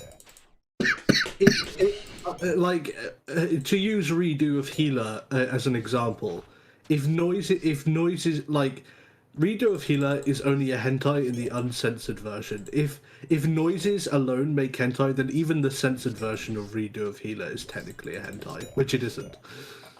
I mean, redo of a Healer is another case example of probably one of the better case details of exactly what I don't like about people pulling out this word and this phrasing about things like dark fantasy and then saying, oh my god, it's icky, it's disgusting. Bro, it's the story of a rape victim getting revenge on all the people who raped him. You don't have to like it, but you also don't have to like any of the other things like Claymore and Berserk and Goblin Slayer and some of the fucking cuts of Rising of a Shield Hero, because those stories are dark. They get dark really, really fast. You don't want to live in a world like that of Goblin Slayer, where goblins will rape women because that's how they recreate. And then hear the story of one of those rape victims in the early version of the story in the first episode. That first adventure group. Later on in that light novel, that woman survives but finds herself pregnant with Goblin Child and she kills herself. Would that be better for you? Do you want to hear the story about how she recovers in a church and she kills herself in that church because she refuses to give birth or even attempt to try and find a way to abort the goblin child that she's been cursed with from her rape incident? No, you would rather see that mage and hear about the backstories of the mages, because you see, it needs to be plot relevant. The rape needs to be plot relevant. So between every single fuzzing stroke, we need to see the backstory of how that adventure party came together. As they're choking on the dick, we need to hear about the male who bought his sword, how much time he spent practicing, the female witch who spent time practicing and learning and perfecting her skills so she could go on the adventure, the cleric that gets saved and goes on adventures with Goblin Slayer, who's rescued because of the fact that she was brought in only because they didn't have a healer and they needed one, and they were braggadocious about saying, nah, it's gonna be fine, it's just goblins. All of that detail needs to be in there. And yeah, that is actually in there in the manga. That's why it's actually important. And the fact that it was fucking skipped over so they could abbreviate it and get to the good parts, very annoying to actual fans that wanted to see it animated properly. But that's beside the point. They can release a special version later. People can be able to read the manga. You're not going to lose much of anything watching the show directly, but we're making that argument. If it needs to be plot relevant, it can't just be there for fun. Would you rather have the brutal version or the abridged version? Because I'm pretty sure if you're going to tell the honest truth, and they never fucking do, you'd like to have the abridged version. Because then, if they had the brutal version there, your next argument would be, I don't like the fact that they brutalize women here. I don't know why we have to spend so much time seeing the brutalization factor. Why do we have to see that? Why did Sasuke have to be raped by Griffith in front of him? Why did he have to restrain her and focus so much on how this shit works? Because that's the point of the scene. It's what you want. The point of the scene is that he's powerless. And we, as members of the audience that are not in that universe, are seeing through his eyes how evil his friend has become. To the fact that he's willing to rob him of any sense of ability, which is the reason why Kasuga's next words is, please, don't look! Look away! Don't look! And they force him to watch! It's almost like it's supposed to elicit a particular response.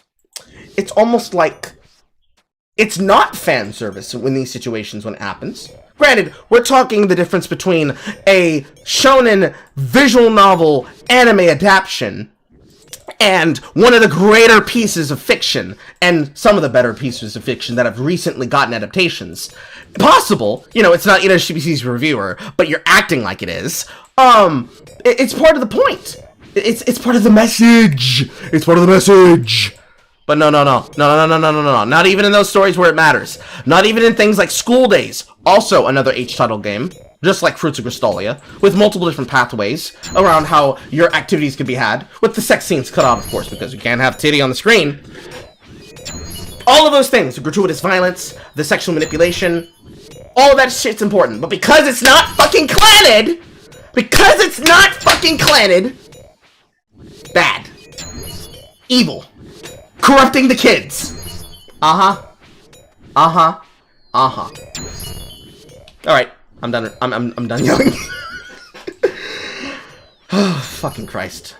On its sleeve. It is very open about being so sexual, and because it's a comedy, using busty women and ripped dudes in unexpected situations just blends right in seamlessly. The show uses every opportunity. It's not unexpected. What you mean to say is they're using unexpected caveats in situations that then play differently. It's not unexpected to see a Heihachi lookalike. Because that's the joke there. The joke is he's a Heihachi lookalike that's supposed to get really excited to see people doing food competitions and trying their best to become better chefs and bettering themselves. That's the entire fucking point of that scene. Same thing with Dio's voice actor's character. He wants these kids to be good chefs and cook and learn. Every single interaction that the main character has with one of these people is supposed to be him learning to either befriend them or learning about their particular style of cooking and their specialty to then show how they will learn the talent and become better chefs in general. The same thing exists in shows like Keijo, also known as, by those nasty fucking dub watchers, Hip Whip Girl. All of the K-JoJo memes about these women attacking each other to push each other off a water-based platform with butt, breast, and hip attacks? Same shit! Same shit! But we're pretending again. Dudes in unexpected situations just blends right in seamlessly. The show uses every opportunity to make sex jokes or horny food scenes or ridiculous moments driven by hentai logic, and it made for boys. We'll get every character naked to achieve this. Girls have food orgasms. Guys have food orgasms. Technically, it's not getting them naked. It's giving the emulation that they're in their birthday suit and they're in their mind's eye. I don't know. In your mind's eye, are you always clothed? Do you dream of yourself with clothes on?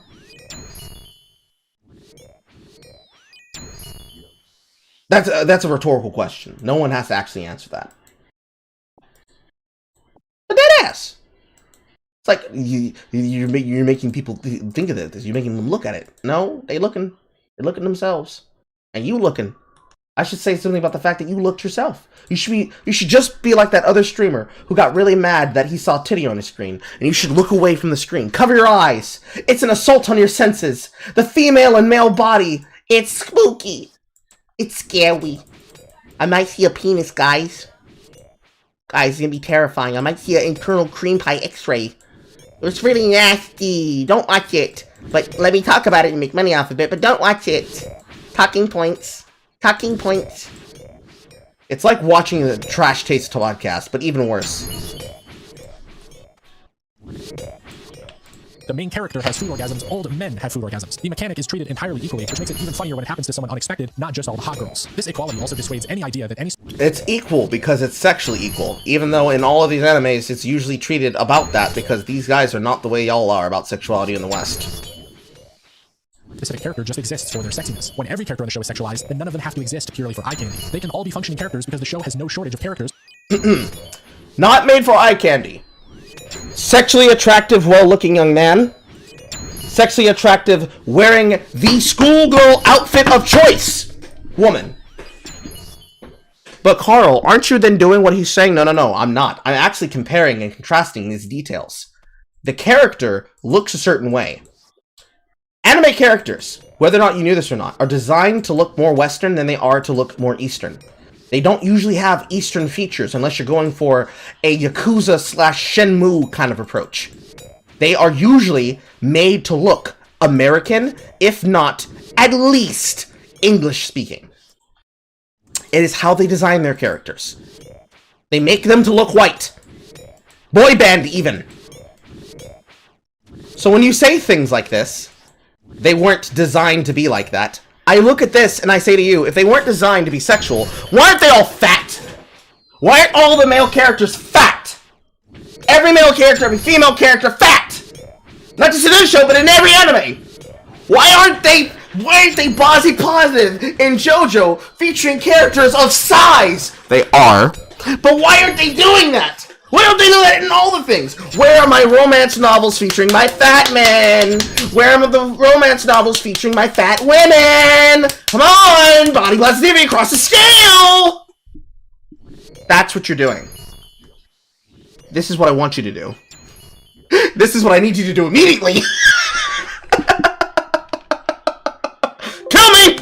Because the show has no shortage of characters to draw horniness out of. And to top it off, the food orgasms even serve the plot, surprisingly enough. Because with an animated show about food, it can be very hard to show the audience how something might taste. We can see the delicious food, but how can we know what it's like to eat? Well, how about showing the person eating it nutting their brains out while describing the food like it's sex? That's not only a very convincing way to relay how good it is to the audience, but also a built-in set piece in the same way that special moves in shonen fights are. It's an excuse to go over the top and add excitement and crazy animation to something that in real life isn't that... Oh wow, are you saying that it's a part of the fucking shit, and therefore you're trying to cherry-pick perfect examples? Oh man, I wonder if they also do that in show choreography when they do these things and they animate them. That would be a plot relevant thing, wouldn't it? Then we wouldn't have these talking points. Wow. Fancy that.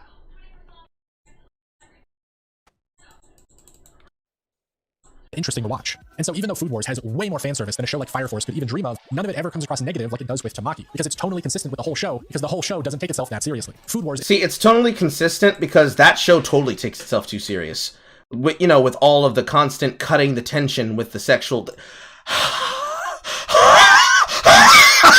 I can't even finish the sentence. My brain recognizes the hypocrisy, and it actively is trying to stop my stem from letting me think the thought. That's how retarded that is. That's how dumb that argument is. It's acceptable there because it's not taking itself seriously, but it's totally taking itself seriously in Fire Force with an entire point of having a character give fan service by physically existing in the scene.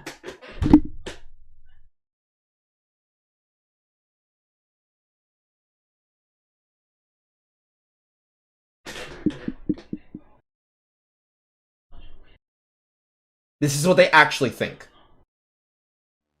This is what they actually think. I can't make it up. I can't fantasize these arguments for myself.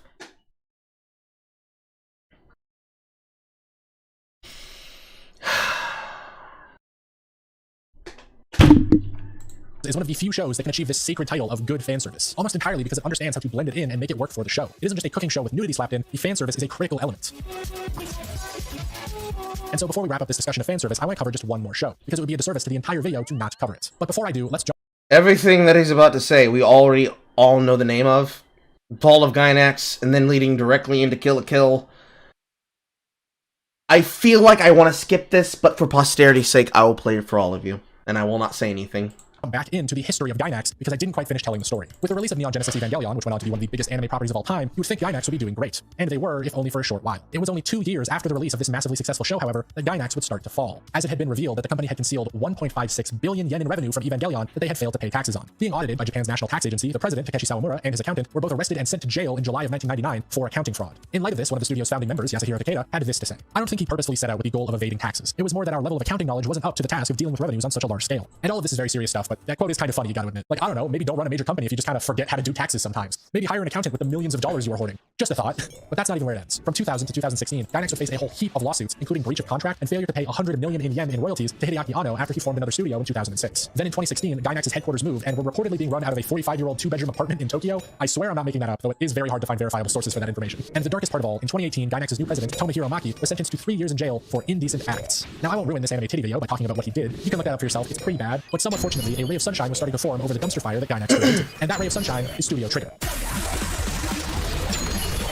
Notice how not a single show that he's going to reference here, which you're going to see features of, which includes Gurren Lagann, Brave New Animal, obviously Kill la Kill, any of the fucking properties they took over rights for, any of the feature parts that they did in other things. None of those are going to be referenced here because that's the right kind of horny. They're the good ones, guys. They don't have their own times and their own places where it's inconsistent.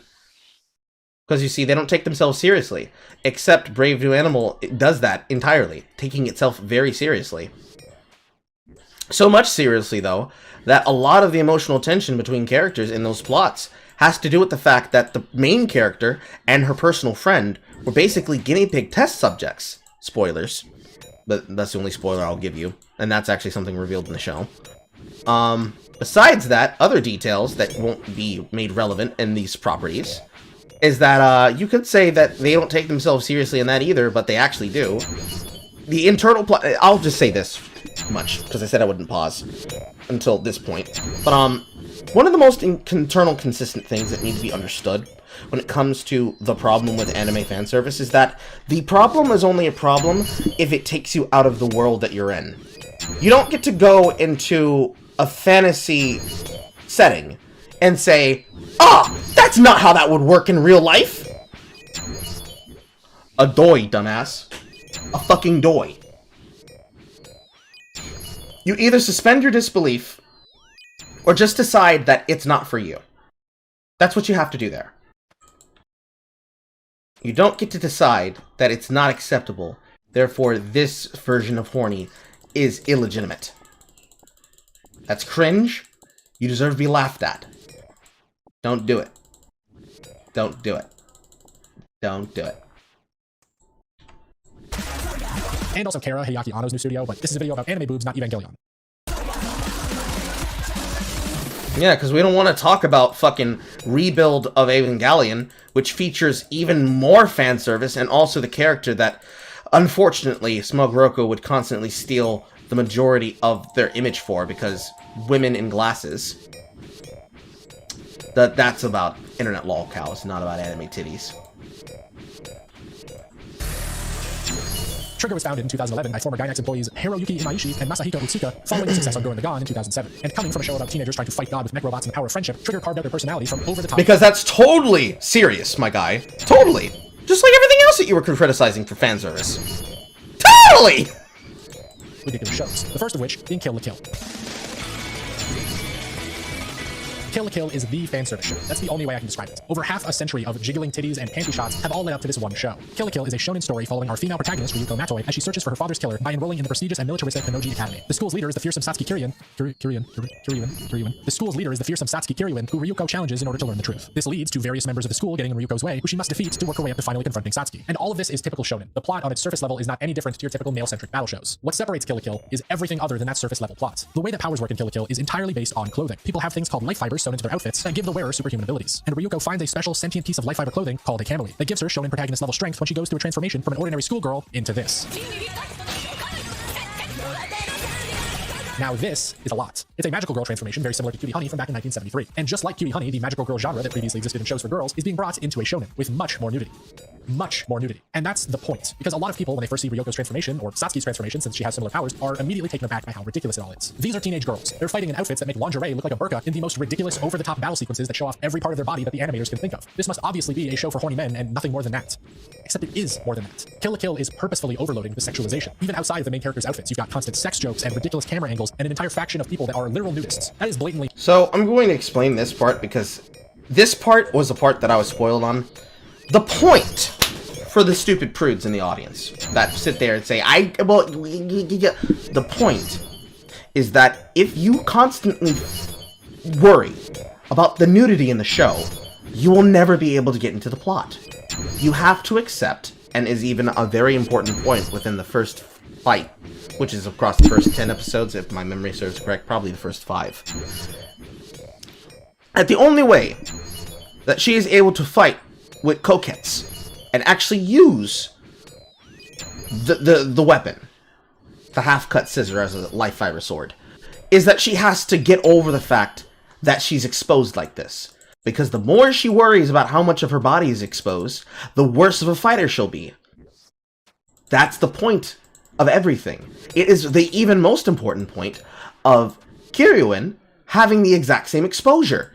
She does not let such things like nudity distract her from her goals.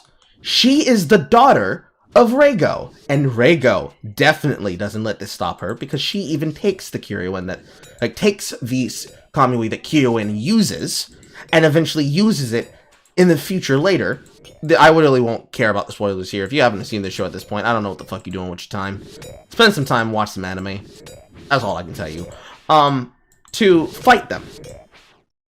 So, the entire point of laboring this and saying, and that's what makes it better, it's smarter. It's like, yeah, they're probably, they learn from the fucking best. They were former employees of Gainax.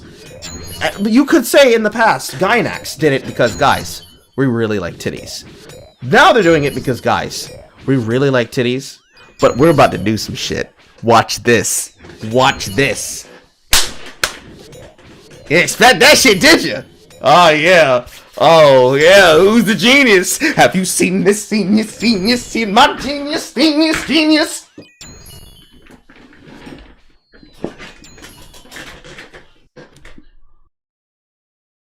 Why are we acting brand new? That's the question I always have. Why do we act brand new? I want y'all to stop acting brand new. And at least fucking do some research in your goddamn videos. More than this. I don't know what research you call this, but it ain't close enough to what Carl does. Stop it. Stop the cap. Stop the cap right now. Insane. But even more than, say, Food Wars, which uses the fan service as part of the plot, Kill la Kill is a plot about fan service. It's literally about all this. This sexualization is the main story. The powers in Kill la Kill all revolve around clothing, and the way in which the main character overcomes other people's powerful clothes is by fighting in basically the nude in her kamui. She's initially forced into wearing it because it's sentient and attaches to her against her will. Throughout the show, however, she bonds with it and starts using it of her own volition. She becomes empowered by it. The main villain, on the other hand, wants everyone to wear specific clothing as a form of control. This clothing is the tool in which they exert their power over others by giving them abilities through the life fibers, but also taking away their free will. And the main faction of people fighting this oppression are literal nudists. They shun the clothes and their oppression, instead becoming empowered by their lack of clothing. And if any of this isn't coming together yet, the title of the show, Kill la Kill, comes from Japanese wordplay on how the words for wearing clothes and killing someone are pronounced the same. Kill la Kill literally translates to dressed to kill. Going even more in depth, Kill la Kill's... That's the point of the joke. Referencing that doesn't make it actually good. Don't be stupid. protagonist is a young schoolgirl. Her kamui normally takes the form of a sarafuku, a traditional Japanese school uniform that represents female youth, and she can only transform into her empowered, sexualized form with a sacrifice of some of her blood. Ryuko and Satsuki literally bleed in order to transform into sexy, mature versions of themselves. If you don't think that's an obvious metaphor for puberty and womanhood, I don't think we're watching the same show. And going even more in depth, you can talk about the show's use of fan service. The show is painfully aware of how fan service can take power away from characters and uses that as part of the story. The fan service isn't meant to take away their power. They are wearing these outfits purposefully. They are aware of their sexualization and draw power through it. And anytime the No, they have to accept it. They don't just already know that, because if she did know that, she would have already been beating your ass from the start. She would have shown up with all this knowledge, and then there wouldn't be a story like that of what you got to watch. Again, a doi. are sexualized without their consent, it is very clearly used as a tool against them. It is meant to shame them, and they're meant to overcome that.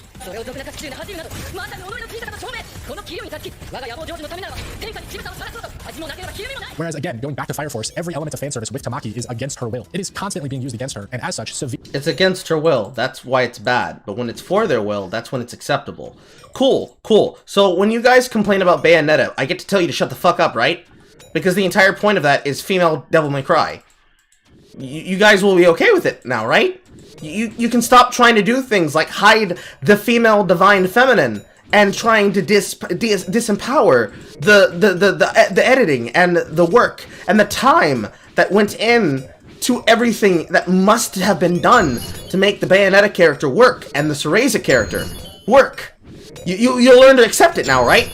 We don't need to be scared about it. And we can also be able to play all of those hentai games on stream, on Twitch, right? You gotta just stop being prudes, right? Right? They did not stop being prudes. Carl continued being disappointed. Severely undermines her character. In Kill la Kill, there is no attempt to use the fan service to reduce the female characters to sex objects, and the show is very careful in making use. Actually, it does. It's just that it doesn't work because the setting of the show is the setting of the story. The story of the show is the story of the show. Aware of that. So the whole of Kill la Kill, even further than being about clothing, is a show about female empowerment. It's about young girls becoming women and choosing to take power from their sexualization instead of letting it control them. And it's a show of— Actually, it is not! That's an overall main idea theme. The actual point of the show is two, again, spoilers, I don't care, watch the show, is two sisters that do not know that they're related, having to undo the evil scheme thought up by their over-domineering and goddamn fucking sexually lecherous mother, who would rather kill herself than live in a world where she has to respect her daughters as anything less than her pawns. And no, the point of the show wasn't that the characters all exist in a world where they have suits because of life fibers. The plot of the show, the actual plot of her plan, was to turn humans into life fibers to serve the living entities that make up the life fibers. She wanted to become an omnicidal eldritch god, fused with that god even, and in doing so, decided, no, I will not side with my daughters, ripped out her life fiber heart, and crushed it with her own hand! That's the plot of the show. The plot of the show is the life and times of Sasui and Ryoko. And them learning to deal. And then eventually getting to be youthful. Not being young women reclaiming their sexuality and becoming the feminist ideal of what proper feminine anime should be. It's, I want to learn about what happened to my father. Literally, the starting plot was, I want to know what happened to my father. This was the last gift he sent me before he died. All leads lead here, so I'm gonna go find out. Then it built, and it built, and it built, and it built, and all of a sudden, we find ourselves in a Code Geass level plot, but titties. Also, the same thing could technically apply to things like Code Geass, but it does not, because unfortunately, any sexuality that's supposed to happen there, we don't actually get to see. We don't get to see Ogi impregnate Coach Valletta, but we do get to see them have their child in the future in the Lelouch of the Resurrected, because Sunrise knew that people hated the fact that Shirley died, and made those fucking continuation films specifically so that Jeremiah could save her, so they could have Lelouch of the Resurrection. That, too, is fan service, by the way. Remaking and recapping a very long series update franchise so that you can basically recap the films but change the plots, that too is fan service! Ain't that show one nipple! Wild, right? About fanservice. It's a satire of the entire trope and a story about its use in media. Trigger is very explicitly questioning the audience's motivation for watching lewd scenes. It's pointing the spotlight at you to ask you why you enjoy this. It's fun. No, it's not. It's actually telling you to sit down and enjoy the ride. No one's asking you to do that. You're the one saying that they're asking that. They never asked that. They didn't stop the fucking film and then cut aside to the voice actors, English or Japanese, either saying, they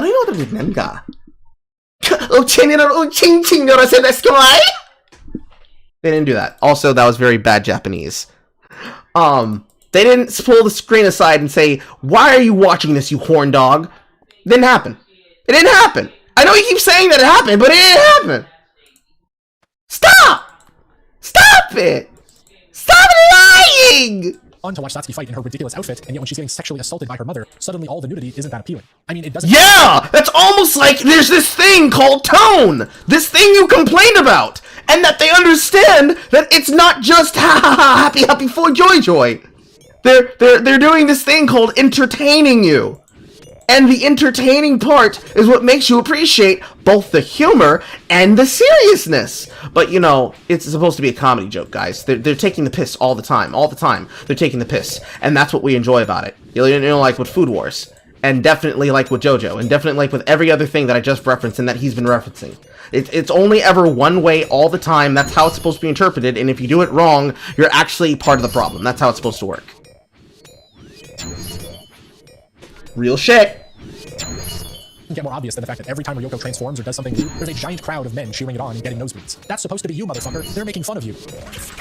Yes, they're clearly making fun of the people. That's the point. You need to make it clear. You're the joke. You're the punchline. They're actually mocking you, Anon.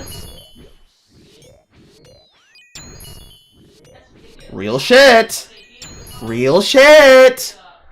No one told him to make this argument. Doing it on his own.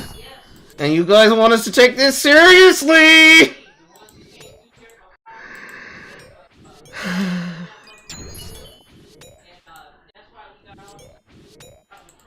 Dear rich sweet lord, let your dark energies flow through me one more time. This niggardly shit. My man, my lord, my god. This bullshit. This absolute buffoonery. I'm expected to take them seriously. Heaven help me.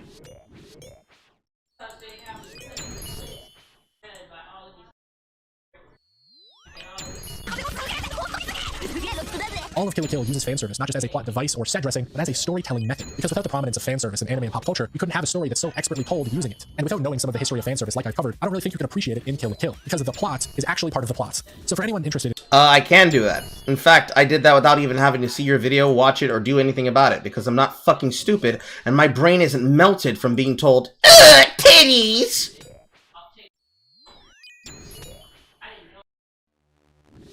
In a deeper discussion of the show and its use of fan service, I'd highly recommend this 4-part video series on Kill la Kill by Study of Swords. It goes into a lot more depth. Nope. No. Description. So with this video, I think I've looked at every possible angle I could cover fan service in anime from. No, you fucking haven't! We've looked at its history, where it came from, and why it's so popular. And we've seen some bad and great examples to help us understand if it can be used well or not. And hopefully this all highlights the complexity of the topic. Fan service might just be boobs and butts and horny manga authors on the surface, but it can be so much more than that. And like any element in a piece of media, its inclusion and how it's used are very important. Because there are It has to be more. It has to be more, guys. It has to be more because I say so, and also because I want it to be. I could always watch something else, but I won't. Because I want to be right. I must be right, so I'll make a video pandering to all the worst talking positions ever made up, because clearly, I have correct opinions. That do not use fan service well at all. They have characters that just exist to get the audience horny, or awful intrusive bits that deflate the whole scene. Pandering beach episodes, or characters getting perved on, or a girl slipping and falling pussy first onto the main character's face, or just characters that are clearly not adults getting sexualized. Like, I'm of the firm belief that you should just mentally increase the age of any anime character by like 3 years because it'll make the show better. Ain't no way that Okabe, this scruffy looking college dude, is meant to be 18. This man is clearly like 25. But hey, sometimes these are just children you're showing me. That is a fucking child. I don't care if age is just a number. That number is 911. You should be in fucking prison. Got him.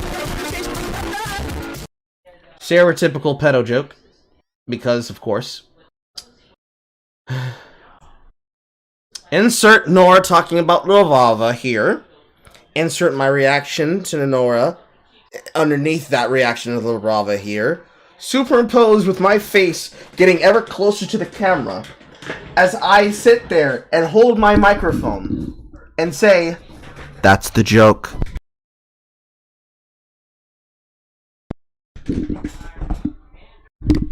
That is the point. You're watching media incorrectly. Your opinion is wrong. I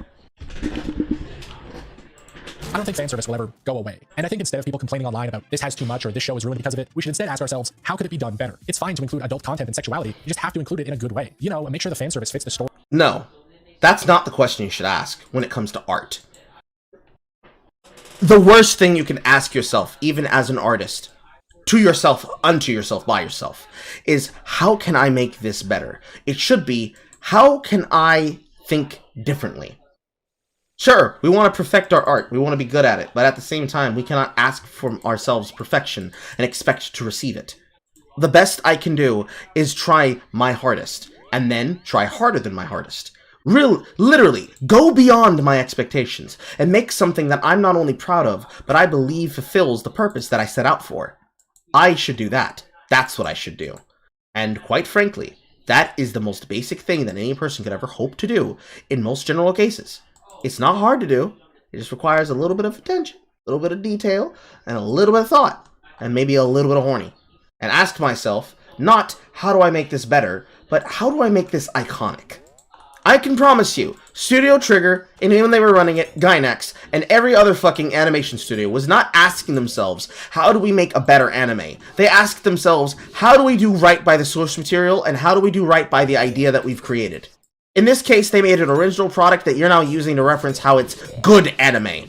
And all the other products that were made with just the same level of passion, either bad or good, you're now saying are doing it wrong or right based on your specific viewpoint. It is your lens that must change, not theirs, and not mine. You don't like it? Don't watch it. You don't like what you're seeing, but you want to give an opinion? Go make shit. Go make a podcast. A shitty podcast that nobody outside of that circle watches. And if you care so much that you say, but I want my lesbian horny scenes now! Go make one yourself. Then, after you're done making it, come back and tell me what you thought about that process and whether or not you'd go through it again. Story and its characters. If you want to be lighthearted, add all the sex jokes and pervy moments you want, but if you want to be serious and dark, get the boob jokes the fuck away from there. Or just make the whole tone of the show adult so no single character feels like their inclusion is just for eye candy. Include adult themes or nudity into the plots, or include it in the storytelling in some way. If you're already going to show me bouncing boobs, you can at least make them feel not out of place. I don't want the show feeling like it's made for 12-year-olds up until the moment you show me softcore porn. Nobody was about to recommend interspecies reviewers before they saw a titty. What that tells me is that the fan service doesn't fit. It feels out of place in the show. You've got to match. It is a horny show that is a light novel adaptation. You are upset that you are reading what is even more desaturated hentai. It is not going to fit if you go in with the specific desire of seeing the plot be correct. This is not La Blue Girl. This is not School Days. This is not Radish Summer Vacation. This is not Witchblade.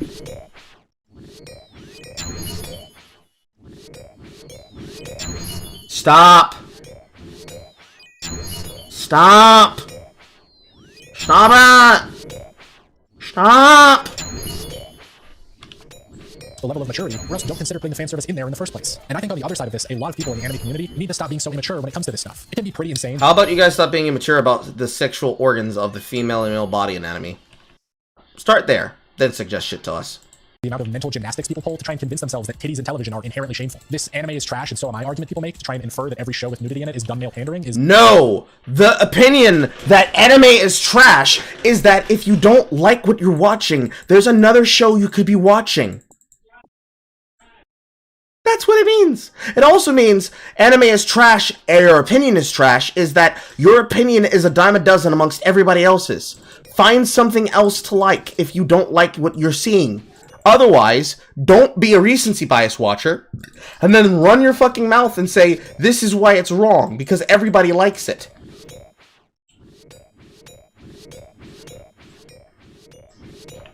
Is awful. I hate it. Because no, just the process of showing skin does not preclude an anime from being good or enjoyable for other reasons or even intellectual. It just means that it showed skin. That's it. A show can be thoughtful and engaging and full of deeper meaning and also show nudity, and those two elements can exist entirely. Stop flashing Game of Thrones. No one told you? This was made in September 3rd, 2022. Specifically only choosing seasons 1 through 4. No, not gonna include 5, not gonna include 6. Just the first 4. Okay. All right. Be separate from one another. I think the anime community really needs to look into fan service if we want shows to improve. Because the main thing— No, we don't! I only need to watch new shows! And I only need to watch the ones that I like that interest me. And if they don't interest me, I don't watch them, and they don't make money on them. That's what I should do. That's what should interest me, because that's actually how I make better anime. I support the good projects, and I ignore the bad ones. I avoid the ones that are not going to be unique, and I look for the ones that are. And I keep looking for them. And if I don't find them in the particular release, I say, well, here's my opinion about this. It's not my cup of tea, but maybe you'll like it. And I move the fuck on with my life.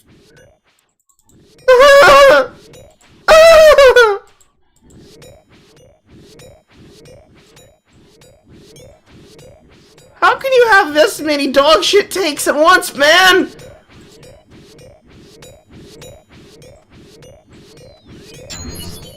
Holding it back right now is the collective immaturity that we have towards it. People on both the creators and the viewer side still treat nudity and sexual content with way less thought than it deserves, which leads to these elements never It needs to have way more thought than it deserves. Yes, you want feminist theory shows. That's what you want. Okay. being able to be explored or expanded on fully more than the childish ways they're used in shows like Fire Force. All fan service and made for young boys. Demographic of 12 to 16.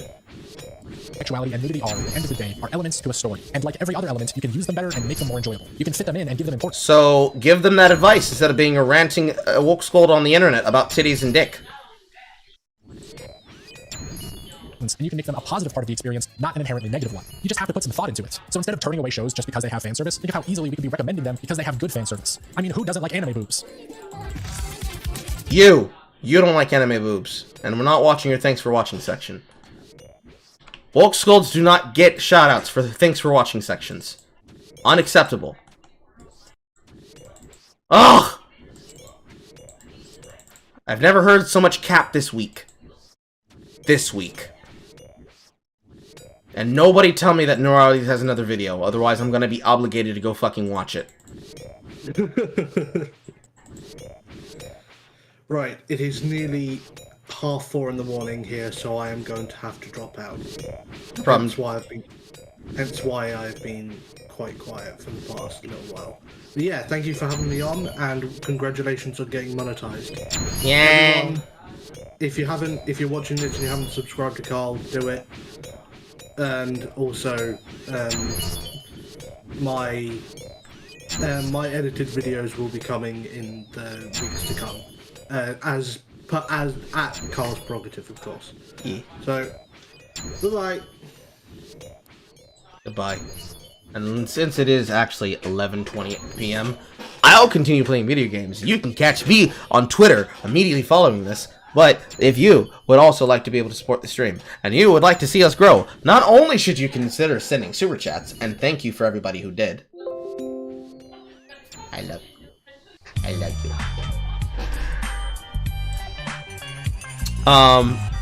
Damn, did it just give me another superior just as soon as I fucking ended my task? Damn. If you would like to support the stream, and you have not done so already, please consider supporting on twitch.tv, soulfeed.com, subscribestar.com, and also doing I think I'll have members eventually. I don't know if I have them now, but I think I'll have them eventually. But also consider donating through super chat, through super thanks, or other means that prefer to you, as well as subscribing to the channel. It helps with growth, it helps with monetization, and it helps them know that this ashy Negro is loved, desired, and wanted. It also helps my ego. Just a tad bit. All in all, that will be enough for me tonight. I will see you all tomorrow, where we will reconvene again for more Negrosity with Carl. Good night, everybody. Fly me out, Jethro! Bye. Bye now. Goodbye. Goodbye. Goodbye. Goodbye. Goodbye. Goodbye. Goodbye. Goodbye. Bye. Bye. Bye. Goodbye. Good night, everyone.